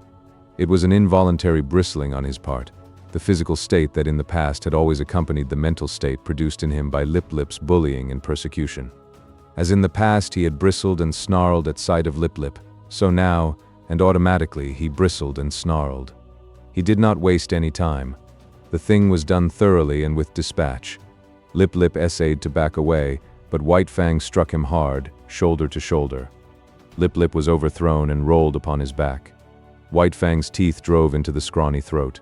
There was a death struggle, during which White Fang walked around, stiff-legged and observant. Then he resumed his course and trotted on along the base of the bluff. One day, not long after, he came to the edge of the forest, where a narrow stretch of open land sloped down to the Mackenzie. He had been over this ground before, when it was bare, but now a village occupied it. Still hidden amongst the trees, he paused to study the situation. Sights and sounds and scents were familiar to him. It was the old village changed to a new place. But sights and sounds and smells were different from those he had last had when he fled away from it. There was no whimpering nor wailing. Contented sounds saluted his ear, and when he heard the angry voice of a woman, he knew it to be the anger that proceeds from a full stomach, and there was a smell in the air of fish. There was food. The famine was gone. He came out boldly from the forest and trotted into camp straight to Gray Beaver's teepee. Gray Beaver was not there, but Klukooch welcomed him with glad cries and the whole of a fresh-caught fish, and he lay down to wait Gray Beaver's coming. Part 4. Chapter 1. The Enemy of His Kind. Had there been in White Fang's nature any possibility, no matter how remote, of his ever coming to fraternize with his kind, such possibility was irretrievably destroyed when he was made leader of the sled team. For now the dogs hated him for the extra meat bestowed upon him by Mitsa, hated him for all the real and fancied favors he received, hated him for that he fled always at the head of the team, his waving brush of a tail, and his perpetually retreating hindquarters forever maddening their eyes. And White Fang just as bitterly hated them back. Being sled leader was anything but gratifying to him. To be compelled to run away before the yelling pack, every dog of which for 3 years he had thrashed and mastered, was almost more than he could endure. But endure it he must or perish, and the life that was in him had no desire to perish out. The moment Mitsa gave his order for the start, that moment the whole team, with eager, savage cries, sprang forward at White Fang. There was no defense for him. If he turned upon them, Mitsa would throw the stinging lash of the whip into his face. Only remained to him to run away. He could not encounter that howling horde with his tail and hind quarters. These were scarcely fit weapons with which to meet the many merciless fangs. So run away he did, violating his own nature and pride with every leap he made, and leaping all day long. One cannot violate the promptings of one's nature without having that nature recoil upon itself. Such a recoil is like that of a hair, made to grow out from the body, turning unnaturally upon the direction of its growth and growing into the body, a rankling, festering thing of hurt. And so with White Fang. Every urge of his being impelled him to spring upon the pack that cried at his heels, but it was the will of the gods that this should not be, and behind the will to enforce it was the whip of caribou gut with its biting 30-foot lash. So White Fang could only eat his heart in bitterness and develop a hatred and malice commensurate with the ferocity and indomitability of his nature. If ever a creature was the enemy of its kind, White Fang was that creature. He asked no quarter, gave none. He was continually marred and scarred by the teeth of the pack, and as continually he left his own marks upon the pack. Unlike most leaders, who, when camp was made and the dogs were unhitched, huddled near to the gods for protection, White Fang disdained such protection. He walked boldly about the camp, inflicting punishment in the night for what he had suffered in the day. In the time before he was made leader of the team, the pack had learned to get out of his way. But now it was different. Excited by the day-long pursuit of him, swayed subconsciously by the insistent iteration on their brains of the sight of him fleeing away, mastered by the feeling of mastery enjoyed all day, the dogs could not bring themselves to give way to him. When he appeared amongst them, there was always a squabble. His progress was marked by snarl and snap and growl. The very atmosphere he breathed was surcharged with hatred and malice, and this but served to increase the hatred and malice within him. When Mitsa cried out his command for the team to stop, White Fang obeyed. At first this caused trouble for the other dogs. All of them would spring upon the hated leader only to find the tables turned. Behind him would be Mitsa, the great whip singing in his hand. So the dogs came to understand that when the team stopped by order, White Fang was to be let alone. But when White Fang stopped without orders, then it was allowed them to spring upon him and destroy him if they could. After several experiences, White Fang never stopped without orders. He learned quickly. It was in the nature of things that he must learn quickly if he were to survive the unusually severe conditions under which life was vouchsafed him. But the dogs could never learn the lesson to leave him alone in camp. Each day, pursuing him and crying defiance at him, the lesson of the previous night was erased, and that night would have to be learned over again, to be as immediately forgotten. Besides, there was a greater consistence in their dislike of him. They sensed between themselves and him a difference of kind, cause sufficient in itself for hostility. Like him, they were domesticated wolves, but they had been domesticated for generations. Much of the wild had been lost, so that to them the wild was the unknown, the terrible, the ever-menacing and ever-warring. But to him, in appearance and action and impulse, still clung the wild. He symbolized it, was its personification, so that when they showed their teeth to him, they were defending themselves against the powers of destruction that lurked in the shadows of the forest and in the dark beyond the campfire. But there was one lesson the dogs did learn, and that was to keep together. White Fang was too terrible for any of them to face single-handed. They met him with the mass formation, otherwise he would have killed them, one by one, in a night. As it was, he never had a chance to kill them. He might roll a dog off its feet, but the pack would be upon him before he could follow up and deliver the deadly throat stroke. At the first hint of conflict, the whole team drew together and faced him. The dogs had quarrels among themselves, but these were forgotten when trouble was brewing with White Fang.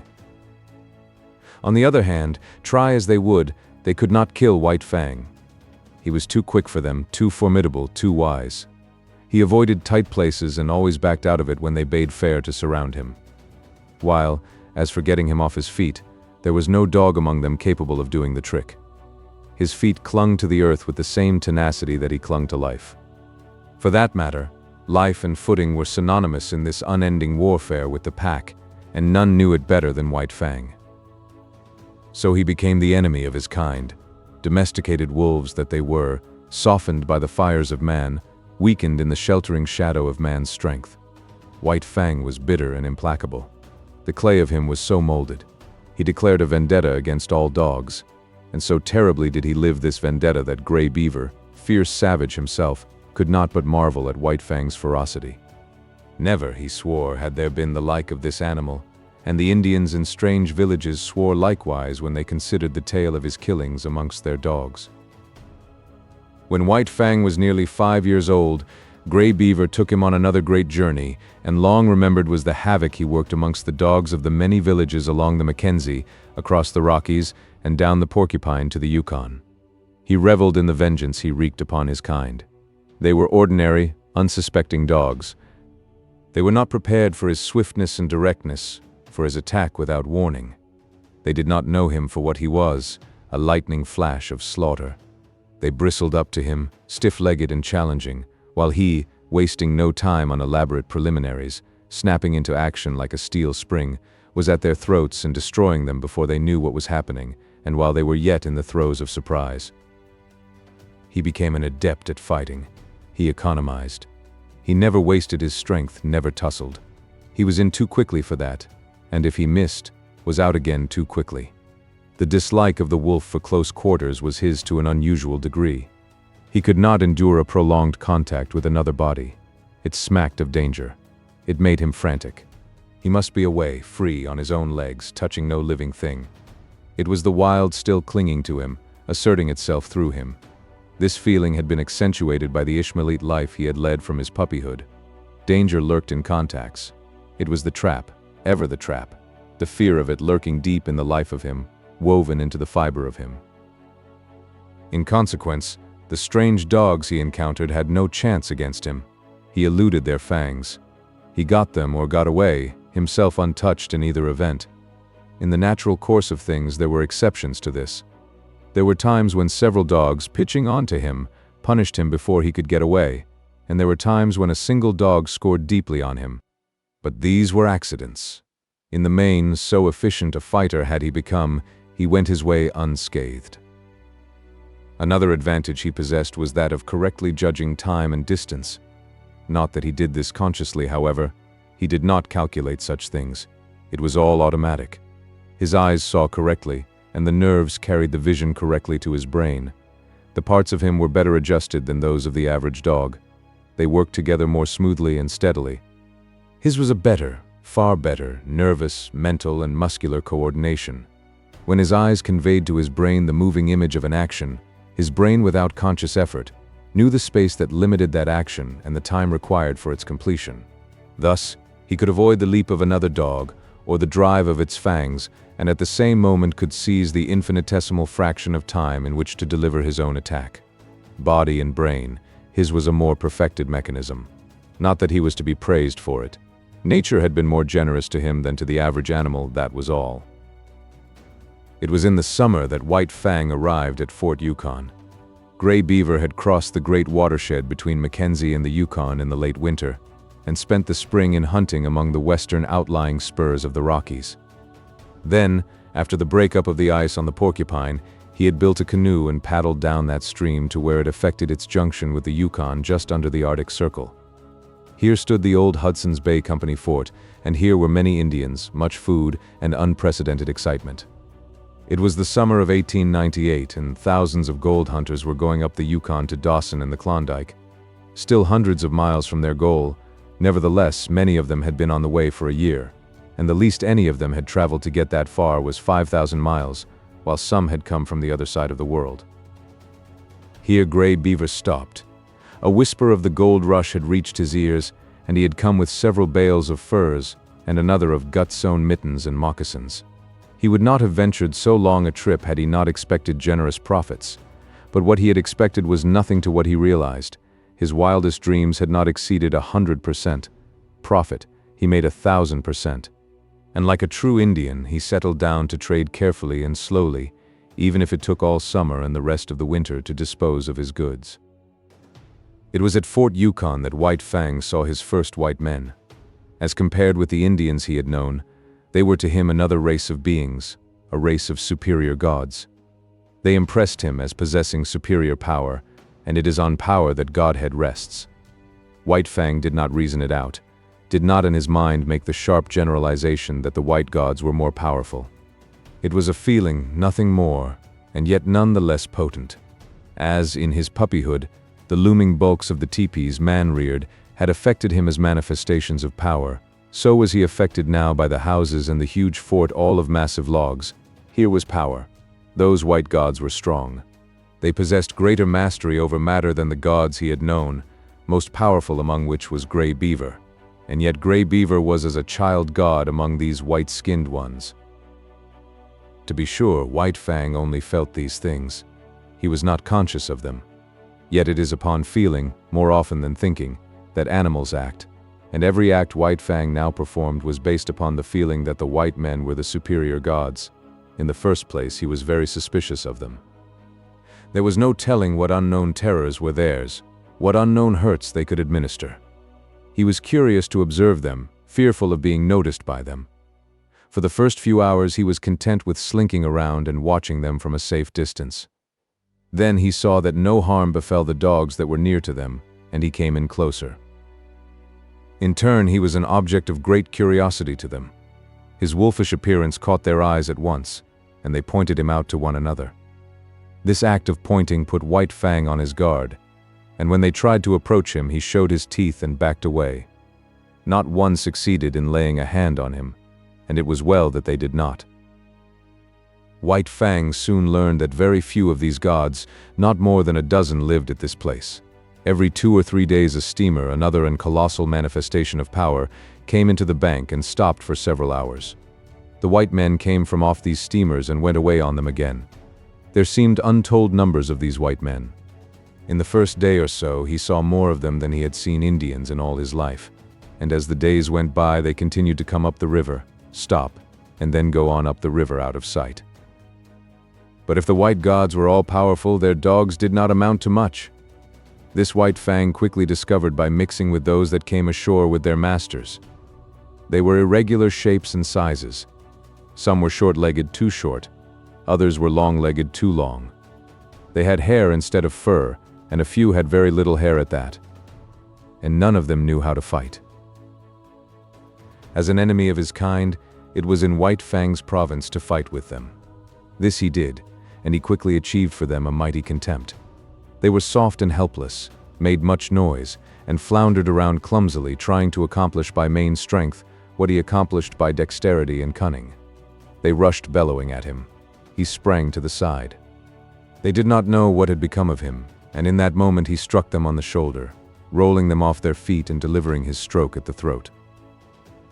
Sometimes this stroke was successful and a stricken dog rolled in the dirt, to be pounced upon and torn to pieces by the pack of Indian dogs that waited. White Fang was wise. He had long since learned that the gods were made angry when their dogs were killed. The white men were no exception to this. So he was content, when he had overthrown and slashed wide the throat of one of their dogs, to drop back and let the pack go in and do the cruel finishing work. It was then that the white men rushed in, visiting their wrath heavily on the pack, while White Fang went free. He would stand off at a little distance and look on, while stones, clubs, axes, and all sorts of weapons fell upon his fellows. White Fang was very wise. But his fellows grew wise in their own way, and in this White Fang grew wise with them. They learned that it was when a steamer first tied to the bank that they had their fun. After the first 2 or 3 strange dogs had been downed and destroyed, the white men hustled their own animals back on board and wreaked savage vengeance on the offenders. One white man, having seen his dog, a setter, torn to pieces before his eyes, drew a revolver. He fired rapidly, 6 times, and 6 of the pack lay dead or dying, another manifestation of power that sank deep into White Fang's consciousness. White Fang enjoyed it all.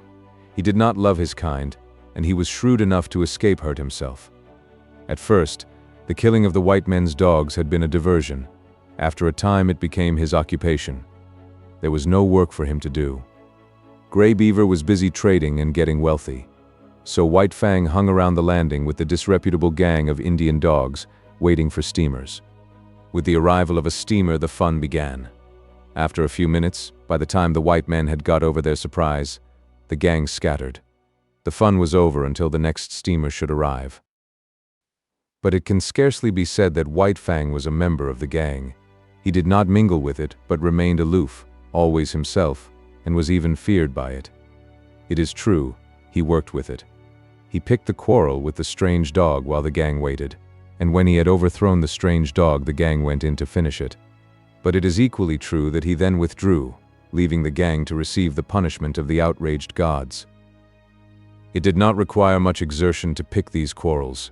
All he had to do when the strange dogs came ashore was to show himself. When they saw him, they rushed for him. It was their instinct. He was the wild, the unknown, the terrible, the ever-menacing, the thing that prowled in the darkness around the fires of the primeval world when they, cowering close to the fires, were reshaping their instincts, learning to fear the wild out of which they had come and which they had deserted and betrayed. Generation by generation, down all the generations, had this fear of the wild been stamped into their natures. For centuries the wild had stood for terror and destruction. And during all this time free license had been theirs, from their masters, to kill the things of the wild. In doing this they had protected both themselves and the gods whose companionship they shared. And so, fresh from the soft southern world, these dogs, trotting down the gangplank and out upon the Yukon shore, had but to see White Fang to experience the irresistible impulse to rush upon him and destroy him. They might be town-reared dogs, but the instinctive fear of the wild was theirs just the same. Not alone with their own eyes did they see the wolfish creature in the clear light of day standing before them. They saw him with the eyes of their ancestors, and by their inherited memory they knew White Fang for the wolf, and they remembered the ancient feud. All of which served to make White Fang's days enjoyable. If the sight of him drove these strange dogs upon him, so much the better for him, so much the worse for them. They looked upon him as legitimate prey, and as legitimate prey he looked upon them. Not for nothing had he first seen the light of day in a lonely lair and fought his first fights with the ptarmigan, the weasel, and the lynx. And not for nothing had his puppyhood been made bitter by the persecution of Lip Lip and the whole puppy pack. It might have been otherwise, and he would then have been otherwise. Had Lip Lip not existed, he would have passed his puppyhood with the other puppies and grown up more dog-like and with more liking for dogs. Had Gray Beaver possessed the plummet of affection and love, he might have sounded the deeps of White Fang's nature and brought up to the surface all manner of kindly qualities. But these things had not been so. The clay of White Fang had been molded until he became what he was, morose and lonely, unloving and ferocious, the enemy of all his kind. Chapter 2: The Mad God. A small number of white men lived in Fort Yukon. These men had been long in the country. They called themselves sourdoughs and took great pride in so classifying themselves. For other men new in the land, they felt nothing but disdain. The men who came ashore from the steamers were newcomers. They were known as Chechaquos, and they always wilted at the application of the name. They made their bread with baking powder. This was the invidious distinction between them and the sourdoughs, who, forsooth, made their bread from sourdough because they had no baking powder. All of which is neither here nor there. The men in the fort disdained the newcomers and enjoyed seeing them come to grief. Especially did they enjoy the havoc worked amongst the newcomers' dogs by White Fang and his disreputable gang. When a steamer arrived, the men of the fort made it a point always to come down to the bank and see the fun. They looked forward to it with as much anticipation as did the Indian dogs, while they were not slow to appreciate the savage and crafty part played by White Fang. But there was one man amongst them who particularly enjoyed the sport. He would come running at the first sound of a steamboat's whistle, and when the last fight was over and White Fang and the pack had scattered, he would return slowly to the fort, his face heavy with regret. Sometimes, when a soft Southland dog went down, shrieking its death cry under the fangs of the pack, this man would be unable to contain himself, and would leap into the air and cry out with delight. And always he had a sharp and covetous eye for White Fang. This man was called Beauty by the other men of the fort. No one knew his first name, and in general he was known in the country as Beauty Smith, but he was anything save a beauty. To antithesis was due his naming. He was preeminently unbeautiful. Nature had been niggardly with him. He was a small man to begin with, and upon his meager frame was deposited an even more strikingly meager head. Its apex might be likened to a point. In fact, in his boyhood, before he had been named Beauty by his fellows, he had been called Pinhead. Backward, from the apex, his head slanted down to his neck, and forward it slanted uncompromisingly to meet a low and remarkably wide forehead.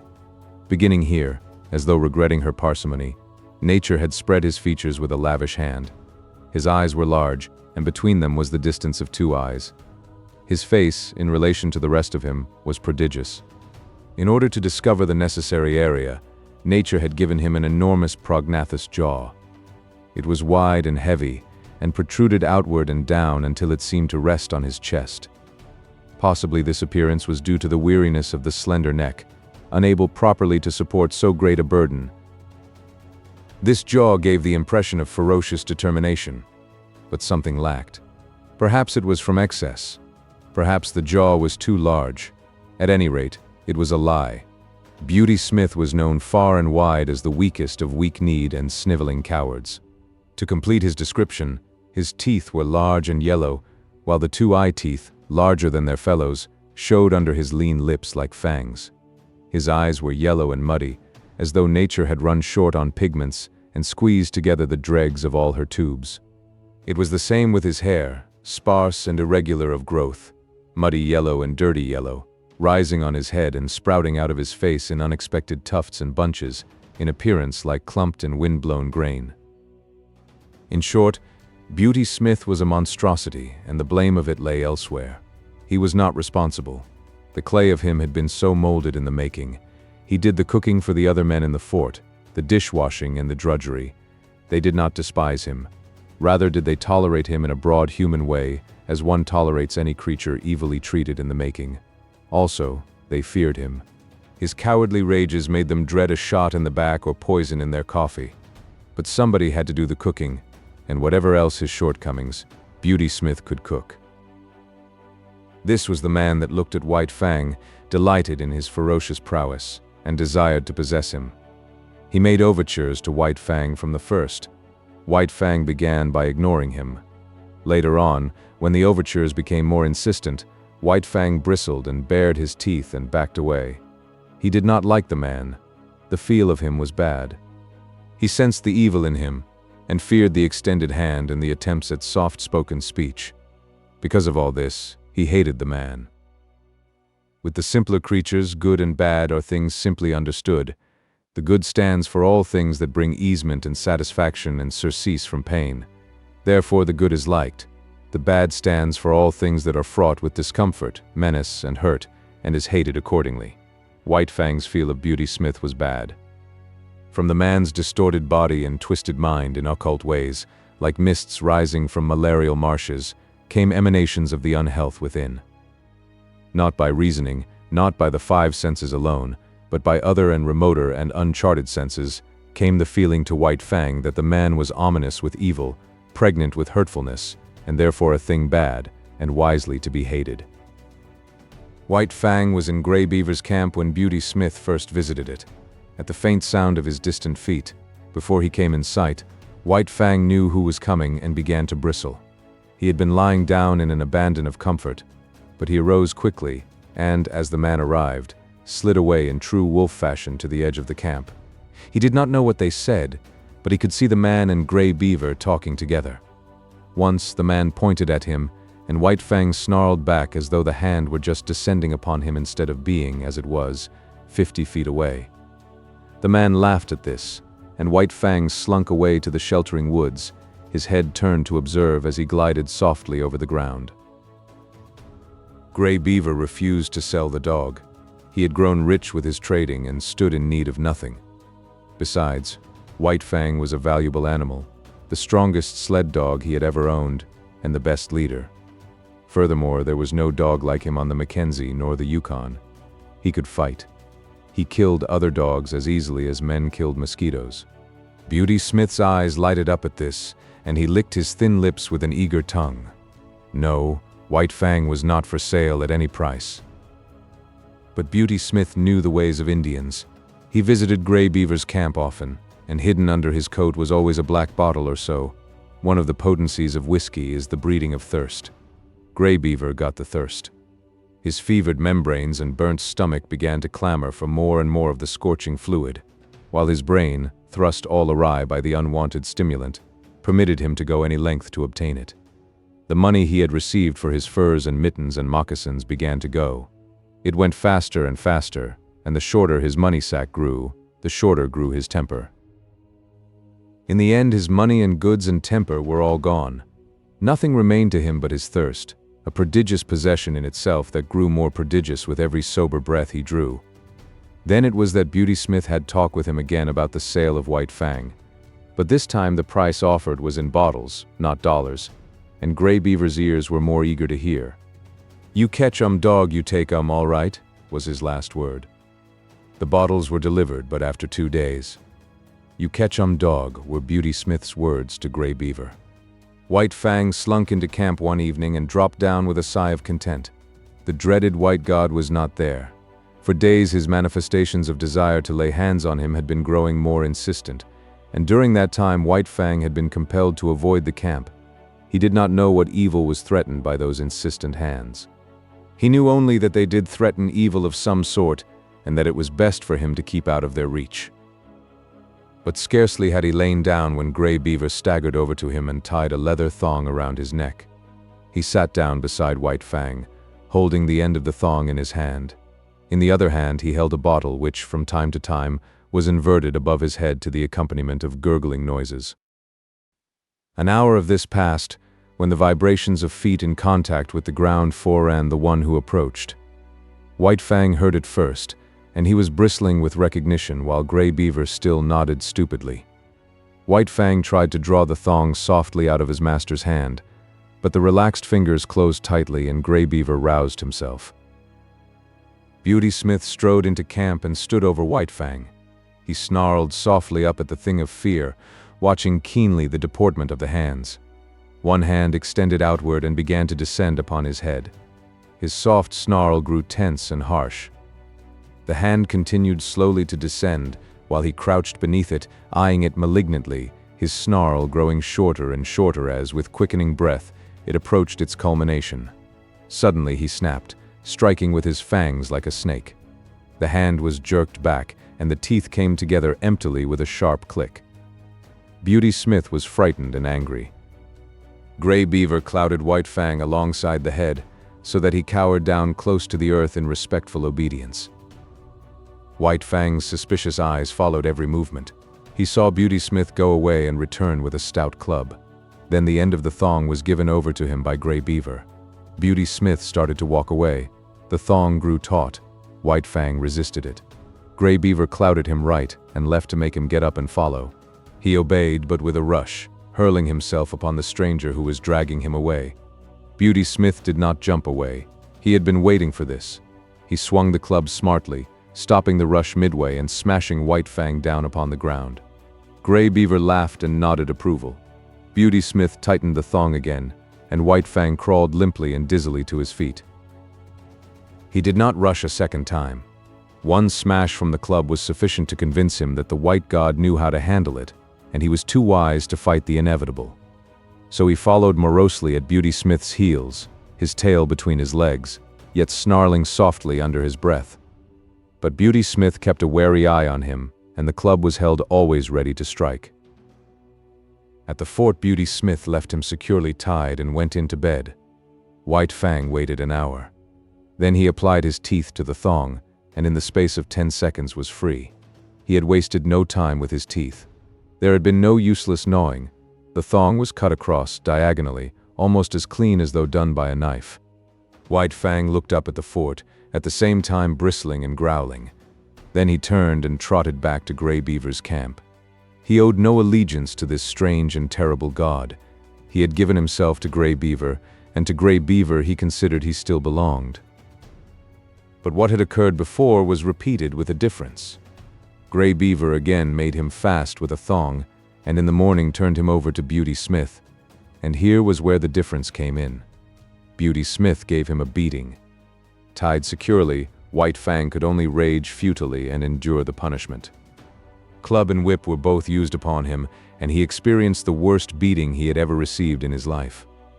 Even the big beating given him in his puppyhood by Grey Beaver was mild compared with this.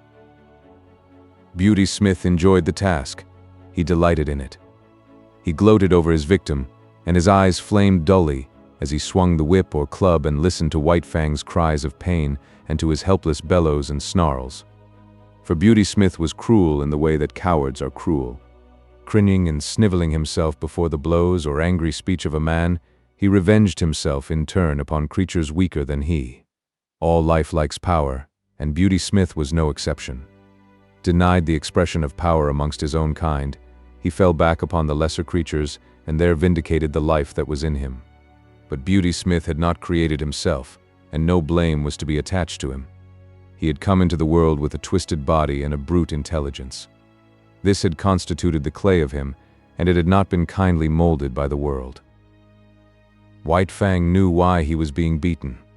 When Grey Beaver tied the thong around his neck and passed the end of the thong into Beauty Smith's keeping, White Fang knew that it was his God's will for him to go with Beauty Smith. And when Beauty Smith left him tied outside the fort, he knew that it was Beauty Smith's will that he should remain there. Therefore, he had disobeyed the will of both the gods and earned the consequent punishment. He had seen dogs change owners in the past, and he had seen the runaways beaten as he was being beaten. He was wise, and yet in the nature of him there were forces greater than wisdom. One of these was fidelity. He did not love Grey Beaver yet. Even in the face of his will and his anger, he was faithful to him. He could not help it. This faithfulness was a quality of the clay that composed him. It was the quality that was peculiarly the possession of his kind, the quality that set apart his species from all other species, the quality that has enabled the wolf and the wild dog to come in from the open and be the companions of man. After the beating, White Fang was dragged back to the fort, but this time Beauty Smith left him tied with a stick. One does not give up a god easily, and so with White Fang. Grey Beaver was his own particular god and, in spite of Grey Beaver's will, White Fang still clung to him and would not give him up. Grey Beaver had betrayed and forsaken him, but that had no effect upon him. Not for nothing had he surrendered himself body and soul to Grey Beaver. There had been no reservation on White Fang's part, and the bond was not to be broken easily. So, in the night, when the men in the fort were asleep, White Fang applied his teeth to the stick that held him. The wood was seasoned and dry, and it was tied so closely to his neck that he could scarcely get his teeth to it. It was only by the severest muscular exertion and neck arching that he succeeded in getting the wood between his teeth, and barely between his teeth at that, and it was only by the exercise of an immense patience, extending through many hours, that he succeeded in gnawing through the stick. This was something that dogs were not supposed to do. It was unprecedented, but White Fang did it, trotting away from the fort in the early morning, with the end of the stick hanging to his neck. He was wise. But had he been merely wise, he would not have gone back to Grey Beaver, who had already twice betrayed him. But there was his faithfulness, and he went back to be betrayed yet a third time. Again he yielded to the tying of a thong around his neck by Grey Beaver, and again Beauty Smith came to claim him. And this time he was beaten even more severely than before. Grey Beaver looked on stolidly while the white man wielded the whip. He gave no protection. It was no longer his dog. When the beating was over, White Fang was sick. A soft Southland dog would have died under it, but not he. His school of life had been sterner, and he was himself of sterner stuff. He had too great vitality. His clutch on life was too strong, but he was very sick. At first he was unable to drag himself along, and Beauty Smith had to wait half an hour for him. And then, blind and reeling, he followed at Beauty Smith's heels back to the fort. But now he was tied with a chain that defied his teeth, and he strove in vain, by lunging, to draw the staple from the timber into which it was driven. After a few days, sober and bankrupt, Grey Beaver departed up the Porcupine on his long journey to the Mackenzie. White Fang remained on the Yukon, the property of a man more than half mad and all brute. But what is a dog to know in its consciousness of madness? To White Fang, Beauty Smith was a veritable, if terrible, god. He was a mad god at best. But White Fang knew nothing of madness. He knew only that he must submit to the will of this new master, obey his every whim and fancy. Chapter 3: The Reign of Hate. Under the tutelage of the mad god, White Fang became a fiend. He was kept chained in a pen at the rear of the fort, and here Beauty Smith teased and irritated and drove him wild with petty torments. The man early discovered White Fang's susceptibility to laughter and made it a point, after painfully tricking him, to laugh at him. This laughter was uproarious and scornful, and at the same time the god pointed his finger derisively at White Fang. At such times reason fled from White Fang, and in his transports of rage he was even more mad than Beauty Smith. Formerly, White Fang had been merely the enemy of his kind, withal a ferocious enemy. He now became the enemy of all things and more ferocious than ever. To such an extent was he tormented, that he hated blindly and without the faintest spark of reason. He hated the chain that bound him, the men who peered in at him through the slats of the pen, the dogs that accompanied the men and that snarled malignantly at him in his helplessness. He hated the very wood of the pen that confined him. And first, last, and most of all, he hated Beauty Smith. But Beauty Smith had a purpose in all that he did to White Fang. One day a number of men gathered about the pen. Beauty Smith entered, club in hand, and took the chain off from White Fang's neck. When his master had gone out, White Fang turned loose and tore around the pen, trying to get at the men outside. He was magnificently terrible. Fully 5 feet in length and standing 2½ feet at the shoulder, he far outweighed a wolf of corresponding size.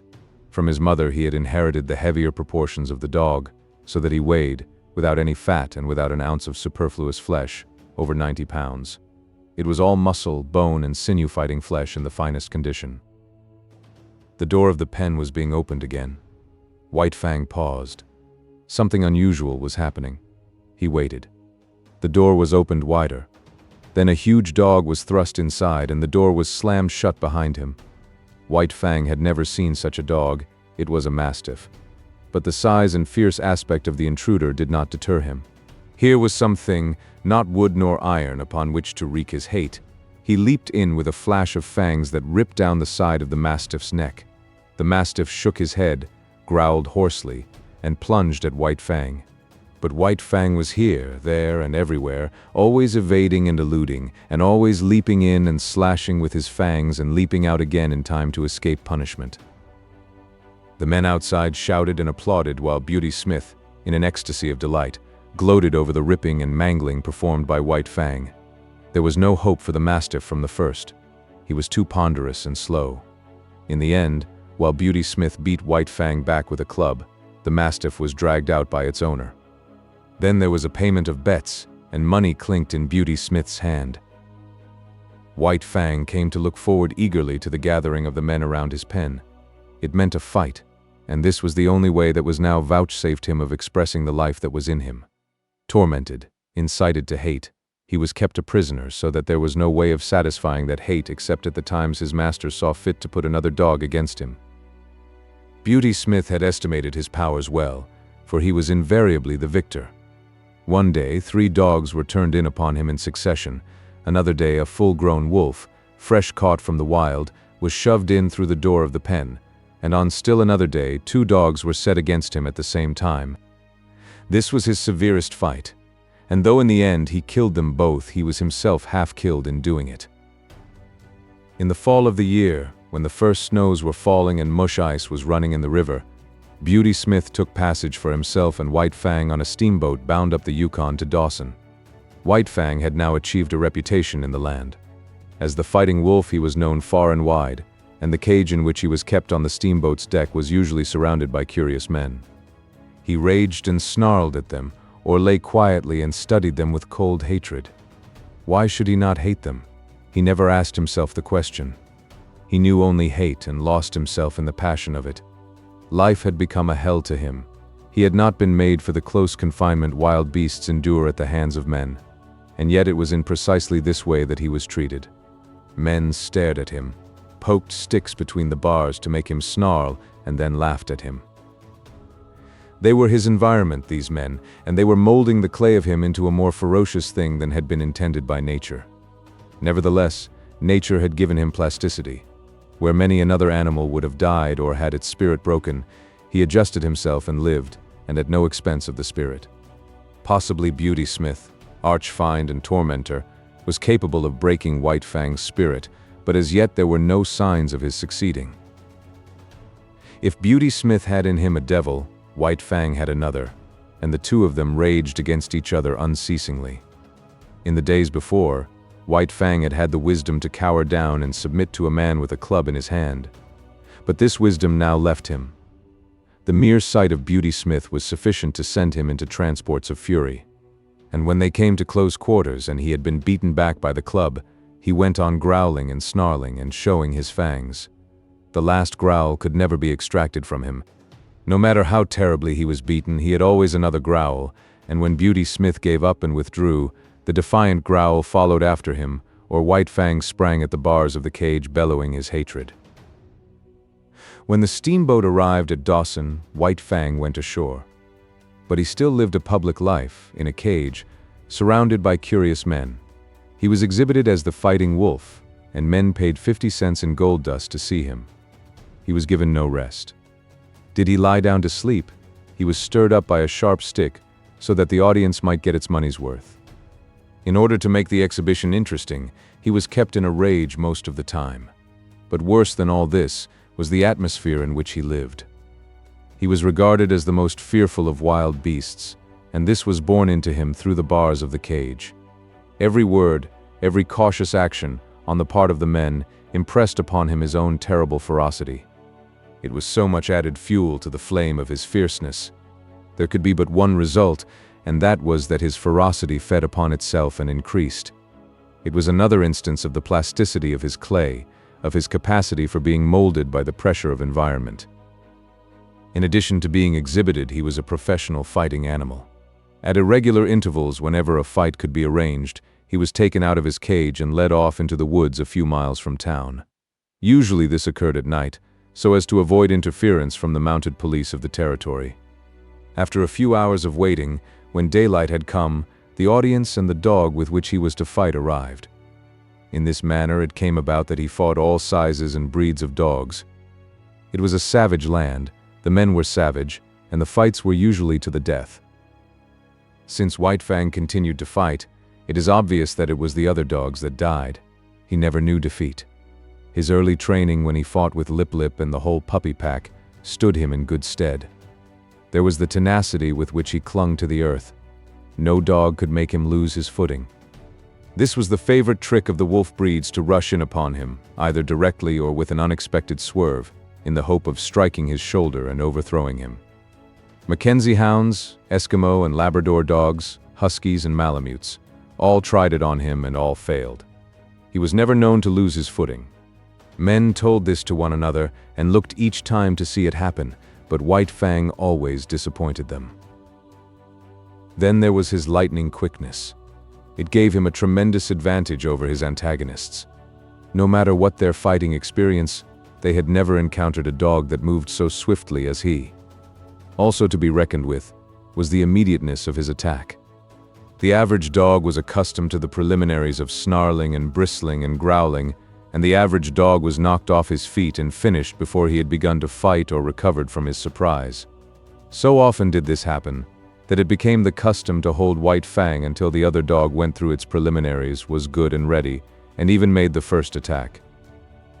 But greatest of all the advantages in White Fang's favor was his experience. He knew more about fighting than did any of the dogs that faced him.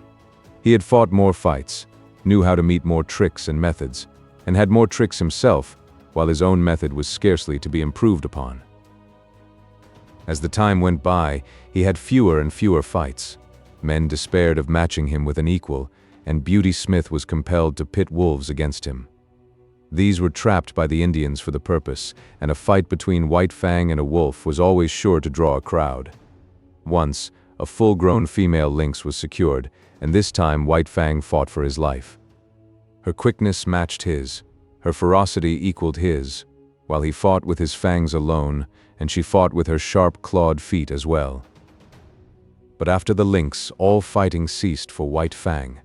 There were no more animals with which to fight, at least. There was none considered worthy of fighting with him, so he remained on exhibition until spring, when one Tim Keenan, a faro dealer, arrived in the land. With him came the first bulldog that had ever entered the Klondike. That this dog and White Fang should come together was inevitable, and for a week the anticipated fight was the mainspring of conversation in certain quarters of the town. Chapter 4: The Clinging Death. Beauty Smith slipped the chain from his neck and stepped back. For once White Fang did not make an immediate attack.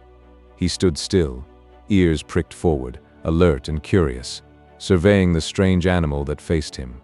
He had never seen such a dog before. Tim Keenan shoved the bulldog forward with a muttered, "Go to it."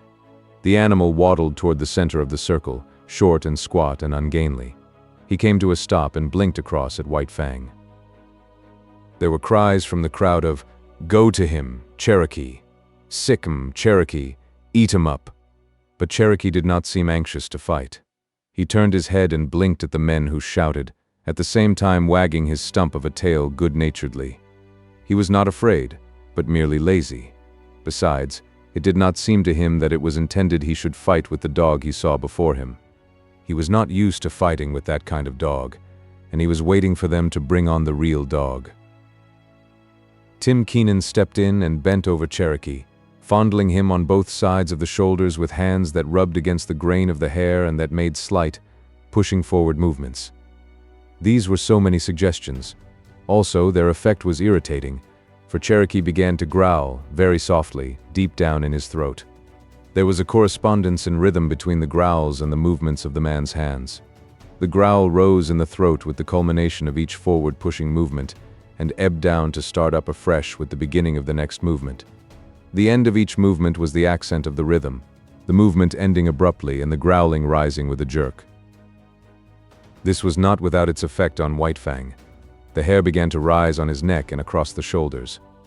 Tim Keenan gave a final shove forward and stepped back again.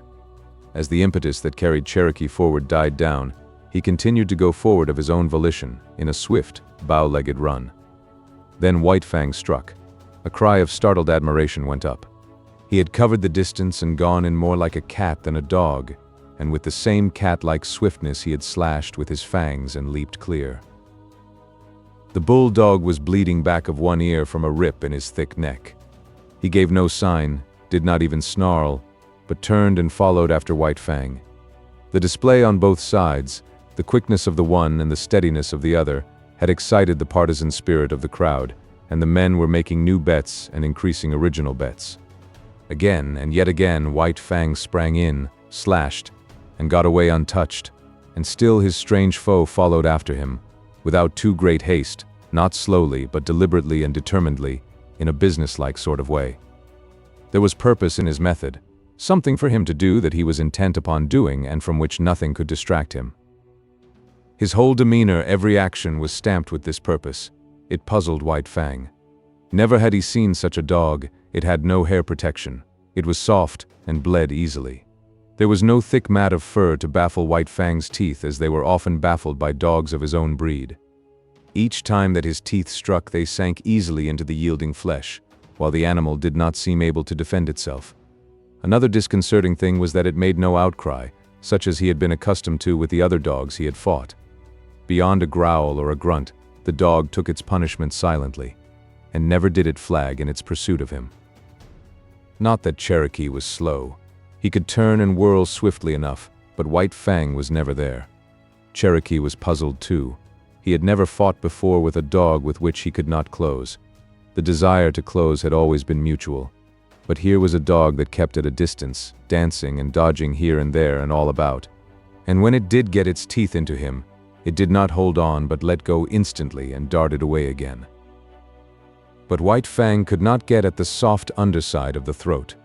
The bulldog stood too short, while its massive jaws were an added protection. White Fang darted in and out unscathed, while Cherokee's wounds increased. Both sides of his neck and head were ripped and slashed. He bled freely, but showed no signs of being disconcerted. He continued his plodding pursuit, though once, for the moment baffled, he came to a full stop and blinked at the men who looked on, at the same time wagging his stump of a tail as an expression of his willingness to fight. In that moment, White Fang was in upon him and out, in passing ripping his trimmed remnant of an ear.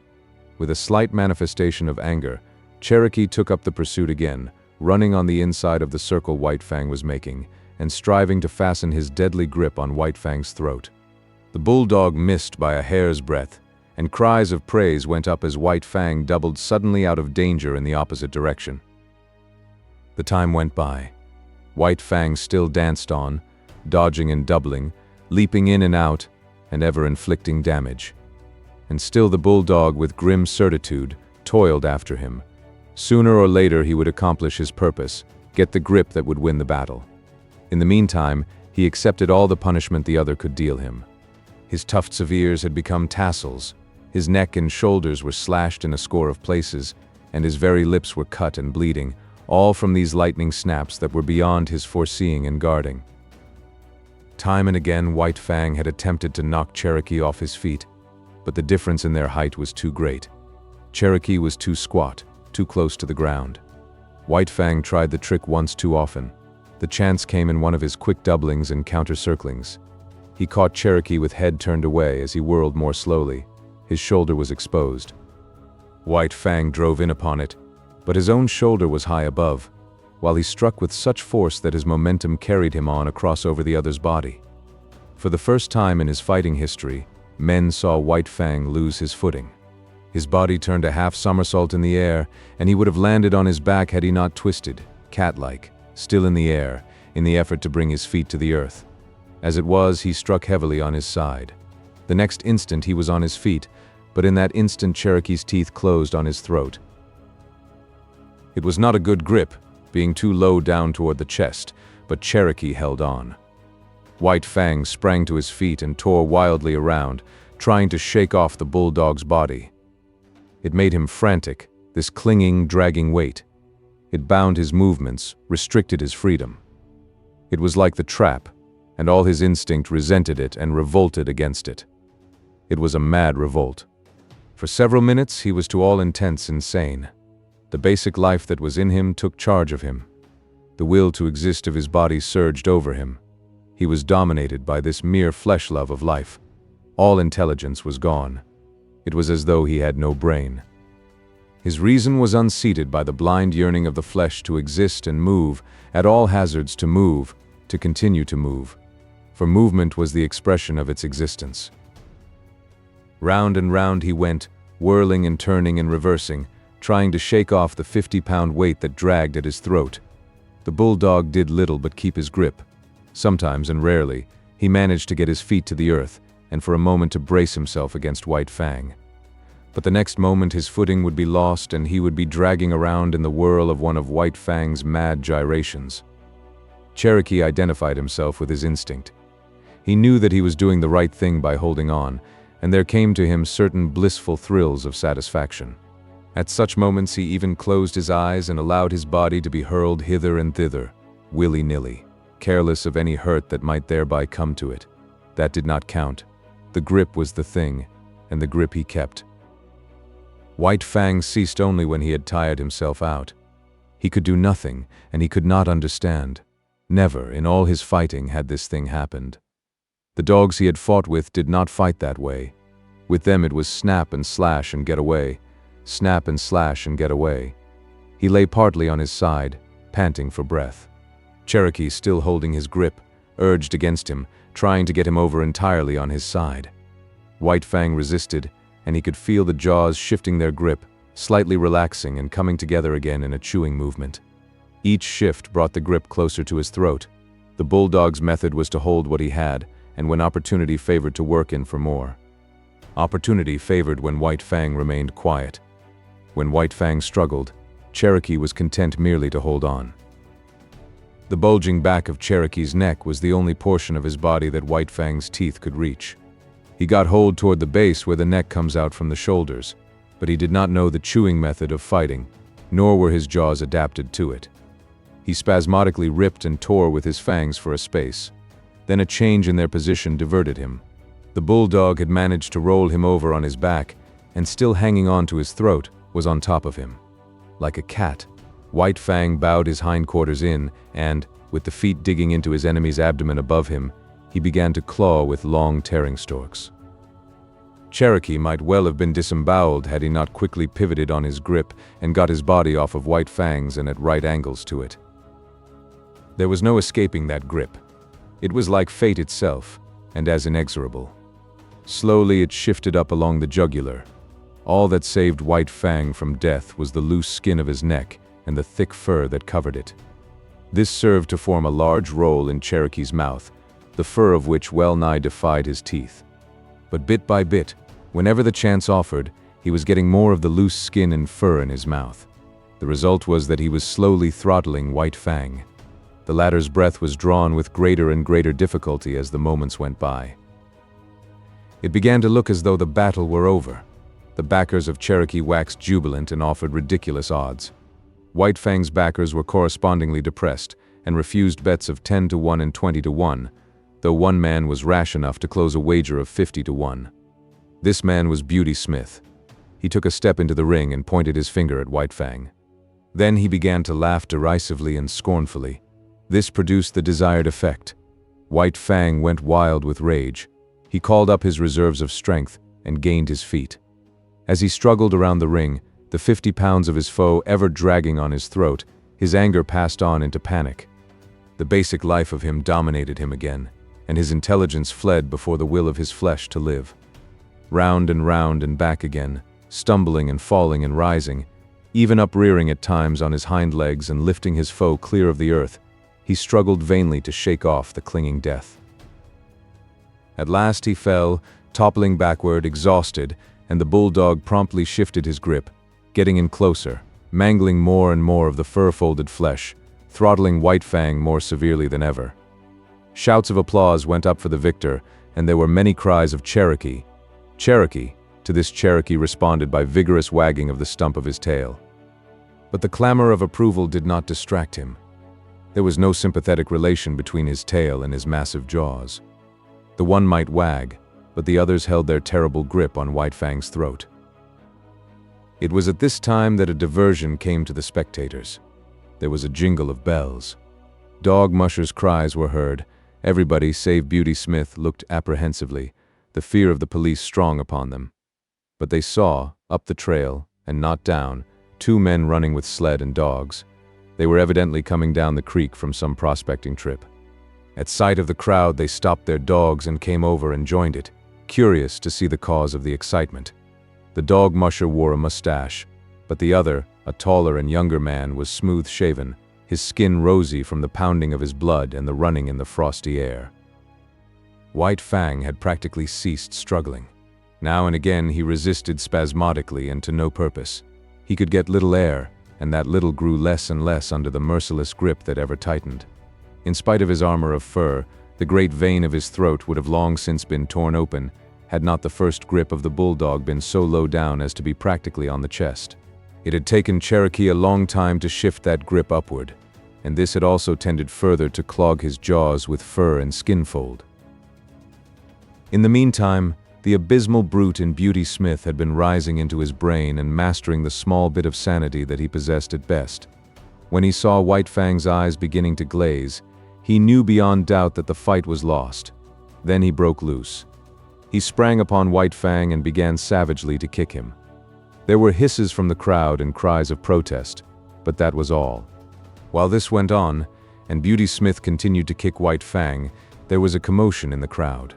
The tall young newcomer was forcing his way through, shouldering men right and left without ceremony or gentleness. When he broke through into the ring, Beauty Smith was just in the act of delivering another kick. All his weight was on one foot, and he was in a state of unstable equilibrium. At that moment, the newcomer's fist landed a smashing blow full in his face. Beauty Smith's remaining leg left the ground, and his whole body seemed to lift into the air as he turned over backward and struck the snow. The newcomer turned upon the crowd. "You cowards," he cried. "You beasts." He was in a rage himself, a sane rage. His gray eyes seemed metallic and steel-like as they flashed upon the crowd. Beauty Smith regained his feet and came toward him, sniffling and cowardly. The newcomer did not understand. He did not know how abject a coward the other was, and thought he was coming back intent on fighting.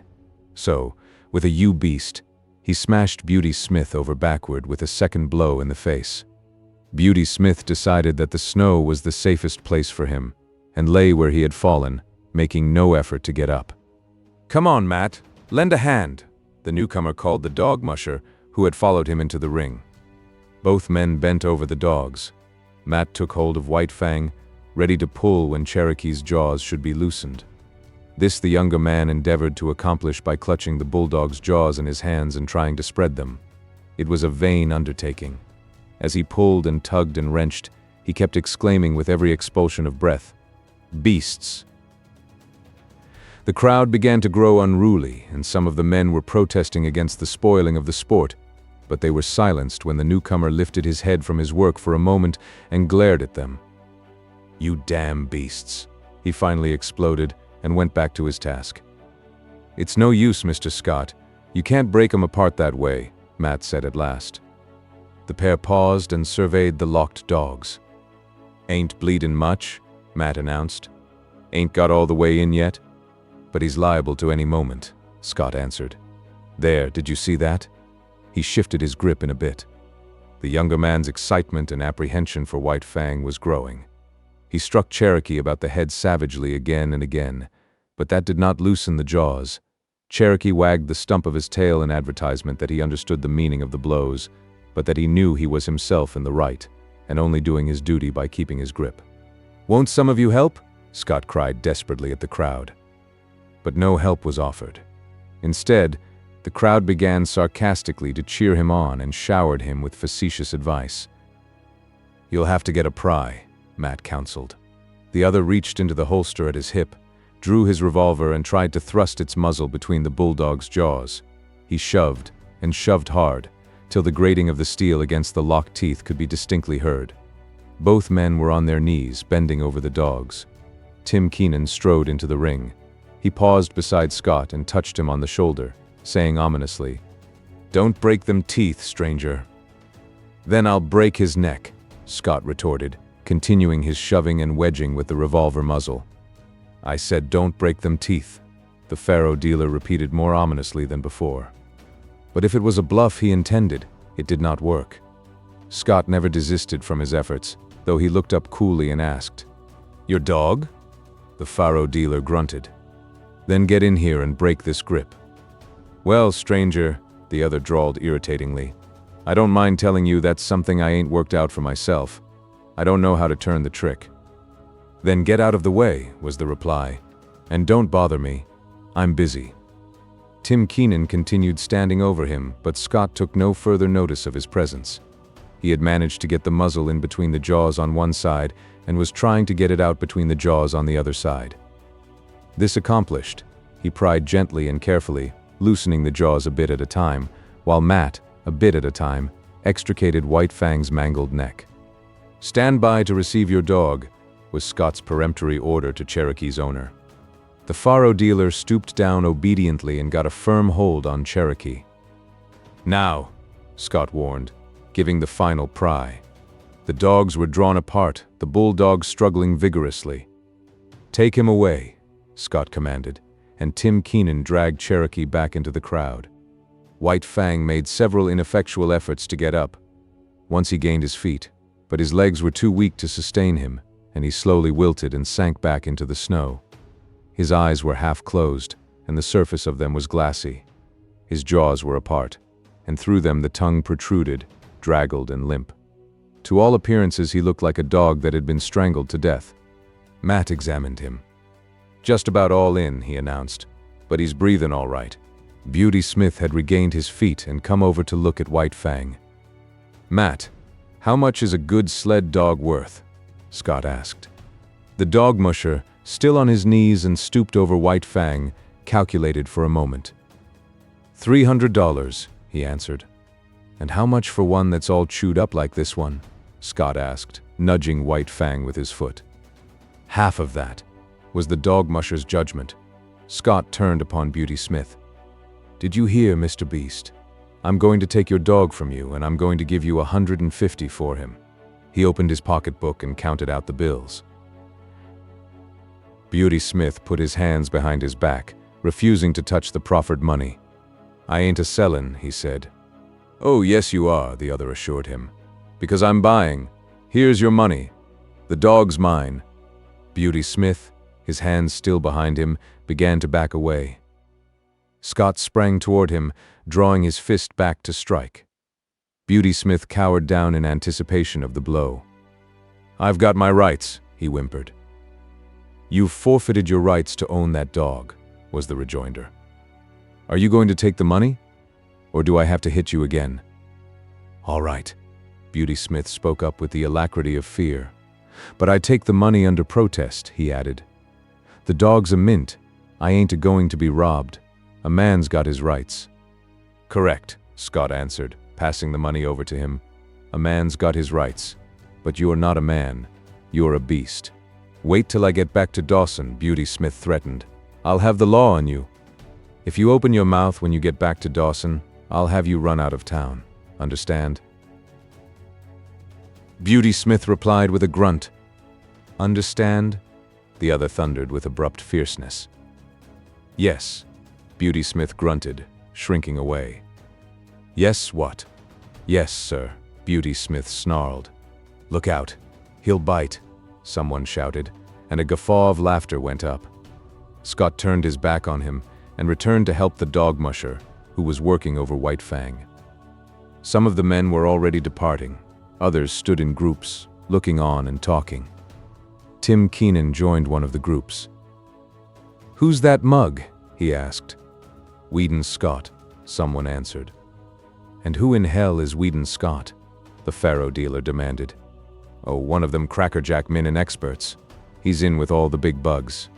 If you want to keep out of trouble, you'll steer clear of him. That's my talk.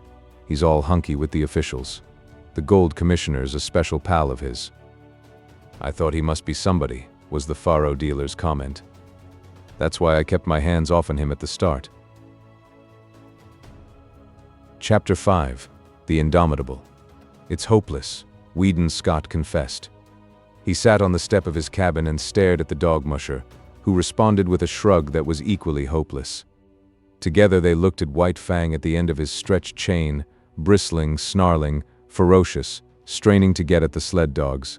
Having received sundry lessons from Matt, said lessons being imparted by means of a club, the sled dogs had learned to leave White Fang alone, and even then they were lying down at a distance, apparently oblivious of his existence. "It's a wolf and there's no taming it," Weedon Scott announced. "Oh, I don't know about that," Matt objected. "Might be a lot of dog in M for all you can tell. But there's one thing I know sure, and that there's no getting away from." The dog musher paused and nodded his head confidentially at Moosehide Mountain. "Well, don't be a miser with what you know," Scott said sharply, after waiting a suitable length of time. "Spit it out. What is it?" The dog musher indicated White Fang with a backward thrust of his thumb. "Wolf or dog, it's all the same, he's been tamed ready." "No," I tell you yes, and broke to harness. Look close there. Do you see them marks across the chest? You're right, Matt. He was a sled dog before Beauty Smith got hold of him. And there's not much reason against his being a sled dog again. What do you think? Scott queried eagerly. Then the hope died down as he added, shaking his head. We've had him 2 weeks now, and if anything he's wilder than ever at the present moment. Give him a chance, Matt counseled. Turn him loose for a spell. The other looked at him incredulously. Yes, Matt went on. I know you've tried to, but you didn't take a club. You try it then. The dog musher secured a club and went over to the chained animal. White Fang watched the club after the manner of a caged lion watching the whip of its trainer. See him keep his eye on that club, Matt said. That's a good sign. He's no fool. Don't dast tackle me so long as I got that club handy. He's not clean crazy, sure. As the man's hand approached his neck, White Fang bristled and snarled and crouched down. But while he eyed the approaching hand, he at the same time contrived to keep track of the club in the other hand, suspended threateningly above him. Matt unsnapped the chain from the collar and stepped back. White Fang could scarcely realize that he was free. Many months had gone by since he passed into the possession of Beauty Smith, and in all that period he had never known a moment of freedom except at the times he had been loose to fight with other dogs. Immediately after such fights he had always been imprisoned again. He did not know what to make of it. Perhaps some new devilry of the gods was about to be perpetrated on him. He walked slowly and cautiously, prepared to be assailed at any moment. He did not know what to do. It was all so unprecedented. He took the precaution to sheer off from the 2 watching gods and walked carefully to the corner of the cabin. Nothing happened. He was plainly perplexed, and he came back again, pausing a dozen feet away and regarding the 2 men intently. Won't he run away? His new owner asked. Matt shrugged his shoulders. Got to take a gamble. Only way to find out is to find out. Poor devil, Scott murmured pityingly. What he needs is some show of human kindness, he added, turning and going into the cabin. He came out with a piece of meat, which he tossed to White Fang. He sprang away from it, and from a distance studied it suspiciously. "You, Major," Matt shouted warningly, but too late. Major had made a spring for the meat. At the instant his jaws closed on it, White Fang struck him. He was overthrown. Matt rushed in, but quicker than he was White Fang. Major staggered to his feet, but the blood spouting from his throat reddened the snow in a widening path. It's too bad, but it served him right, Scott said hastily. But Matt's foot had already started on its way to kick White Fang. There was a leap, a flash of teeth, a sharp exclamation. White Fang, snarling fiercely, scrambled backward for several yards, while Matt stooped and investigated his leg. He got me all right, he announced, pointing to the torn trousers and undercloths, and the growing stain of red. I told you it was hopeless, Matt, Scott said in a discouraged voice. I've thought about it off and on, while not wanting to think of it. But we've come to it now. It's the only thing to do. As he talked, with reluctant movements he drew his revolver, threw open the cylinder, and assured himself of its contents. Look here, Mr. Scott, Matt objected. That dog's been through hell. You can't expect to come out a white and shinin' angel. Give time. Look at Major, the other rejoined. The dog musher surveyed the stricken dog. He had sunk down on the snow in the circle of his blood and was plainly in the last gasp. Served Mem right. You said so yourself, Mr. Scott. He tried to take White Fang's meat and he's deado, that was to be expected. I wouldn't give 2 whoops in hell for a dog that wouldn't fight for his own meat. But look at yourself, Matt. It's all right about the dogs, but we must draw the line somewhere. Served me right, Matt argued stubbornly. What I want to kick M for? You said yourself that he'd done right. Then I had no right to kick M. It would be a mercy to kill him, Scott insisted. He's untamable. Now look here, Mr. Scott. Give the poor devil a fightin' chance. He ain't had no chance yet. He's just come through hell, and this is the first time he's been loose. Give him a fair chance, and if he don't deliver the goods, I'll kill him myself. There. God knows I don't want to kill him or have him killed, Scott answered, putting away the revolver. We'll let him run loose and see what kindness can do for him. and here's a try at it." He walked over to White Fang and began talking to him gently and soothingly. "Better have a club handy," Matt warned. Scott shook his head and went on trying to win White Fang's confidence. White Fang was suspicious.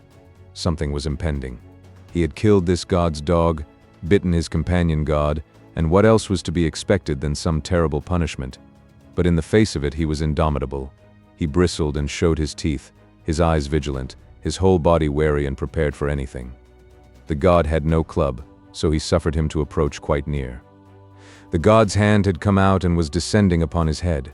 White Fang shrank together and grew tense as he crouched under it. Here was danger, some treachery or something. He knew the hands of the gods, their proved mastery, their cunning to hurt. Besides, there was his old antipathy to being touched. He snarled more menacingly, crouched still lower, and still the hand descended. He did not want to bite the hand, and he endured the peril of it until his instinct surged up in him, mastering him with its insatiable yearning for life.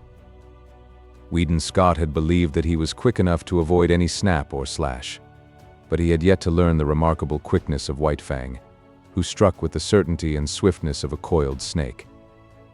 Scott cried out sharply with surprise, catching his torn hand and holding it tightly in his other hand. Matt uttered a great oath and sprang to his side. White Fang crouched down and backed away, bristling, showing his fangs, his eyes malignant with menace. Now he could expect a beating as fearful as any he had received from Beauty Smith. "Here. What are you doing?" Scott cried suddenly. Matt had dashed into the cabin and come out with a rifle. "Nothing," he said slowly, with a careless calmness that was assumed. "Only going to keep that promise I made. I reckon it's up to me to kill him as I said I'd do." "No, you don't." "Yes, I do. Watch me." As Matt had pleaded for White Fang when he had been bitten, it was now Weedon Scott's turn to plead. "You said to give him a chance. Well, give it to him. We've only just started, and we can't quit at the beginning.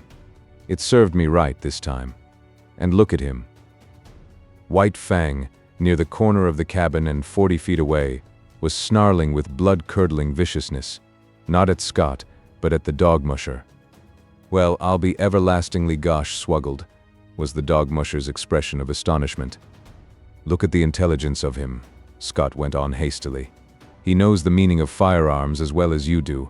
He's got intelligence, and we've got to give that intelligence a chance. Put up the gun." "All right, I'm willin'," Matt agreed, leaning the rifle against the woodpile. "But will you look at that?" he exclaimed the next moment. White Fang had quieted down and ceased snarling. "This is worth investigatin'. Watch." Matt reached for the rifle, and at the same moment White Fang snarled. He stepped away from the rifle, and White Fang's lifted lips descended, covering his teeth. "Now, just for fun." Matt took the rifle and began slowly to raise it to his shoulder. White Fang's snarling began with the movement, and increased as the movement approached its culmination. But the moment before the rifle came to a level on him, he leaped sidewise behind the corner of the cabin. Matt stood staring along the sights at the empty space of snow which had been occupied by White Fang. The dog musher put the rifle down solemnly, then turned and looked at his employer. "I agree with you, Mr. Scott. That dog's too intelligent to kill." Chapter 6. The Love Master. As White Fang watched Weedon Scott approach, he bristled and snarled to advertise that he would not submit to punishment. 24 hours had passed since he had slashed open the hand that was now bandaged and held up by a sling to keep the blood out of it. In the past, White Fang had experienced delayed punishments, and he apprehended that such a one was about to befall him. How could it be otherwise?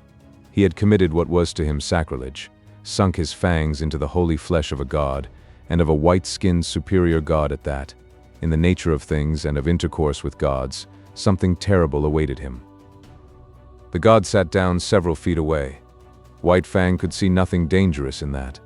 When the gods administered punishment, they stood on their legs. Besides, this god had no club, no whip, no firearm. And furthermore, he himself was free. No chain nor stick bound him. He could escape into safety while the god was scrambling to his feet. In the meantime, he would wait and see. The god remained quiet, made no movement, and White Fang's snarl slowly dwindled to a growl that ebbed down in his throat and ceased. Then the god spoke, and at the first sound of his voice, the hair rose on White Fang's neck and the growl rushed up in his throat. But the god made no hostile movement and went on calmly talking. For a time White Fang growled in unison with him, a correspondence of rhythm being established between growl and voice. But the god talked on interminably. He talked to White Fang as White Fang had never been talked to before. He talked softly and soothingly, with a gentleness that somehow, somewhere, touched White Fang. In spite of himself and all the pricking warnings of his instinct, White Fang began to have confidence in this god. He had a feeling of security that was belied by all his experience with men.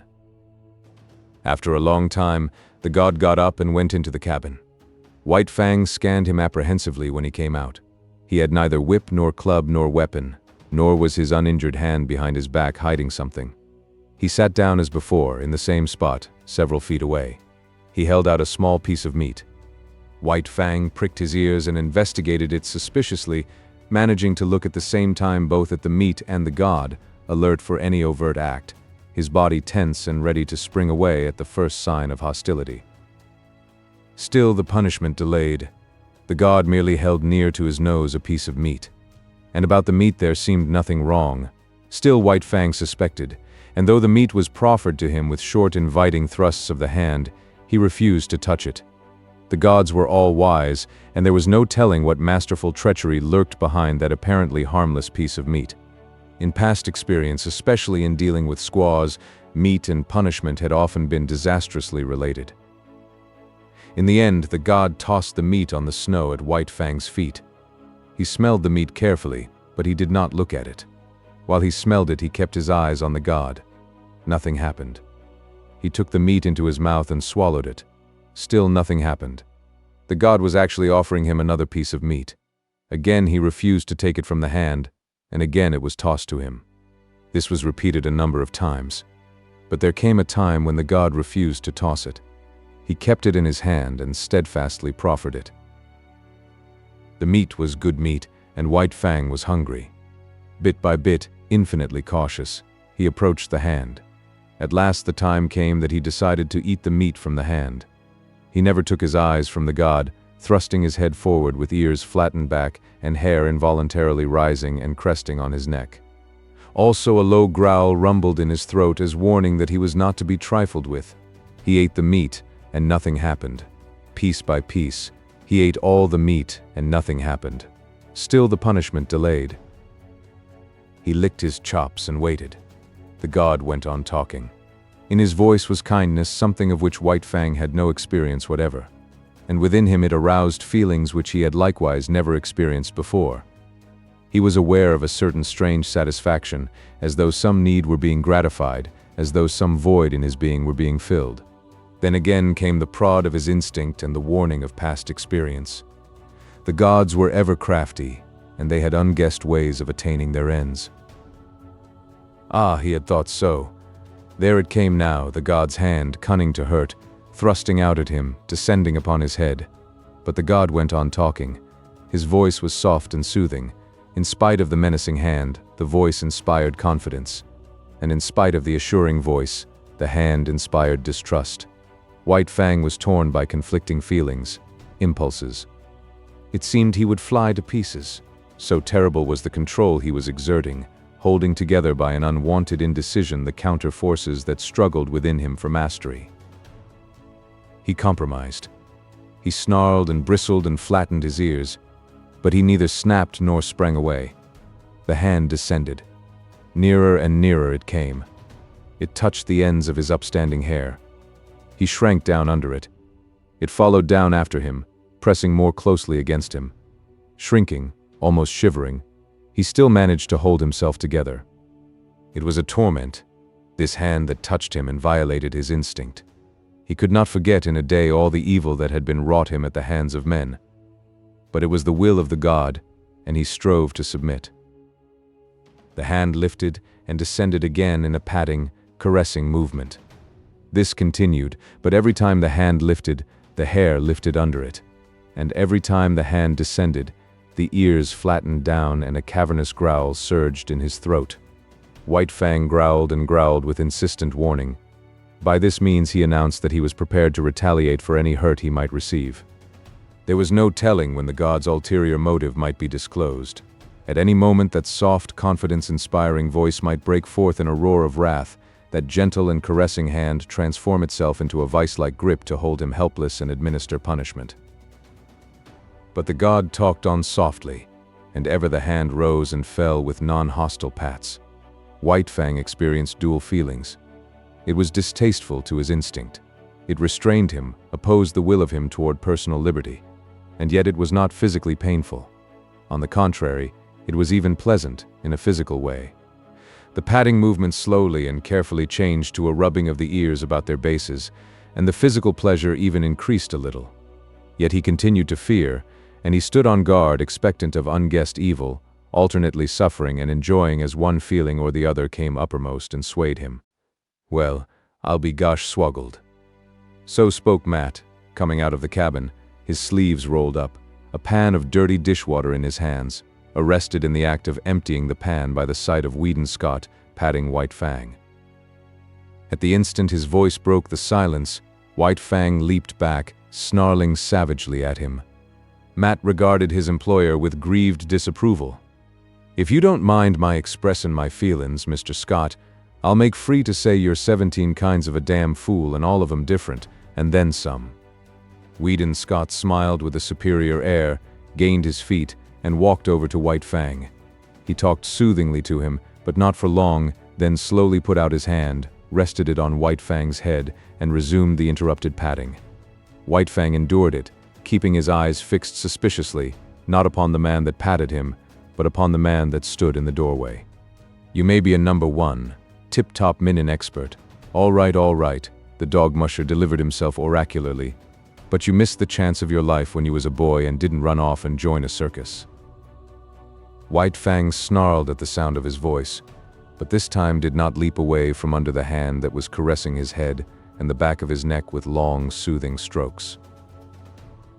It was the beginning of the end for White Fang, the ending of the old life and the reign of hate. A new and incomprehensibly fairer life was dawning. It required much thinking and endless patience on the part of Weedon Scott to accomplish this, and on the part of White Fang it required nothing less than a revolution. He had to ignore the urges and promptings of instinct and reason, defy experience, give the lie to life itself. Life, as he had known it, not only had had no place in it for much that he now did, but all the currents had gone counter to those to which he now abandoned himself. In short, when all things were considered, he had to achieve an orientation far vaster than the one he had achieved at the time he came voluntarily in from the wild and accepted Grey Beaver as his lord. At that time he was a mere puppy, soft from the making, without form, ready for the thumb of circumstance to begin its work upon him. But now it was different. The thumb of circumstance had done its work only too well. By it he had been formed and hardened into the fighting wolf, fierce and implacable, unloving and unlovable. To accomplish the change was like a reflux of being, and this when the plasticity of youth was no longer his, when the fiber of him had become tough and knotty, when the warp and the woof of him had made of him an adamantine texture, harsh and unyielding, when the face of his spirit had become iron and all his instincts and axioms had crystallized into set rules, cautions, dislikes, and desires. Yet again, in this new orientation, it was the thumb of circumstance that pressed and prodded him, softening that which had become hard and remolding it into fairer form. Weedon Scott was in truth this thumb. He had gone to the roots of White Fang's nature, and with kindness touched to life potencies that had languished and well-nigh perished. One such potency was love. It took the place of like, which latter had been the highest feeling that thrilled him in his intercourse with the gods. But this love did not come in a day. It began with like and out of it slowly developed. White Fang did not run away, though he was allowed to remain loose, because he liked this new god. This was certainly better than the life he had lived in the cage of Beauty Smith, and it was necessary that he should have some god. The lordship of man was a need of his nature. The seal of his dependence on man had been set upon him in that early day when he turned his back on the wild and crawled to Grey Beaver's feet to receive the expected beating. This seal had been stamped upon him again, and ineradicably on his second return from the wild, when the long famine was over and there was fish once more in the village of Grey Beaver. And so, because he needed a god and because he preferred Weedon Scott to Beauty Smith, White Fang remained. In acknowledgement of fealty, he proceeded to take upon himself the guardianship of his master's property. He prowled about the cabin while the sled dogs slept, and the first night visitor to the cabin fought him off with a club until Weedon Scott came to the rescue.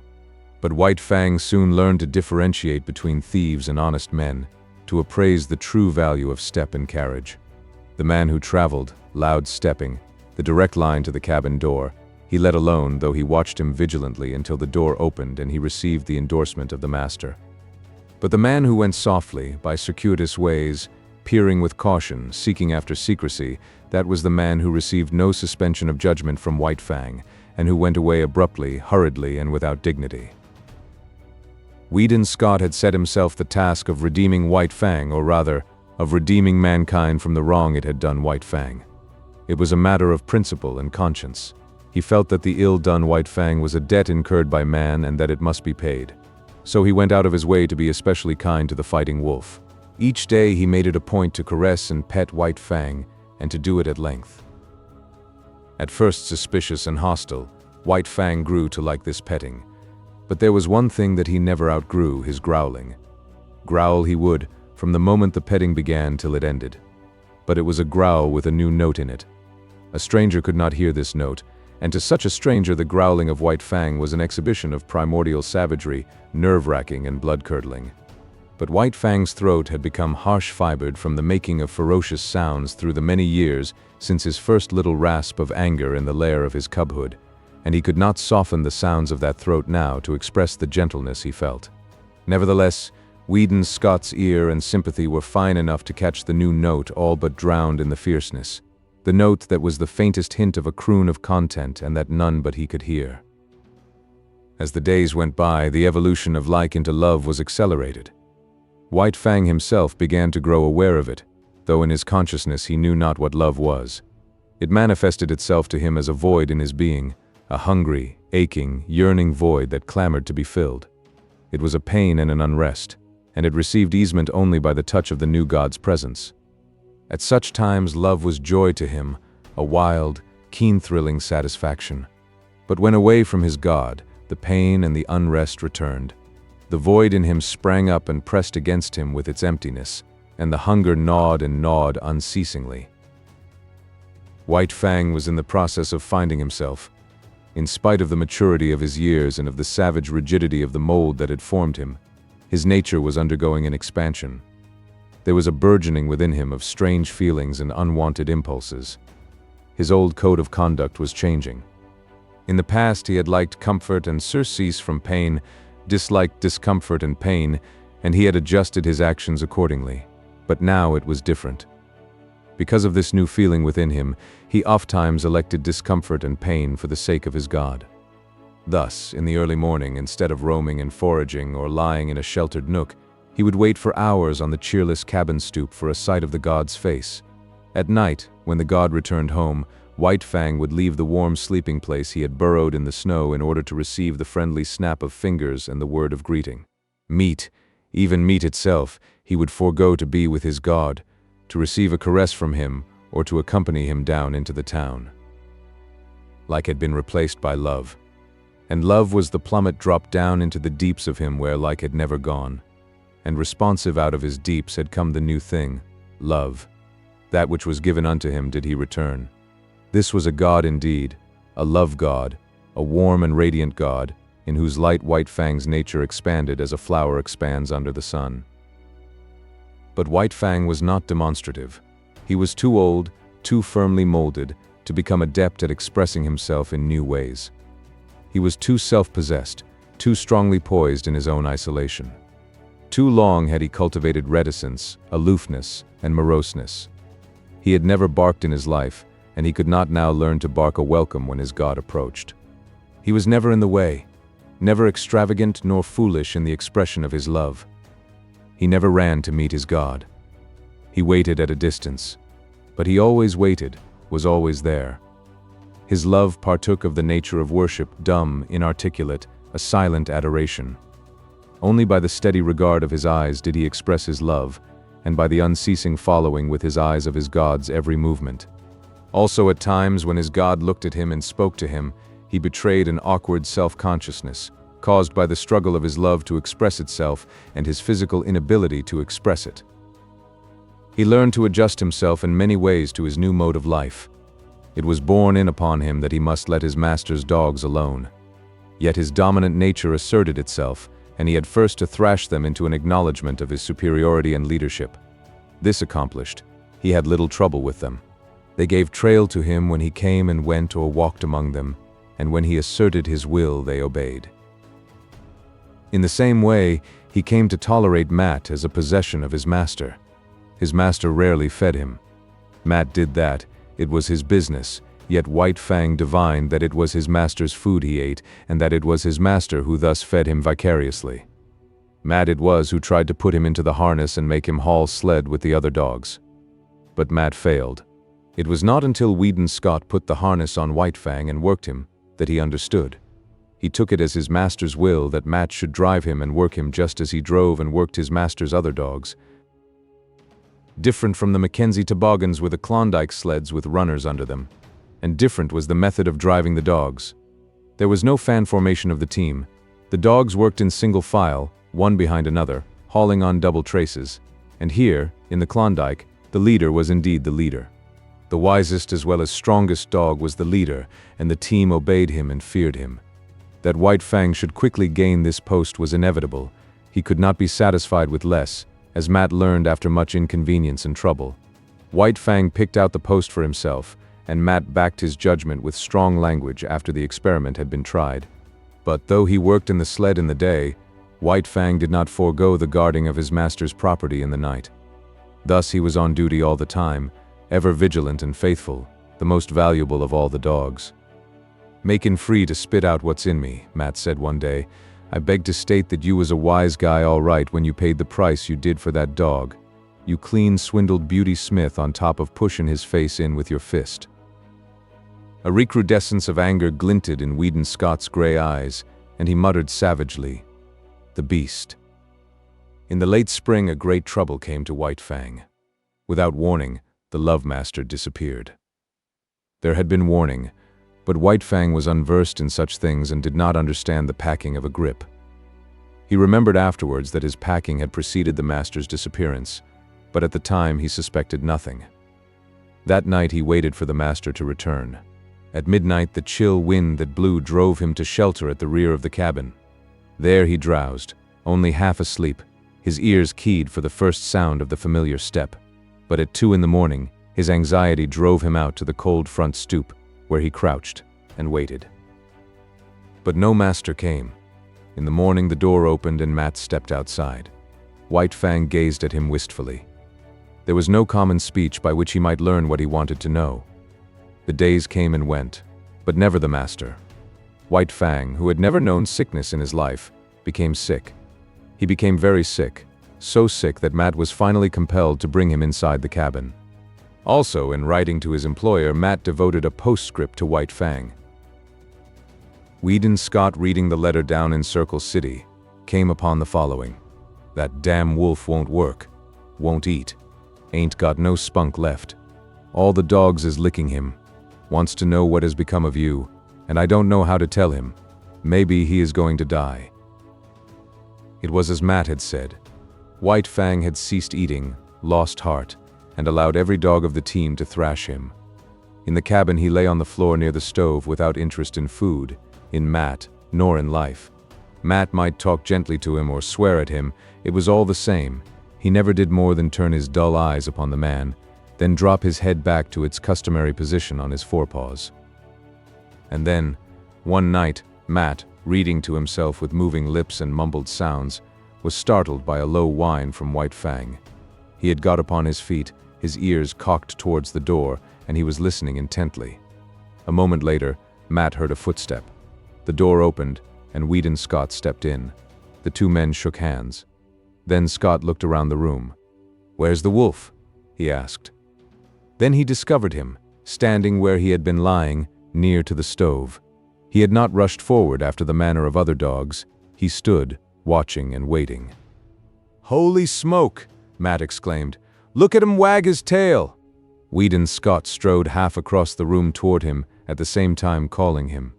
White Fang came to him, not with a great bound, yet quickly.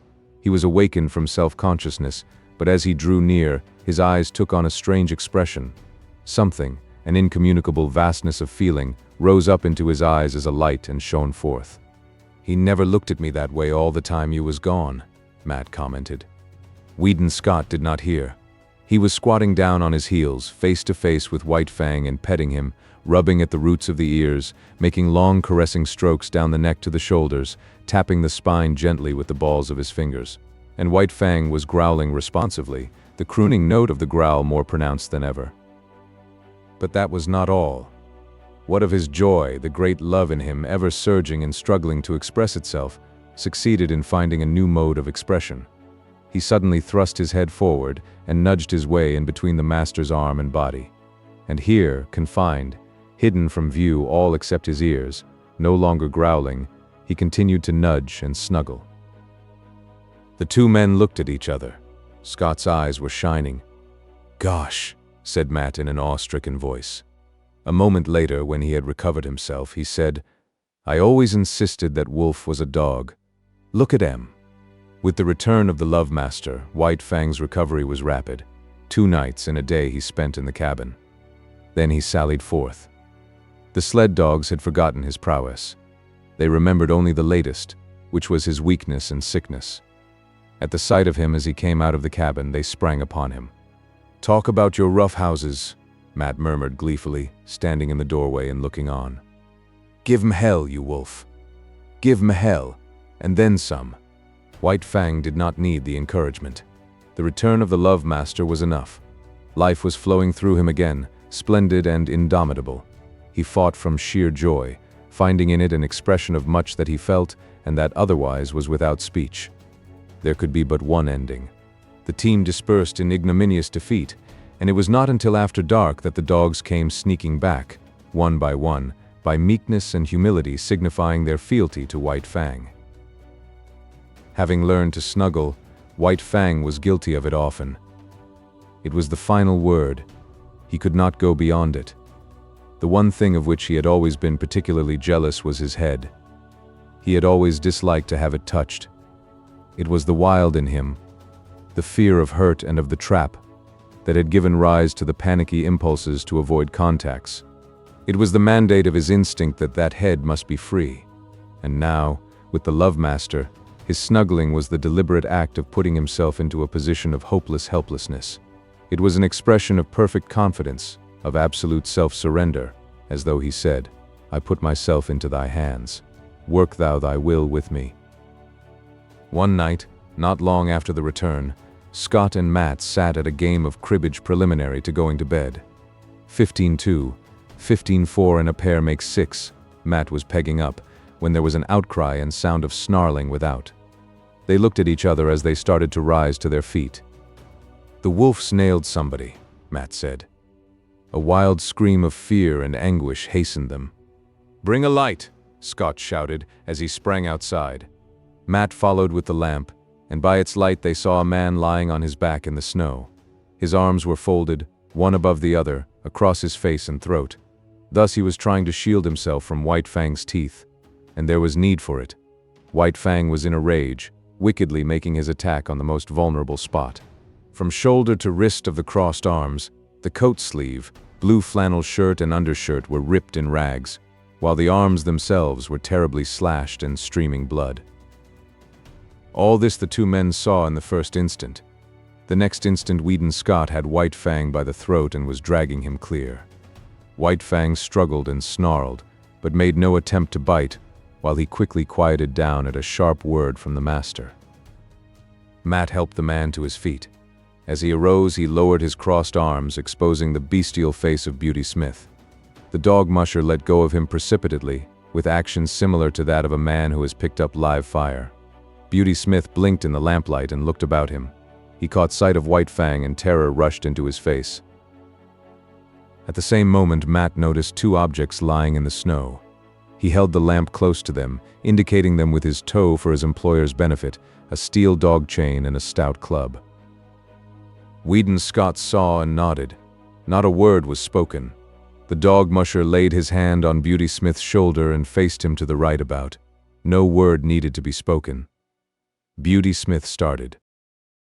In the meantime, the Love Master was patting White Fang and talking to him. "Tried to steal you, eh? And you wouldn't have it? Well, he made a mistake, didn't he? Must have thought he had hold of 17 devils," the dog musher sniggered. White Fang, still wrought up and bristling, growled and growled, the hair slowly lying down, the crooning note remote and dim, but growing in his throat. Part 5. Chapter 1. The Long Trail. It was in the air. White Fang sensed the coming calamity, even before there was tangible evidence of it. In vague ways it was borne in upon him that a change was impending. He knew not how nor why, yet he got his feel of the oncoming event from the gods themselves. In ways subtler than they knew, they betrayed their intentions to the wolf dog that haunted the cabin stoop, and that, though he never came inside the cabin, knew what went on inside their brains. "Listen to that, will you?" the dog musher exclaimed at supper one night. Weedon Scott listened. Through the door came a low, anxious whine, like a sobbing under the breath that had just grown audible. Then came the long sniff, as White Fang reassured himself that his god was still inside and had not yet taken himself off in mysterious and solitary flight. "I do believe that wolf's on to you," the dog musher said. Weedon Scott looked across at his companion with eyes that almost pleaded, though this was given the lie by his words. "What the devil can I do with a wolf in California?" he demanded. "That's what I say," Matt answered. "What the devil can you do with a wolf in California?" But this did not satisfy Weedon Scott. The other seemed to be judging him in a non-committal sort of way. "White man's dogs would have no show against him," Scott went on. "He'd kill them on sight. If he didn't bankrupt me with damaged suits, the authorities would take him away from me and electrocute him. He's a downright murderer, I know," was the dog musher's comment. Weedon Scott looked at him suspiciously. "It would never do," he said decisively. "It would never do," Matt concurred. "Why, you'd have to hire a man specially to take care of M." The other's suspicion was allayed. He nodded cheerfully. In the silence that followed, the low, half-sobbing whine was heard at the door and then the long, questing sniff. "There's no denying he thinks a hell of a lot of you," Matt said. The other glared at him in sudden wrath. "Damn it all, man. I know my own mind and what's best. I'm agreeing with you, only." "Only what?" Scott snapped out. "Only," the dog musher began softly, then changed his mind and betrayed a rising anger of his own. "Well, you needn't get so all fired head up about it. Judging by your actions, one'd think you didn't know your own mind." Weedon Scott debated with himself for a while, and then said more gently, "You are right, Matt. I don't know my own mind, and that's what's the trouble. Why? It would be rank ridiculousness for me to take that dog along," he broke out after another pause. "I'm agreeing with you," was Matt's answer, and again his employer was not quite satisfied with him. "But how in the name of the great Sardanapalus he knows you are going is what gets me," the dog musher continued innocently. "It's beyond me, Matt," Scott answered with a mournful shake of the head. Then came the day when, through the open cabin door, White Fang saw the fatal grip on the floor and the Love Master packing things into it. Also, there were comings and goings, and the erstwhile placid atmosphere of the cabin was vexed with strange perturbations and unrest. Here was indubitable evidence. White Fang had already scented it. He now reasoned it. His god was preparing for another flight, and since he had not taken him with him before, so now he could look to be left behind. That night he lifted the long wolf howl, as he had howled in his puppy days when he fled back from the wild to the village to find it vanished and naught but a rubbish heap to mark the site of Grey Beaver's teepee. So now he pointed his muzzle to the cold stars and told to them his woe.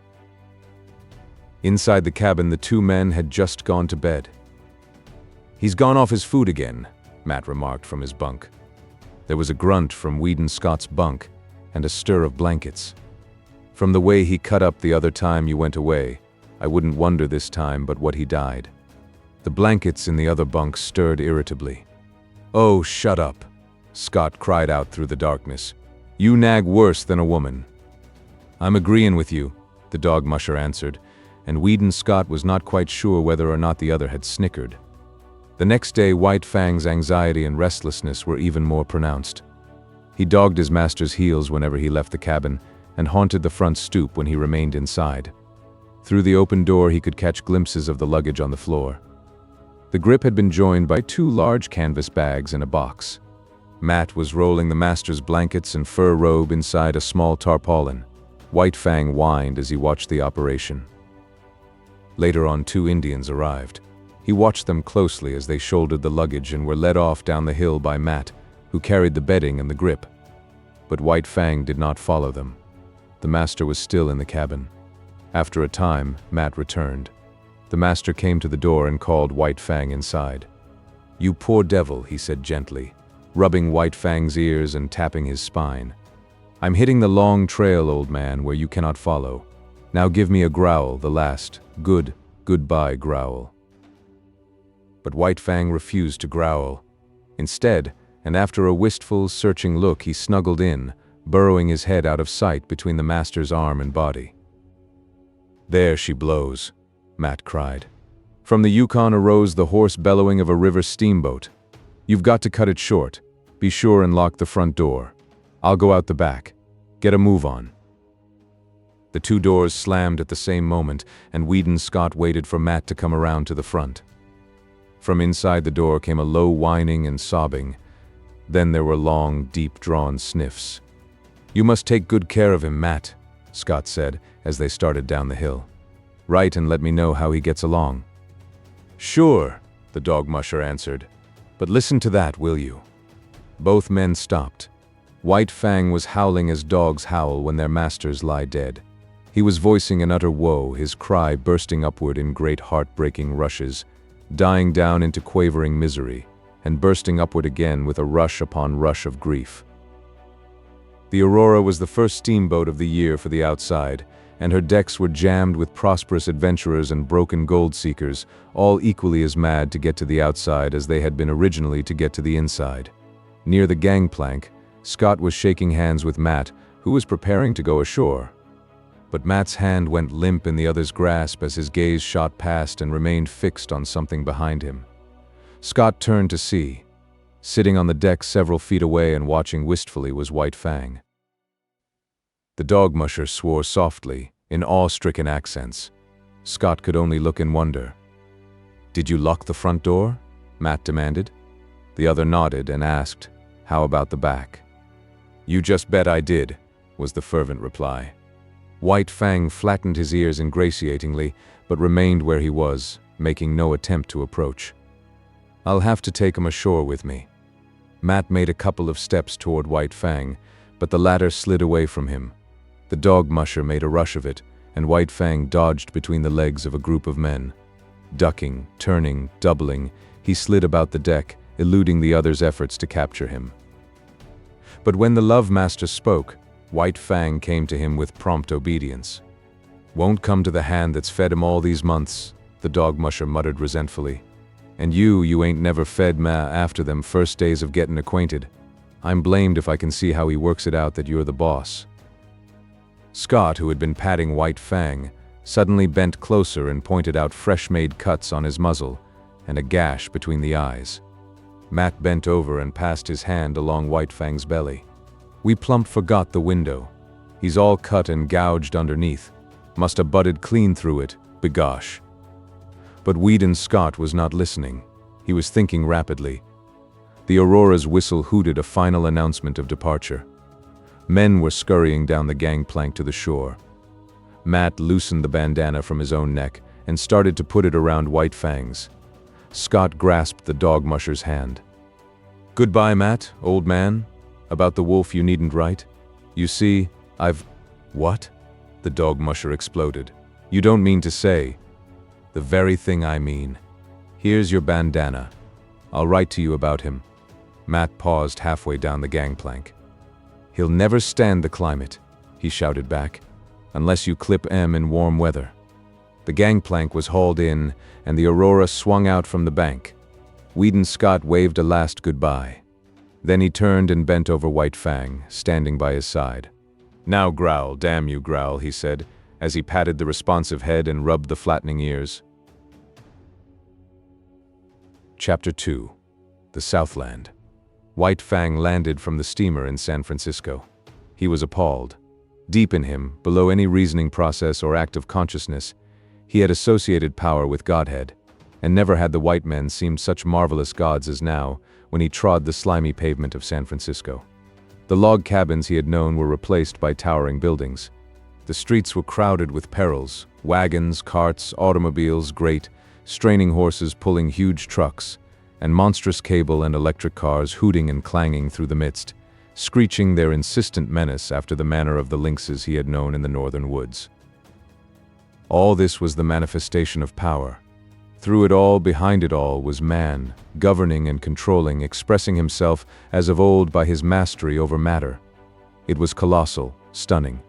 White Fang was awed. Fear sat upon him.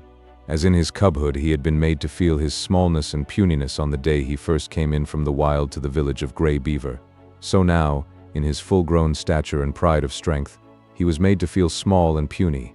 And there were so many gods. He was made dizzy by the swarming of them. The thunder of the streets smote upon his ears. He was bewildered by the tremendous and endless rush and movement of things. As never before, he felt his dependence on the Love Master, close at whose heels he followed, no matter what happened, never losing sight of him. But White Fang was to have no more than a nightmare vision of the city, an experience that was like a bad dream, unreal and terrible, that haunted him for long after in his dreams. He was put into a baggage car by the master, chained in a corner in the midst of heaped trunks and valises.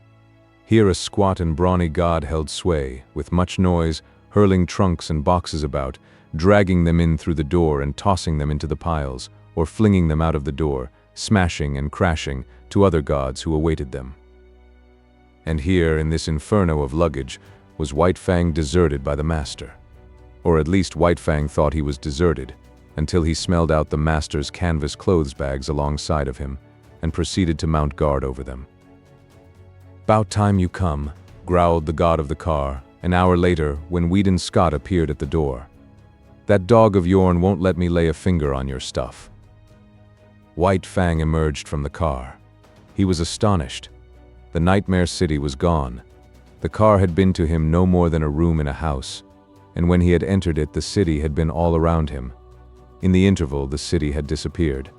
The roar of it no longer dinned upon his ears.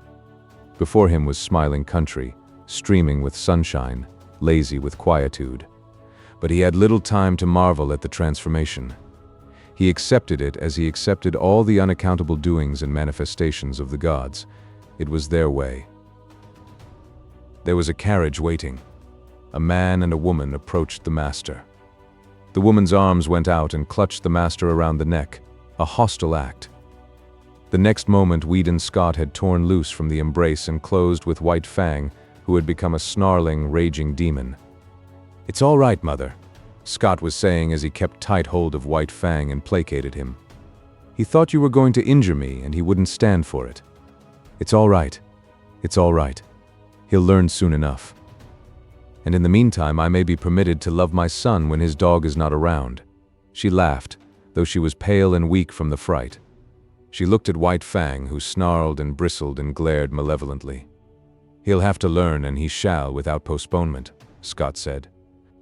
He spoke softly to White Fang until he had quieted him. Then his voice became firm. "Down, sir. Down with you." This had been one of the things taught him by the master, and White Fang obeyed, though he lay down reluctantly and sullenly. "Now, mother." Scott opened his arms to her, but kept his eyes on White Fang. "Down," he warned. "Down." White Fang, bristling silently, half crouching as he rose, sank back and watched the hostile act repeated. But no harm came of it, nor of the embrace from the strange man-god that followed. Then the clothes bags were taken into the carriage. The strange gods and the Love Master followed, and White Fang pursued, now running vigilantly behind, now bristling up to the running horses and warning them that he was there to see that no harm befell the god they dragged so swiftly across the earth. At the end of 15 minutes, the carriage swung in through a stone gateway and on between a double row of arched and interlacing walnut trees. On either side stretched lawns, their broad sweep broken here and there by great sturdy-limbed oaks. In the near distance, in contrast with the young green of the tended grass, sunburnt hayfields showed tan and gold, while beyond were the tawny hills and upland pastures. From the head of the lawn, on the first soft swell from the valley level, looked down the deep-porched, many-windowed house. Little opportunity was given White Fang to see all this. Hardly had the carriage entered the grounds, when he was set upon by a sheepdog, bright-eyed, sharp-muzzled, righteously indignant and angry. It was between him and the master, cutting him off. White Fang snarled no warning, but his hair bristled as he made his silent and deadly rush. This rush was never completed. He halted with awkward abruptness, with stiff forelegs bracing himself against his momentum, almost sitting down on his haunches. So desirous was he of avoiding contact with the dog he was in the act of attacking. It was a female, and the law of his kind thrust a barrier between. For him to attack her would require nothing less than a violation of his instinct. But with the sheepdog it was otherwise. Being a female, she possessed no such instinct. On the other hand, being a sheepdog, her instinctive fear of the wild, and especially of the wolf, was unusually keen. White Fang was to her a wolf, the hereditary marauder who had preyed upon her flocks from the time sheep were first herded and guarded by some dim ancestor of hers. And so, as he abandoned his rush at her and braced himself to avoid the contact, she sprang upon him. He snarled involuntarily as he felt her teeth in his shoulder, but beyond this made no offer to hurt her. He backed away, stiff-legged with self-consciousness, and tried to go around her. He dodged this way and that and curved and turned, but to no purpose. She remained always between him and the way he wanted to go. "Here, collie," called the strange man in the carriage. Weedon Scott laughed. "Never mind, father. It is good discipline. White Fang will have to learn many things, and it's just as well that he begins now. He'll adjust himself all right." The carriage drove on, and still Collie blocked White Fang's way. He tried to outrun her by leaving the drive and circling across the lawn, but she ran on the inner and smaller circle, and was always there facing him with her 2 rows of gleaming teeth. Back he circled, across the drive to the other lawn, and again she headed him off. The carriage was bearing the master away. White Fang caught glimpses of it disappearing amongst the trees. The situation was desperate. He essayed another circle. She followed, running swiftly, and then, suddenly, he turned upon her. It was his old fighting trick. Shoulder to shoulder, he struck her squarely. Not only was she overthrown, so fast had she been running that she rolled along, now on her back, now on her side as she struggled to stop, clawing gravel with her feet and crying shrilly her hurt pride and indignation. White Fang did not wait. The way was clear, and that was all he had wanted. She took after him, never ceasing her outcry. It was the straightaway now, and when it came to real running, White Fang could teach her things. She ran frantically, hysterically, straining to the utmost, advertising the effort she was making with every leap, and all the time White Fang slid smoothly away from her silently, without effort, gliding like a ghost over the ground.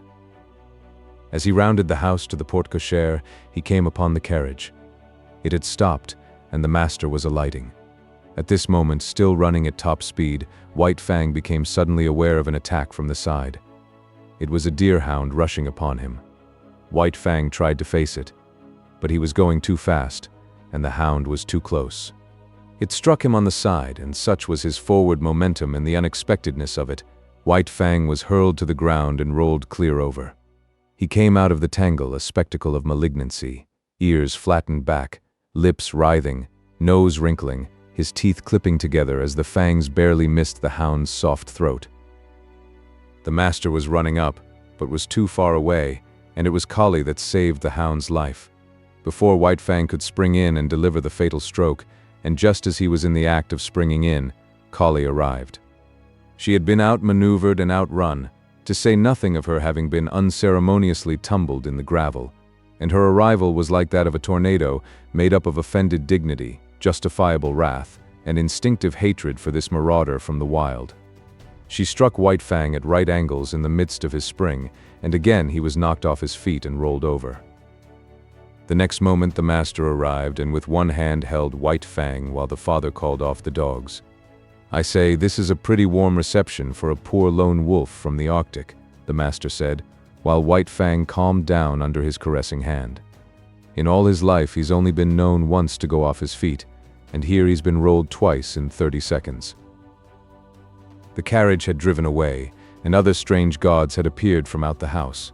Some of these stood respectfully at a distance, but two of them, women, perpetrated the hostile act of clutching the master around the neck. White Fang, however, was beginning to tolerate this act. No harm seemed to come of it, while the noises the gods made were certainly not threatening. These gods also made overtures to White Fang, but he warned them off with a snarl, and the master did likewise with word of mouth. At such times White Fang leaned in close against the master's legs and received reassuring pats on the head. The hound, under the command, "Dick, lie down, sir," had gone up the steps and lain down to one side of the porch, still growling and keeping a sullen watch on the intruder. Collie had been taken in charge by one of the woman gods, who held arms around her neck and petted and caressed her. But Collie was very much perplexed and worried, whining and restless, outraged by the permitted presence of this wolf, and confident that the gods were making a mistake. All the gods started up the steps to enter the house. White Fang followed closely at the master's heels. Dick on the porch growled, and White Fang on the steps bristled and growled back. "Take Collie inside and leave the two of them to fight it out," suggested Scott's father. "After that they'll be friends. Then White Fang, to show his friendship, will have to be chief mourner at the funeral," laughed the master. The elder Scott looked incredulously, first at White Fang, then at Dick, and finally at his son. "You mean?" Whedon nodded his head. "I mean just that. You'd have a dead Dick inside 1 minute, 2 minutes at the farthest." He turned to White Fang. "Come on, you wolf. It's you that'll have to come inside." White Fang walked stiff-legged up the steps and across the porch, with tail rigidly erect, keeping his eyes on Dick to guard against a flank attack, and at the same time prepared for whatever fierce manifestation of the unknown that might pounce out upon him from the interior of the house. But no thing of fear pounced out, and when he had gained the inside he scouted carefully around, looking at it and finding it not. Then he lay down with a contented grunt at the master's feet, observing all that went on, ever ready to spring to his feet and fight for life with the terrors he felt must lurk under the trap roof of the dwelling. Chapter 3: The God's Domain. Not only was White Fang adaptable by nature, but he had traveled much, and knew the meaning and necessity of adjustment. Here in Sierra Vista, which was the name of Judge Scott's place, White Fang quickly began to make himself at home. He had no further serious trouble with the dogs. They knew more about the ways of the Southland gods than did he, and in their eyes he had qualified when he accompanied the gods inside the house. Wolf that he was, and unprecedented as it was, the gods had sanctioned his presence, and they, the dogs of the gods, could only recognize this sanction. Dick, perforce, had to go through a few stiff formalities at first, after which he calmly accepted White Fang as an addition to the premises. Had Dick had his way, they would have been good friends, but White Fang was averse to friendship. All he asked of other dogs was to be let alone. His whole life he had kept aloof from his kind, and he still desired to keep aloof. Dick's overtures bothered him, so he snarled Dick away. In the north he had learned the lesson that he must let the master's dogs alone, and he did not forget that lesson now. But he insisted on his own privacy and self-seclusion, and so thoroughly ignored Dick that that good-natured creature finally gave him up, and scarcely took as much interest in him as in the hitching post near the stable. Not so with Collie. While she accepted him because it was the mandate of the gods, that was no reason that she should leave him in peace. Woven into her being was the memory of countless crimes he and his had perpetrated against her ancestry. Not in a day nor a generation were the ravaged sheepfolds to be forgotten. All this was a spur to her, pricking her to retaliation. She could not fly in the face of the gods who permitted him, but that did not prevent her from making life miserable for him in petty ways. A feud, ages old, was between them, and she, for one, would see to it that he was reminded. So Collie took advantage of her sex to pick upon White Fang and maltreat him. His instinct would not permit him to attack her, while her persistence would not permit him to ignore her. When she rushed at him, he turned his fur-protected shoulder to her sharp teeth and walked away stiff-legged and stately. When she forced him too hard, he was compelled to go about in a circle, his shoulder presented to her, his head turned from her, and on his face and in his eyes a patient and bored expression. Sometimes, however, a nip on his hindquarters hastened his retreat and made it anything but stately. But as a rule, he managed to maintain a dignity that was almost solemnity. He ignored her existence whenever it was possible and made it a point to keep out of her way. When he saw or heard her coming, he got up and walked off. There was much in other matters for White Fang to learn. Life in the Northland was simplicity itself when compared with the complicated affairs of Sierra Vista. First of all, he had to learn the family of the master. In a way, he was prepared to do this. As Mitsa and Kloo Cooch had belonged to Grey Beaver, sharing his food, his fire, and his blankets, so now at Sierra Vista belonged to the Love Master all the denizens of the house. But in this matter there was a difference, and many differences. Sierra Vista was a far vaster affair than the teepee of Grey Beaver. There were many persons to be considered. There was Judge Scott, and there was his wife. There were the master's two sisters, Beth and Mary. There was his wife, Alice, and then there were his children, Whedon and Maud, toddlers of 4 and 6. There was no way for anybody to tell him about all these people, and of blood ties and relationship he knew nothing whatever and never would be capable of knowing. Yet he quickly worked it out that all of them belonged to the master. Then, by observation, whenever opportunity offered, by study of action, speech, and the very intonations of the voice, he slowly learned the intimacy and the degree of favor they enjoyed with the master. And by this ascertained standard, White Fang treated them accordingly.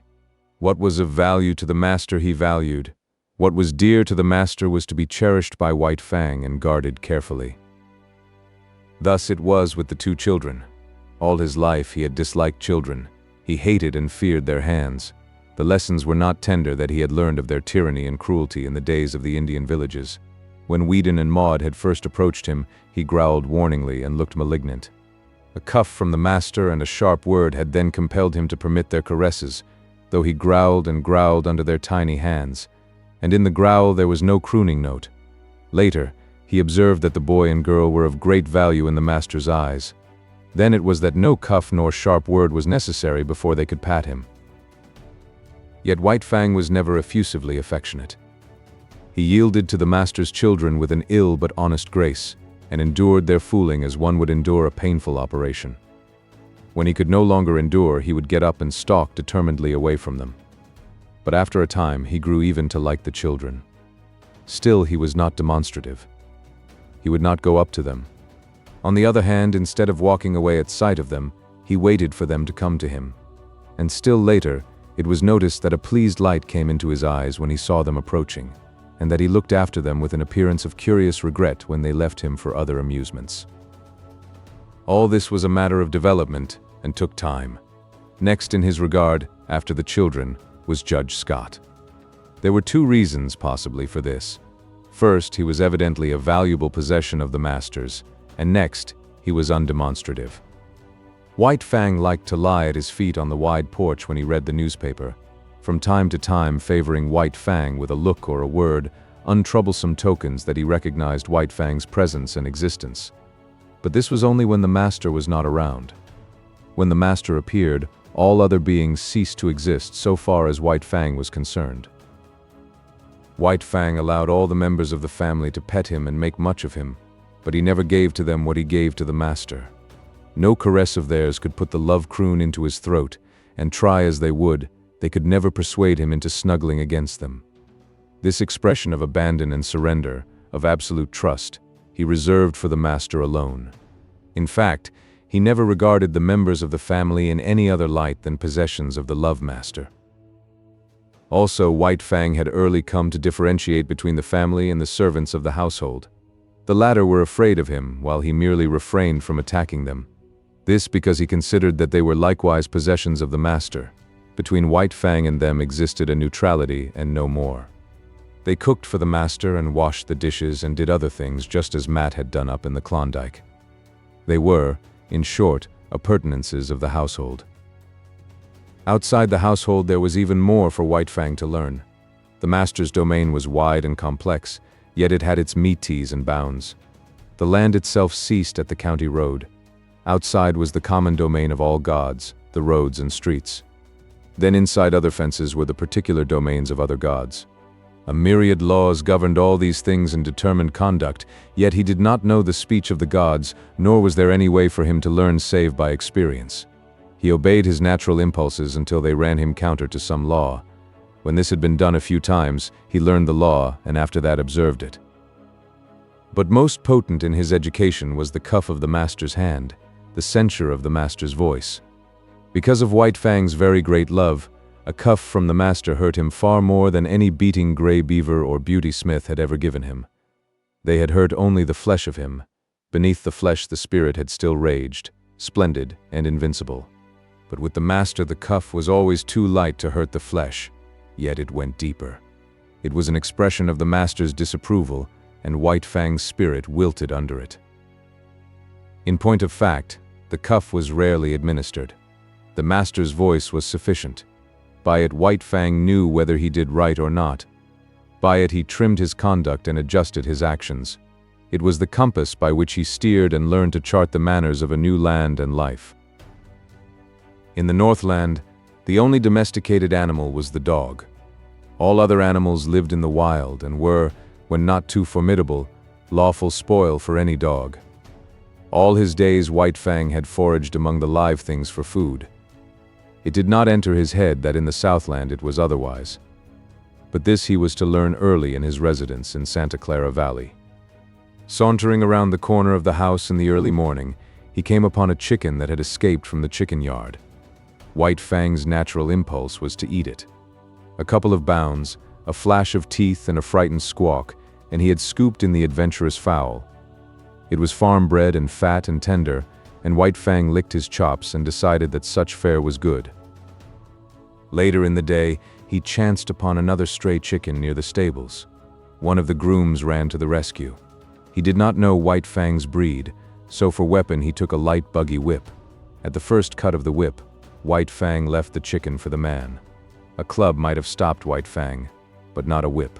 Silently, without flinching, he took a second cut in his forward rush, and as he leaped for the throat, the groom cried out, "My God," and staggered backward. He dropped the whip and shielded his throat with his arms. In consequence, his forearm was ripped open to the bone. The man was badly frightened. It was not so much White Fang's ferocity as it was his silence that unnerved the groom. Still protecting his throat and face with his torn and bleeding arm, he tried to retreat to the barn. And it would have gone hard with him had not Collie appeared on the scene. As she had saved Dick's life, she now saved the groom's. She rushed upon White Fang in frenzied wrath. She had been right. She had known better than the blundering gods. All her suspicions were justified. Here was the ancient marauder up to his old tricks again. The groom escaped into the stables, and White Fang backed away before Collie's wicked teeth, or presented his shoulder to them and circled round and round. But Collie did not give over, as was her wont, after a decent interval of chastisement. On the contrary, she grew more excited and angry every moment until, in the end, White Fang flung dignity to the winds and frankly fled away from her across the fields. "He'll learn to leave chickens alone," the master said. "But I can't give him the lesson until I catch him in the act." 2 nights later came the act, but on a more generous scale than the master had anticipated. White Fang had observed closely the chicken yards and the habits of the chickens. In the nighttime, after they had gone to roost, he climbed to the top of a pile of newly hauled lumber. From there he gained the roof of a chicken house, passed over the ridgepole and dropped to the ground inside. A moment later he was inside the house, and the slaughter began. In the morning, when the master came out onto the porch, 50 white leghorn hens laid out in a row by the groom greeted his eyes. He whistled to himself softly, first with surprise and then, at the end, with admiration. His eyes were likewise greeted by White Fang, but about the latter there were no signs of shame nor guilt. He carried himself with pride as though, forsooth, he had achieved a deed praiseworthy and meritorious. There was about him no consciousness of sin. The master's lips tightened as he faced the disagreeable task. Then he talked harshly to the unwitting culprit, and in his voice there was nothing but godlike wrath. Also, he held White Fang's nose down to the slain hens and at the same time cuffed him soundly. White Fang never raided a chicken roost again. It was against the law, and he had learned it. Then the master took him into the chicken yards. White Fang's natural impulse, when he saw the live food fluttering about him and under his very nose, was to spring upon it. He obeyed the impulse, but was checked by the master's voice. They continued in the yards for half an hour.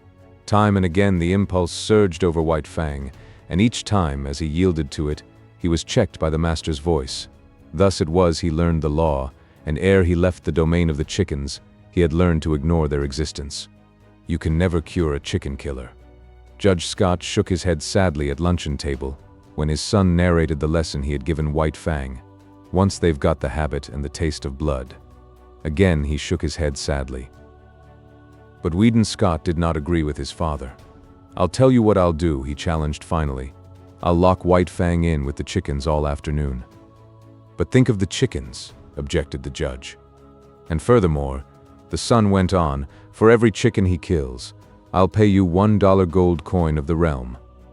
"But you should penalize father too," interposed Beth. Her sister seconded her, and a chorus of approval arose from around the table. Judge Scott nodded his head in agreement. "All right."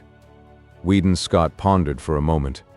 "And if, at the end of the afternoon, White Fang hasn't harmed a chicken, for every 10 minutes of the time he has spent in the yard, you will have to say to him, gravely and with deliberation, just as if you were sitting on the bench and solemnly passing judgment, 'White Fang, you are smarter than I thought.'" From hidden points of vantage, the family watched the performance. But it was a fizzle. Locked in the yard and there deserted by the master, White Fang lay down and went to sleep. Once he got up and walked over to the trough for a drink of water. The chickens he calmly ignored. So far as he was concerned, they did not exist. At 4 o'clock he executed a running jump, gained the roof of the chicken house and leaped to the ground outside, whence he sauntered gravely to the house. He had learned the law. And on the porch before the delighted family, Judge Scott, face to face with White Fang, said slowly and solemnly, 16 times, "White Fang, you are smarter than I thought." But it was the multiplicity of laws that befuddled White Fang and often brought him into disgrace. He had to learn that he must not touch the chickens that belonged to other gods. Then there were cats and rabbits and turkeys. All these he must let alone. In fact, when he had but partly learned the law, his impression was that he must leave all live things alone. Out in the back pasture, a quail could flutter up under his nose unharmed. All tense and trembling with eagerness and desire, he mastered his instinct and stood still. He was obeying the will of the gods. And then, one day, again out in the back pasture, he saw Dick start a jackrabbit and run it. The master himself was looking on and did not interfere. Nay, he encouraged White Fang to join in the chase, and thus he learned that there was no taboo on jackrabbits. In the end, he worked out the complete law. Between him and all domestic animals there must be no hostilities. If not amity, at least neutrality must obtain. But the other animals, the squirrels and quail and cottontails, were creatures of the wild who had never yielded allegiance to man. They were the lawful prey of any dog. It was only the tame that the gods protected, and between the tame deadly strife was not permitted. The gods held the power of life and death over their subjects, and the gods were jealous of their power. Life was complex in the Santa Clara Valley after the simplicities of the Northland, and the chief thing demanded by these intricacies of civilization was control, restraint, a poise of self that was as delicate as the fluttering of gossamer wings and at the same time as rigid as steel. Life had 1,000 faces, and White Fang found he must meet them all thus, when he went to town, into San Jose, running behind the carriage or loafing about the streets when the carriage stopped. Life flowed past him, deep and wide and varied, continually impinging upon his senses, demanding of him instant and endless adjustments and correspondences, and compelling him, almost always, to suppress his natural impulses. There were butcher shops where meat hung within reach. This meat he must not touch.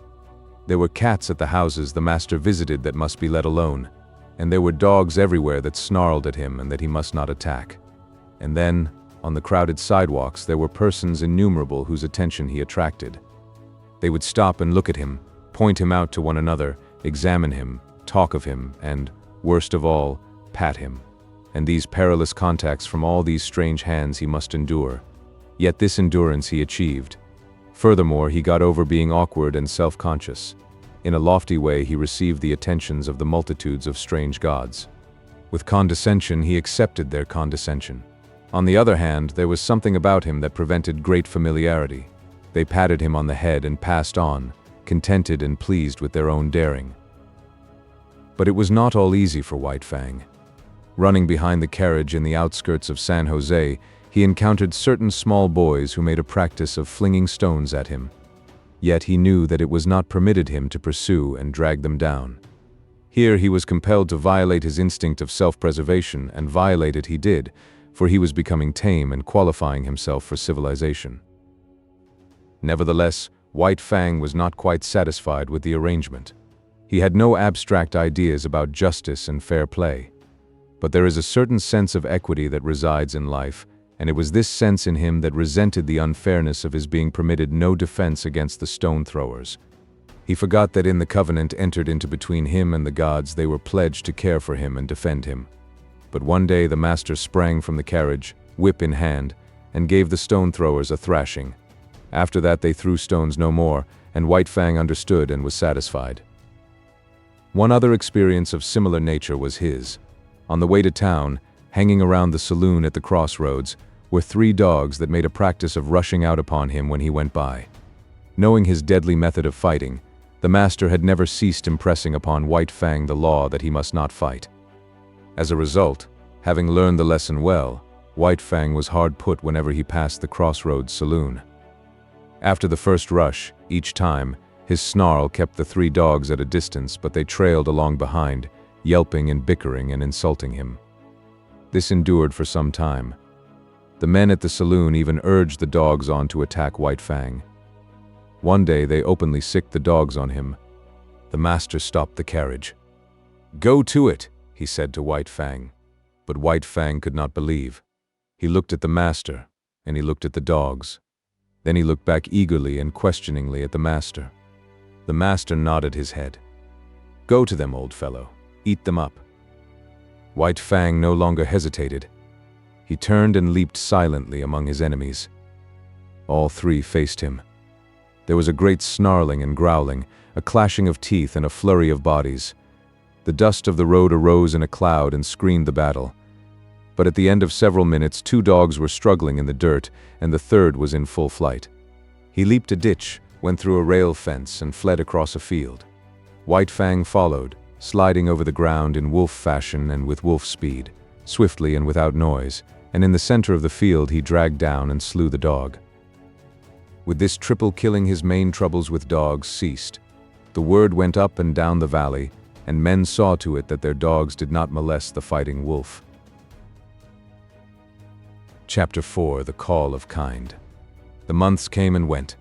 There was plenty of food and no work in the Southland, and White Fang lived fat and prosperous and happy. Not alone was he in the geographical Southland, for he was in the Southland of life. Human kindness was like a sun shining upon him, and he flourished like a flower planted in good soil. And yet he remained somehow different from other dogs. He knew the law even better than did the dogs that had known no other life, and he observed the law more punctiliously, but still there was about him a suggestion of lurking ferocity, as though the wild still lingered in him and the wolf in him merely slept. He never chummed with other dogs. Lonely he had lived, so far as his kind was concerned, and lonely he would continue to live. In his puppyhood, under the persecution of Lip Lip and the puppy pack, and in his fighting days with Beauty Smith, he had acquired a fixed aversion for dogs. The natural course of his life had been diverted, and recoiling from his kind, he had clung to the human. Besides, all Southland dogs looked upon him with suspicion. He aroused in them their instinctive fear of the wild, and they greeted him always with snarl and growl and belligerent hatred. He, on the other hand, learned that it was not necessary to use his teeth upon them. His naked fangs and writhing lips were uniformly efficacious, rarely failing to send a bellowing on-rushing dog back on its haunches. But there was one trial in White Fang's life: Collie. She never gave him a moment's peace. She was not so amenable to the law as he. She defied all efforts of the master to make her become friends with White Fang. Ever in his ears was sounding her sharp and nervous snarl. She had never forgiven him the chicken-killing episode, and persistently held to the belief that his intentions were bad. She found him guilty before the act, and treated him accordingly.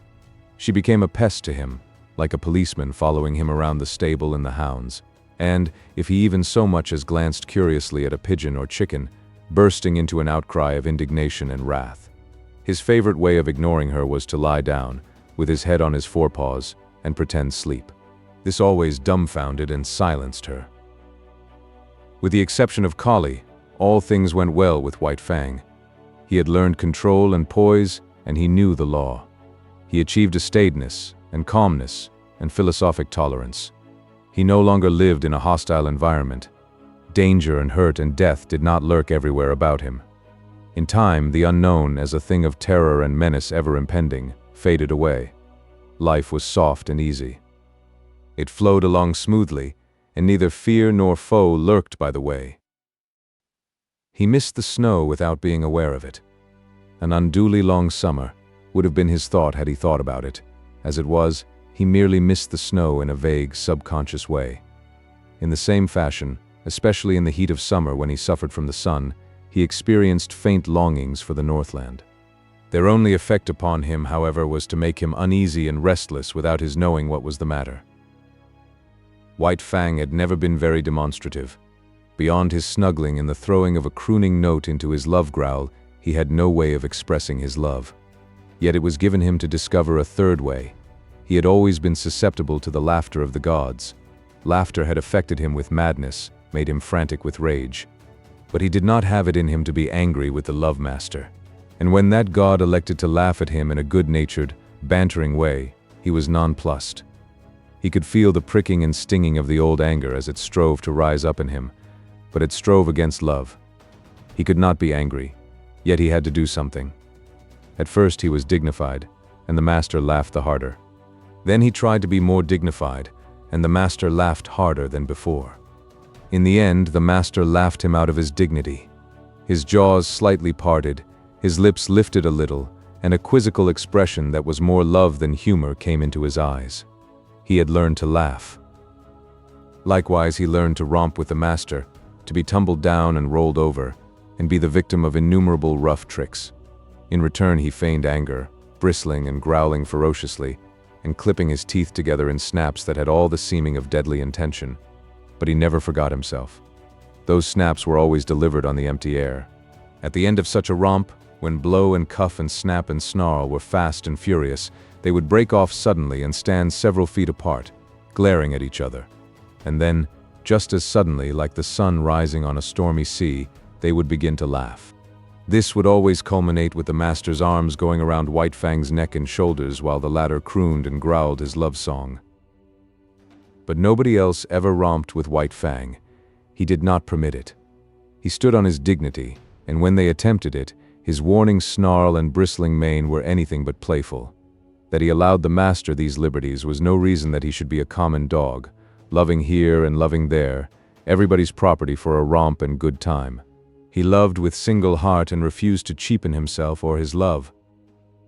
The master went out on horseback a great deal, and to accompany him was one of White Fang's chief duties in life. In the Northland he had evidenced his fealty by toiling in the harness, but there were no sleds in the Southland, nor did dogs pack burdens on their backs. So he rendered fealty in the new way, by running with the master's horse. The longest day never played White Fang out. His was the gait of the wolf, smooth, tireless, and effortless, and at the end of 50 miles he would come in jauntily ahead of the horse. It was in connection with the riding that White Fang achieved one other mode of expression, remarkable in that he did it but twice in all his life. The first time occurred when the master was trying to teach a spirited thoroughbred the method of opening and closing gates without the rider's dismounting. Time and again and many times he ranged the horse up to the gate in the effort to close it, and each time the horse became frightened and backed and plunged away. It grew more nervous and excited every moment. When it reared, the master put the spurs to it and made it drop its forelegs back to earth, whereupon it would begin kicking with its hind legs. White Fang watched the performance with increasing anxiety until he could contain himself no longer, when he sprang in front of the horse and barked savagely and warningly. Though he often tried to bark thereafter, and the master encouraged him, he succeeded only once, and then it was not in the master's presence. A scamper across the pasture, a jackrabbit rising suddenly under the horse's feet, a violent shear, a stumble, a fall to earth, and a broken leg for the master was the cause of it. White Fang sprang in a rage at the throat of the offending horse, but was checked by the master's voice. "Home! Go home!" the master commanded when he had ascertained his injury. White Fang was disinclined to desert him. The master thought of writing a note, but searched his pockets vainly for pencil and paper. Again he commanded White Fang to go home. The latter regarded him wistfully, started away, then returned and whined softly. The master talked to him gently but seriously, and he cocked his ears and listened with painful intentness. "That's all right, old fellow, you just run along home," ran the talk. "Go on home and tell them what's happened to me. Home with you, you wolf. Get along home." White Fang knew the meaning of home, and though he did not understand the remainder of the master's language, he knew it was his will that he should go home. He turned and trotted reluctantly away. Then he stopped, undecided, and looked back over his shoulder. "Go home," came the sharp command, and this time he obeyed. The family was on the porch, taking the cool of the afternoon when White Fang arrived. He came in among them, panting, covered with dust. "Whedon's back," Whedon's mother announced. The children welcomed White Fang with glad cries and ran to meet him. He avoided them and passed down the porch, but they cornered him against a rocking chair in the railing. He growled and tried to push by them. Their mother looked apprehensively in their direction. "I confess he makes me nervous around the children," she said. "I have a dread that he will turn upon them unexpectedly some day."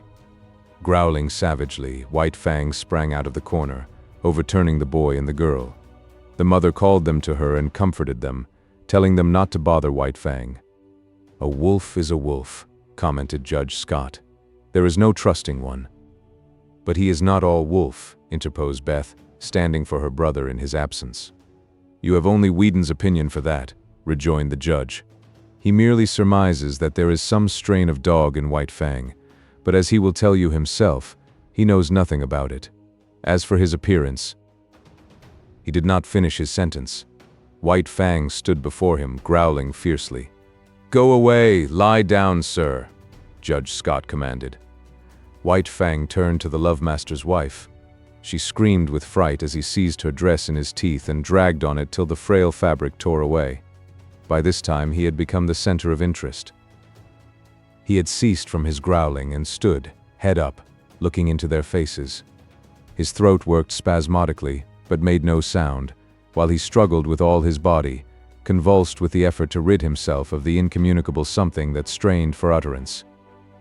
"I hope he is not going mad," said Whedon's mother. "I told Whedon that I was afraid the warm climate would not agree with an Arctic animal." "He's trying to speak, I do believe," Beth announced. At this moment speech came to White Fang, rushing up in a great burst of barking. "Something has happened to Whedon," his wife said decisively. They were all on their feet now, and White Fang ran down the steps, looking back for them to follow. For the second and last time in his life he had barked and made himself understood. After this event he found a warmer place in the hearts of the Sierra Vista people, and even the groom whose arm he had slashed admitted that he was a wise dog even if he was a wolf. Judge Scott still held to the same opinion, and proved it to everybody's dissatisfaction by measurements and descriptions taken from the encyclopedia and various works on natural history. The days came and went, streaming their unbroken sunshine over the Santa Clara Valley. But as they grew shorter and White Fang's second winter in the Southland came on, he made a strange discovery. Collie's teeth were no longer sharp. There was a playfulness about her nips and a gentleness that prevented them from really hurting him. He forgot that she had made life a burden to him, and when she disported herself around him, he responded solemnly, striving to be playful and becoming no more than ridiculous. One day she led him off on a long chase through the back pasture land into the woods. It was the afternoon that the master was to ride, and White Fang knew it. The horse stood saddled and waiting at the door. White Fang hesitated. But there was that in him deeper than all the law he had learned, than the customs that had molded him, than his love for the master, than the very will to live of himself, and when, in the moment of his indecision, Kali nipped him and scampered off, he turned and followed after. The master rode alone that day, and in the woods, side by side, White Fang ran with Kali, as his mother, Quiche, and Old One Eye had run long years before in the silent Northland forest. Chapter 5. The Sleeping Wolf. It was about this time that the newspapers were full of the daring escape of a convict from San Quentin prison. He was a ferocious man. He had been ill-made in the making. He had not been born right, and he had not been helped any by the molding he had received at the hands of society. The hands of society are harsh, and this man was a striking sample of its handiwork. He was a beast, a human beast, it is true, but nevertheless so terrible a beast that he can best be characterized as carnivorous. In San Quentin prison he had proved incorrigible. Punishment failed to break his spirit. He could die dumb mad and fighting to the last, but he could not live and be beaten. The more fiercely he fought, the more harshly society handled him, and the only effect of harshness was to make him fiercer.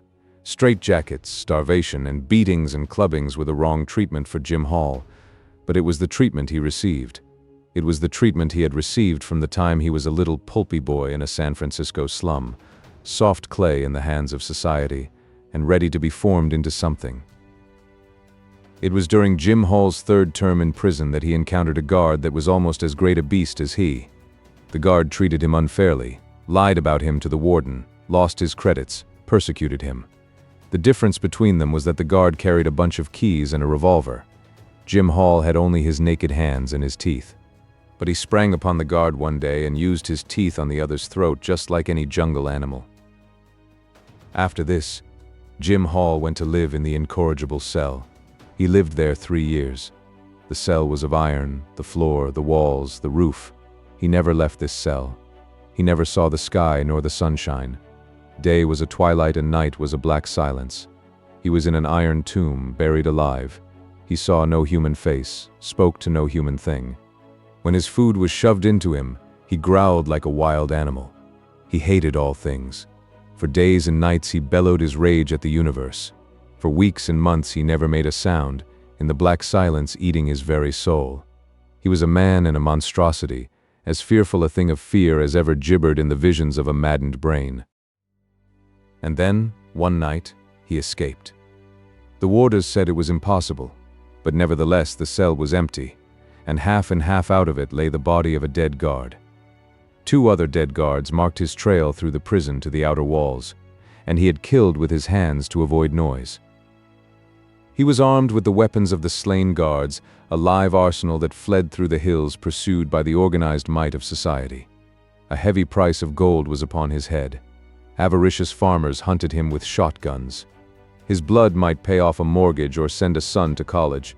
Public-spirited citizens took down their rifles and went out after him. A pack of bloodhounds followed the way of his bleeding feet. And the sleuth hounds of the law, the paid fighting animals of society, with telephone and telegraph and special train, clung to his trail night and day. Sometimes they came upon him, and men faced him like heroes, or stampeded through barbed wire fences to the delight of the Commonwealth reading the account at the breakfast table. It was after such encounters that the dead and wounded were carted back to the towns, and their places filled by men eager for the manhunt. And then Jim Hall disappeared. The bloodhounds vainly quested on the lost trail. Inoffensive ranchers in remote valleys were held up by armed men and compelled to identify themselves, while the remains of Jim Hall were discovered on a dozen mountainsides by greedy claimants for blood money. In the meantime, the newspapers were read at Sierra Vista, not so much with interest as with anxiety. The women were afraid. Judge Scott pooh-poohed and laughed, but not with reason, for it was in his last days on the bench that Jim Hall had stood before him and received sentence. And in open courtroom, before all men, Jim Hall had proclaimed that the day would come when he would wreak vengeance on the judge that sentenced him. For once, Jim Hall was right. He was innocent of the crime for which he was sentenced. It was a case, in the parlance of thieves and police, of railroading. Jim Hall was being railroaded to prison for a crime he had not committed. Because of the 2 prior convictions against him, Judge Scott imposed upon him a sentence of 50 years. Judge Scott did not know all things, and he did not know that he was party to a police conspiracy, that the evidence was hatched and perjured, that Jim Hall was guiltless of the crime charged. And Jim Hall, on the other hand, did not know that Judge Scott was merely ignorant. Jim Hall believed that the judge knew all about it and was hand in glove with the police in the perpetration of the monstrous injustice. So it was, when the doom of 50 years of living death was uttered by Judge Scott, that Jim Hall, hating all things in the society that misused him, rose up and raged in the courtroom until dragged down by half a dozen of his blue-coated enemies. To him, Judge Scott was the keystone in the arch of injustice, and upon Judge Scott he emptied the vials of his wrath and hurled the threats of his revenge yet to come. Then Jim Hall went to his living death and escaped. Of all this White Fang knew nothing, but between him and Alice, the master's wife, there existed a secret. Each night, after Sierra Vista had gone to bed, she rose and let in White Fang to sleep in the big hall. Now White Fang was not a house dog, nor was he permitted to sleep in the house, so each morning, early, she slipped down and let him out before the family was awake.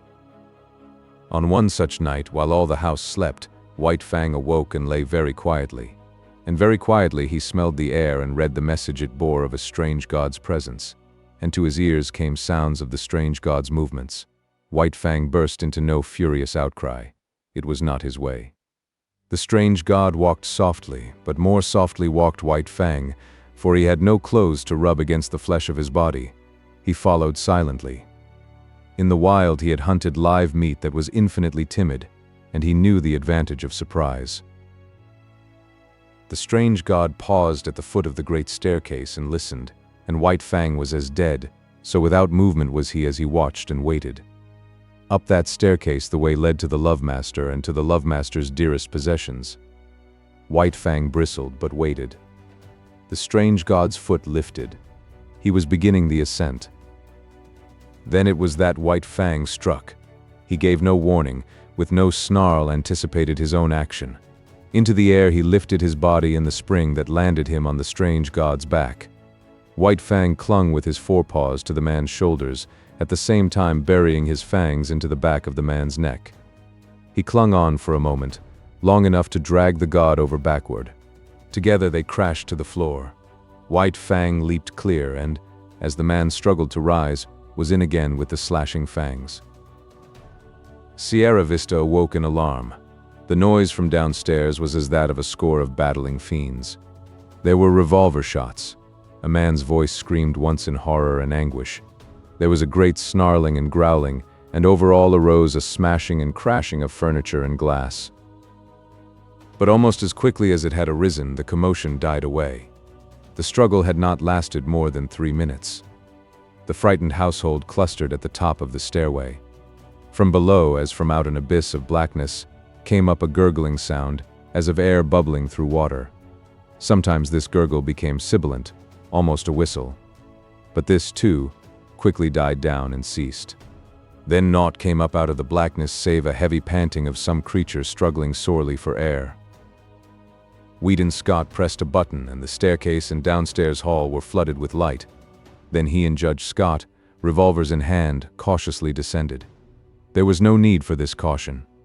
White Fang had done his work. In the midst of the wreckage of overthrown and smashed furniture, partly on his side, his face hidden by an arm, lay a man. Weedon Scott bent over, removed the arm and turned the man's face upward. A gaping throat explained the manner of his death. "Jim Hall," said Judge Scott, and father and son looked significantly at each other. Then they turned to White Fang. He too was lying on his side. His eyes were closed, but the lids slightly lifted in an effort to look at them as they bent over him, and the tail was perceptibly agitated in a vain effort to wag. Weedon Scott patted him, and his throat rumbled an acknowledging growl. But it was a weak growl at best, and it quickly ceased. His eyelids drooped and went shut, and his whole body seemed to relax and flatten out upon the floor. "He's all in, poor devil," muttered the master. "We'll see about that," asserted the judge, as he started for the telephone. "Frankly, he has 1 chance in 1,000, announced the surgeon, after he had worked an hour and a half on White Fang. Dawn was breaking through the windows and dimming the electric lights. With the exception of the children, The whole family was gathered about the surgeon to hear his verdict. 1 broken hind leg, he went on. 3 broken ribs, 1 at least of which has pierced the lungs. He has lost nearly all the blood in his body. There is a large likelihood of internal injuries. He must have been jumped upon. To say nothing of 3 bullet holes clear through him. 1 chance in 1,000 is really optimistic. He hasn't a chance in 10,000. But he mustn't lose any chance that might be of help to him, Judge Scott exclaimed. Never mind expense. Put him under the X-ray. Anything. Whedon, telegraph at once to San Francisco for Dr. Nichols. No reflection on you, doctor. You understand. But he must have the advantage of every chance. The surgeon smiled indulgently. Of course I understand. He deserves all that can be done for him. He must be nursed as you would nurse a human being, a sick child. And don't forget what I told you about temperature.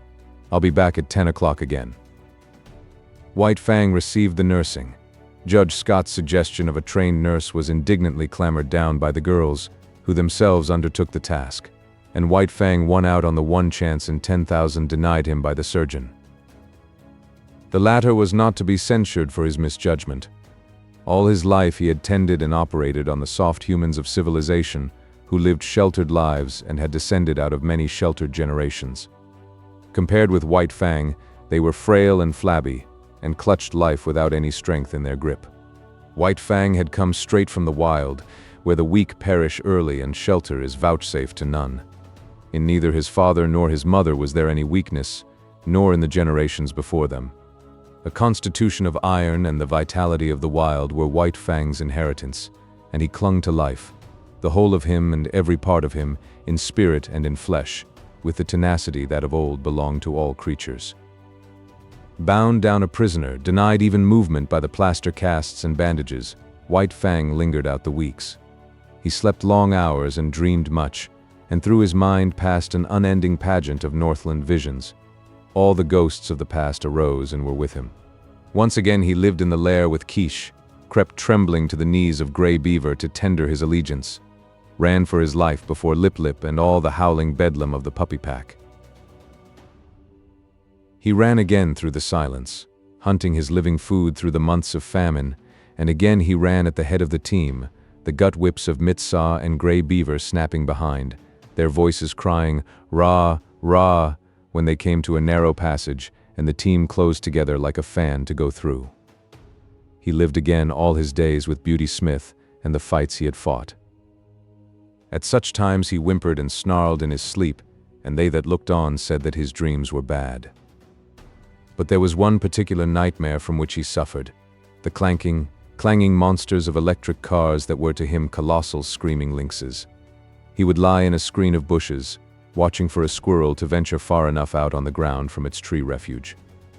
Then, when he sprang out upon it, it would transform itself into an electric car, menacing and terrible, towering over him like a mountain, screaming and clanging and spitting fire at him. It was the same when he challenged the hawk down out of the sky.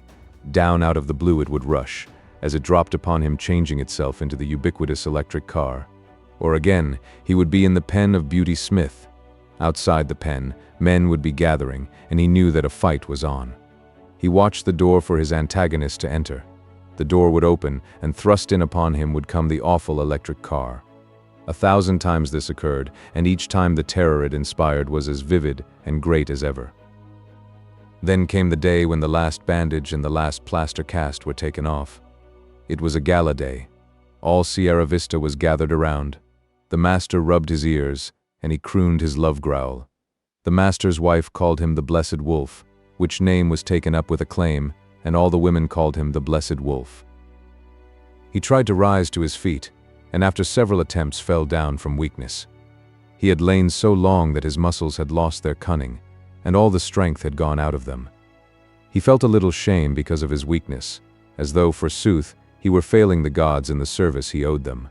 Because of this he made heroic efforts to arise, and at last he stood on his 4 legs, tottering and swaying back and forth.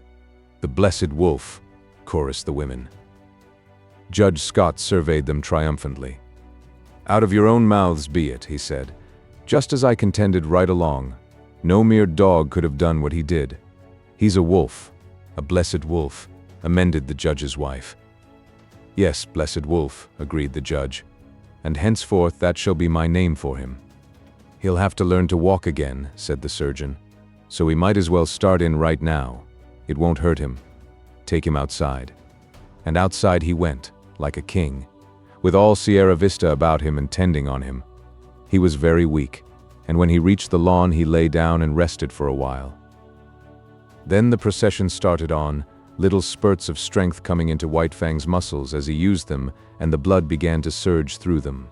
The stables were reached, and there in the doorway lay Collie, a half-dozen pudgy puppies playing about her in the sun. White Fang looked on with a wondering eye. Collie snarled warningly at him, and he was careful to keep his distance. The master with his toe helped one sprawling puppy toward him. He bristled suspiciously, but the master warned him that all was well. Collie, clasped in the arms of one of the women, watched him jealously and with a snarl warned him that all was not well. The puppy sprawled in front of him. He cocked his ears and watched it curiously. Then their noses touched, and he felt the warm little tongue of the puppy on his jowl. White Fang's tongue went out. He knew not why, and he licked the puppy's face. Hand-clapping and pleased cries from the gods greeted the performance. He was surprised, and looked at them in a puzzled way. Then his weakness asserted itself, and he lay down, his ears cocked, his head on one side, as he watched the puppy. The other puppies came sprawling toward him, to Collie's great disgust, and he gravely permitted them to clamber and tumble over him. At first, amid the applause of the gods, he betrayed a trifle of his old self-consciousness and awkwardness. This passed away as the puppy's antics and mauling continued, and he lay with half-shut patient eyes, drowsing in the sun. The end.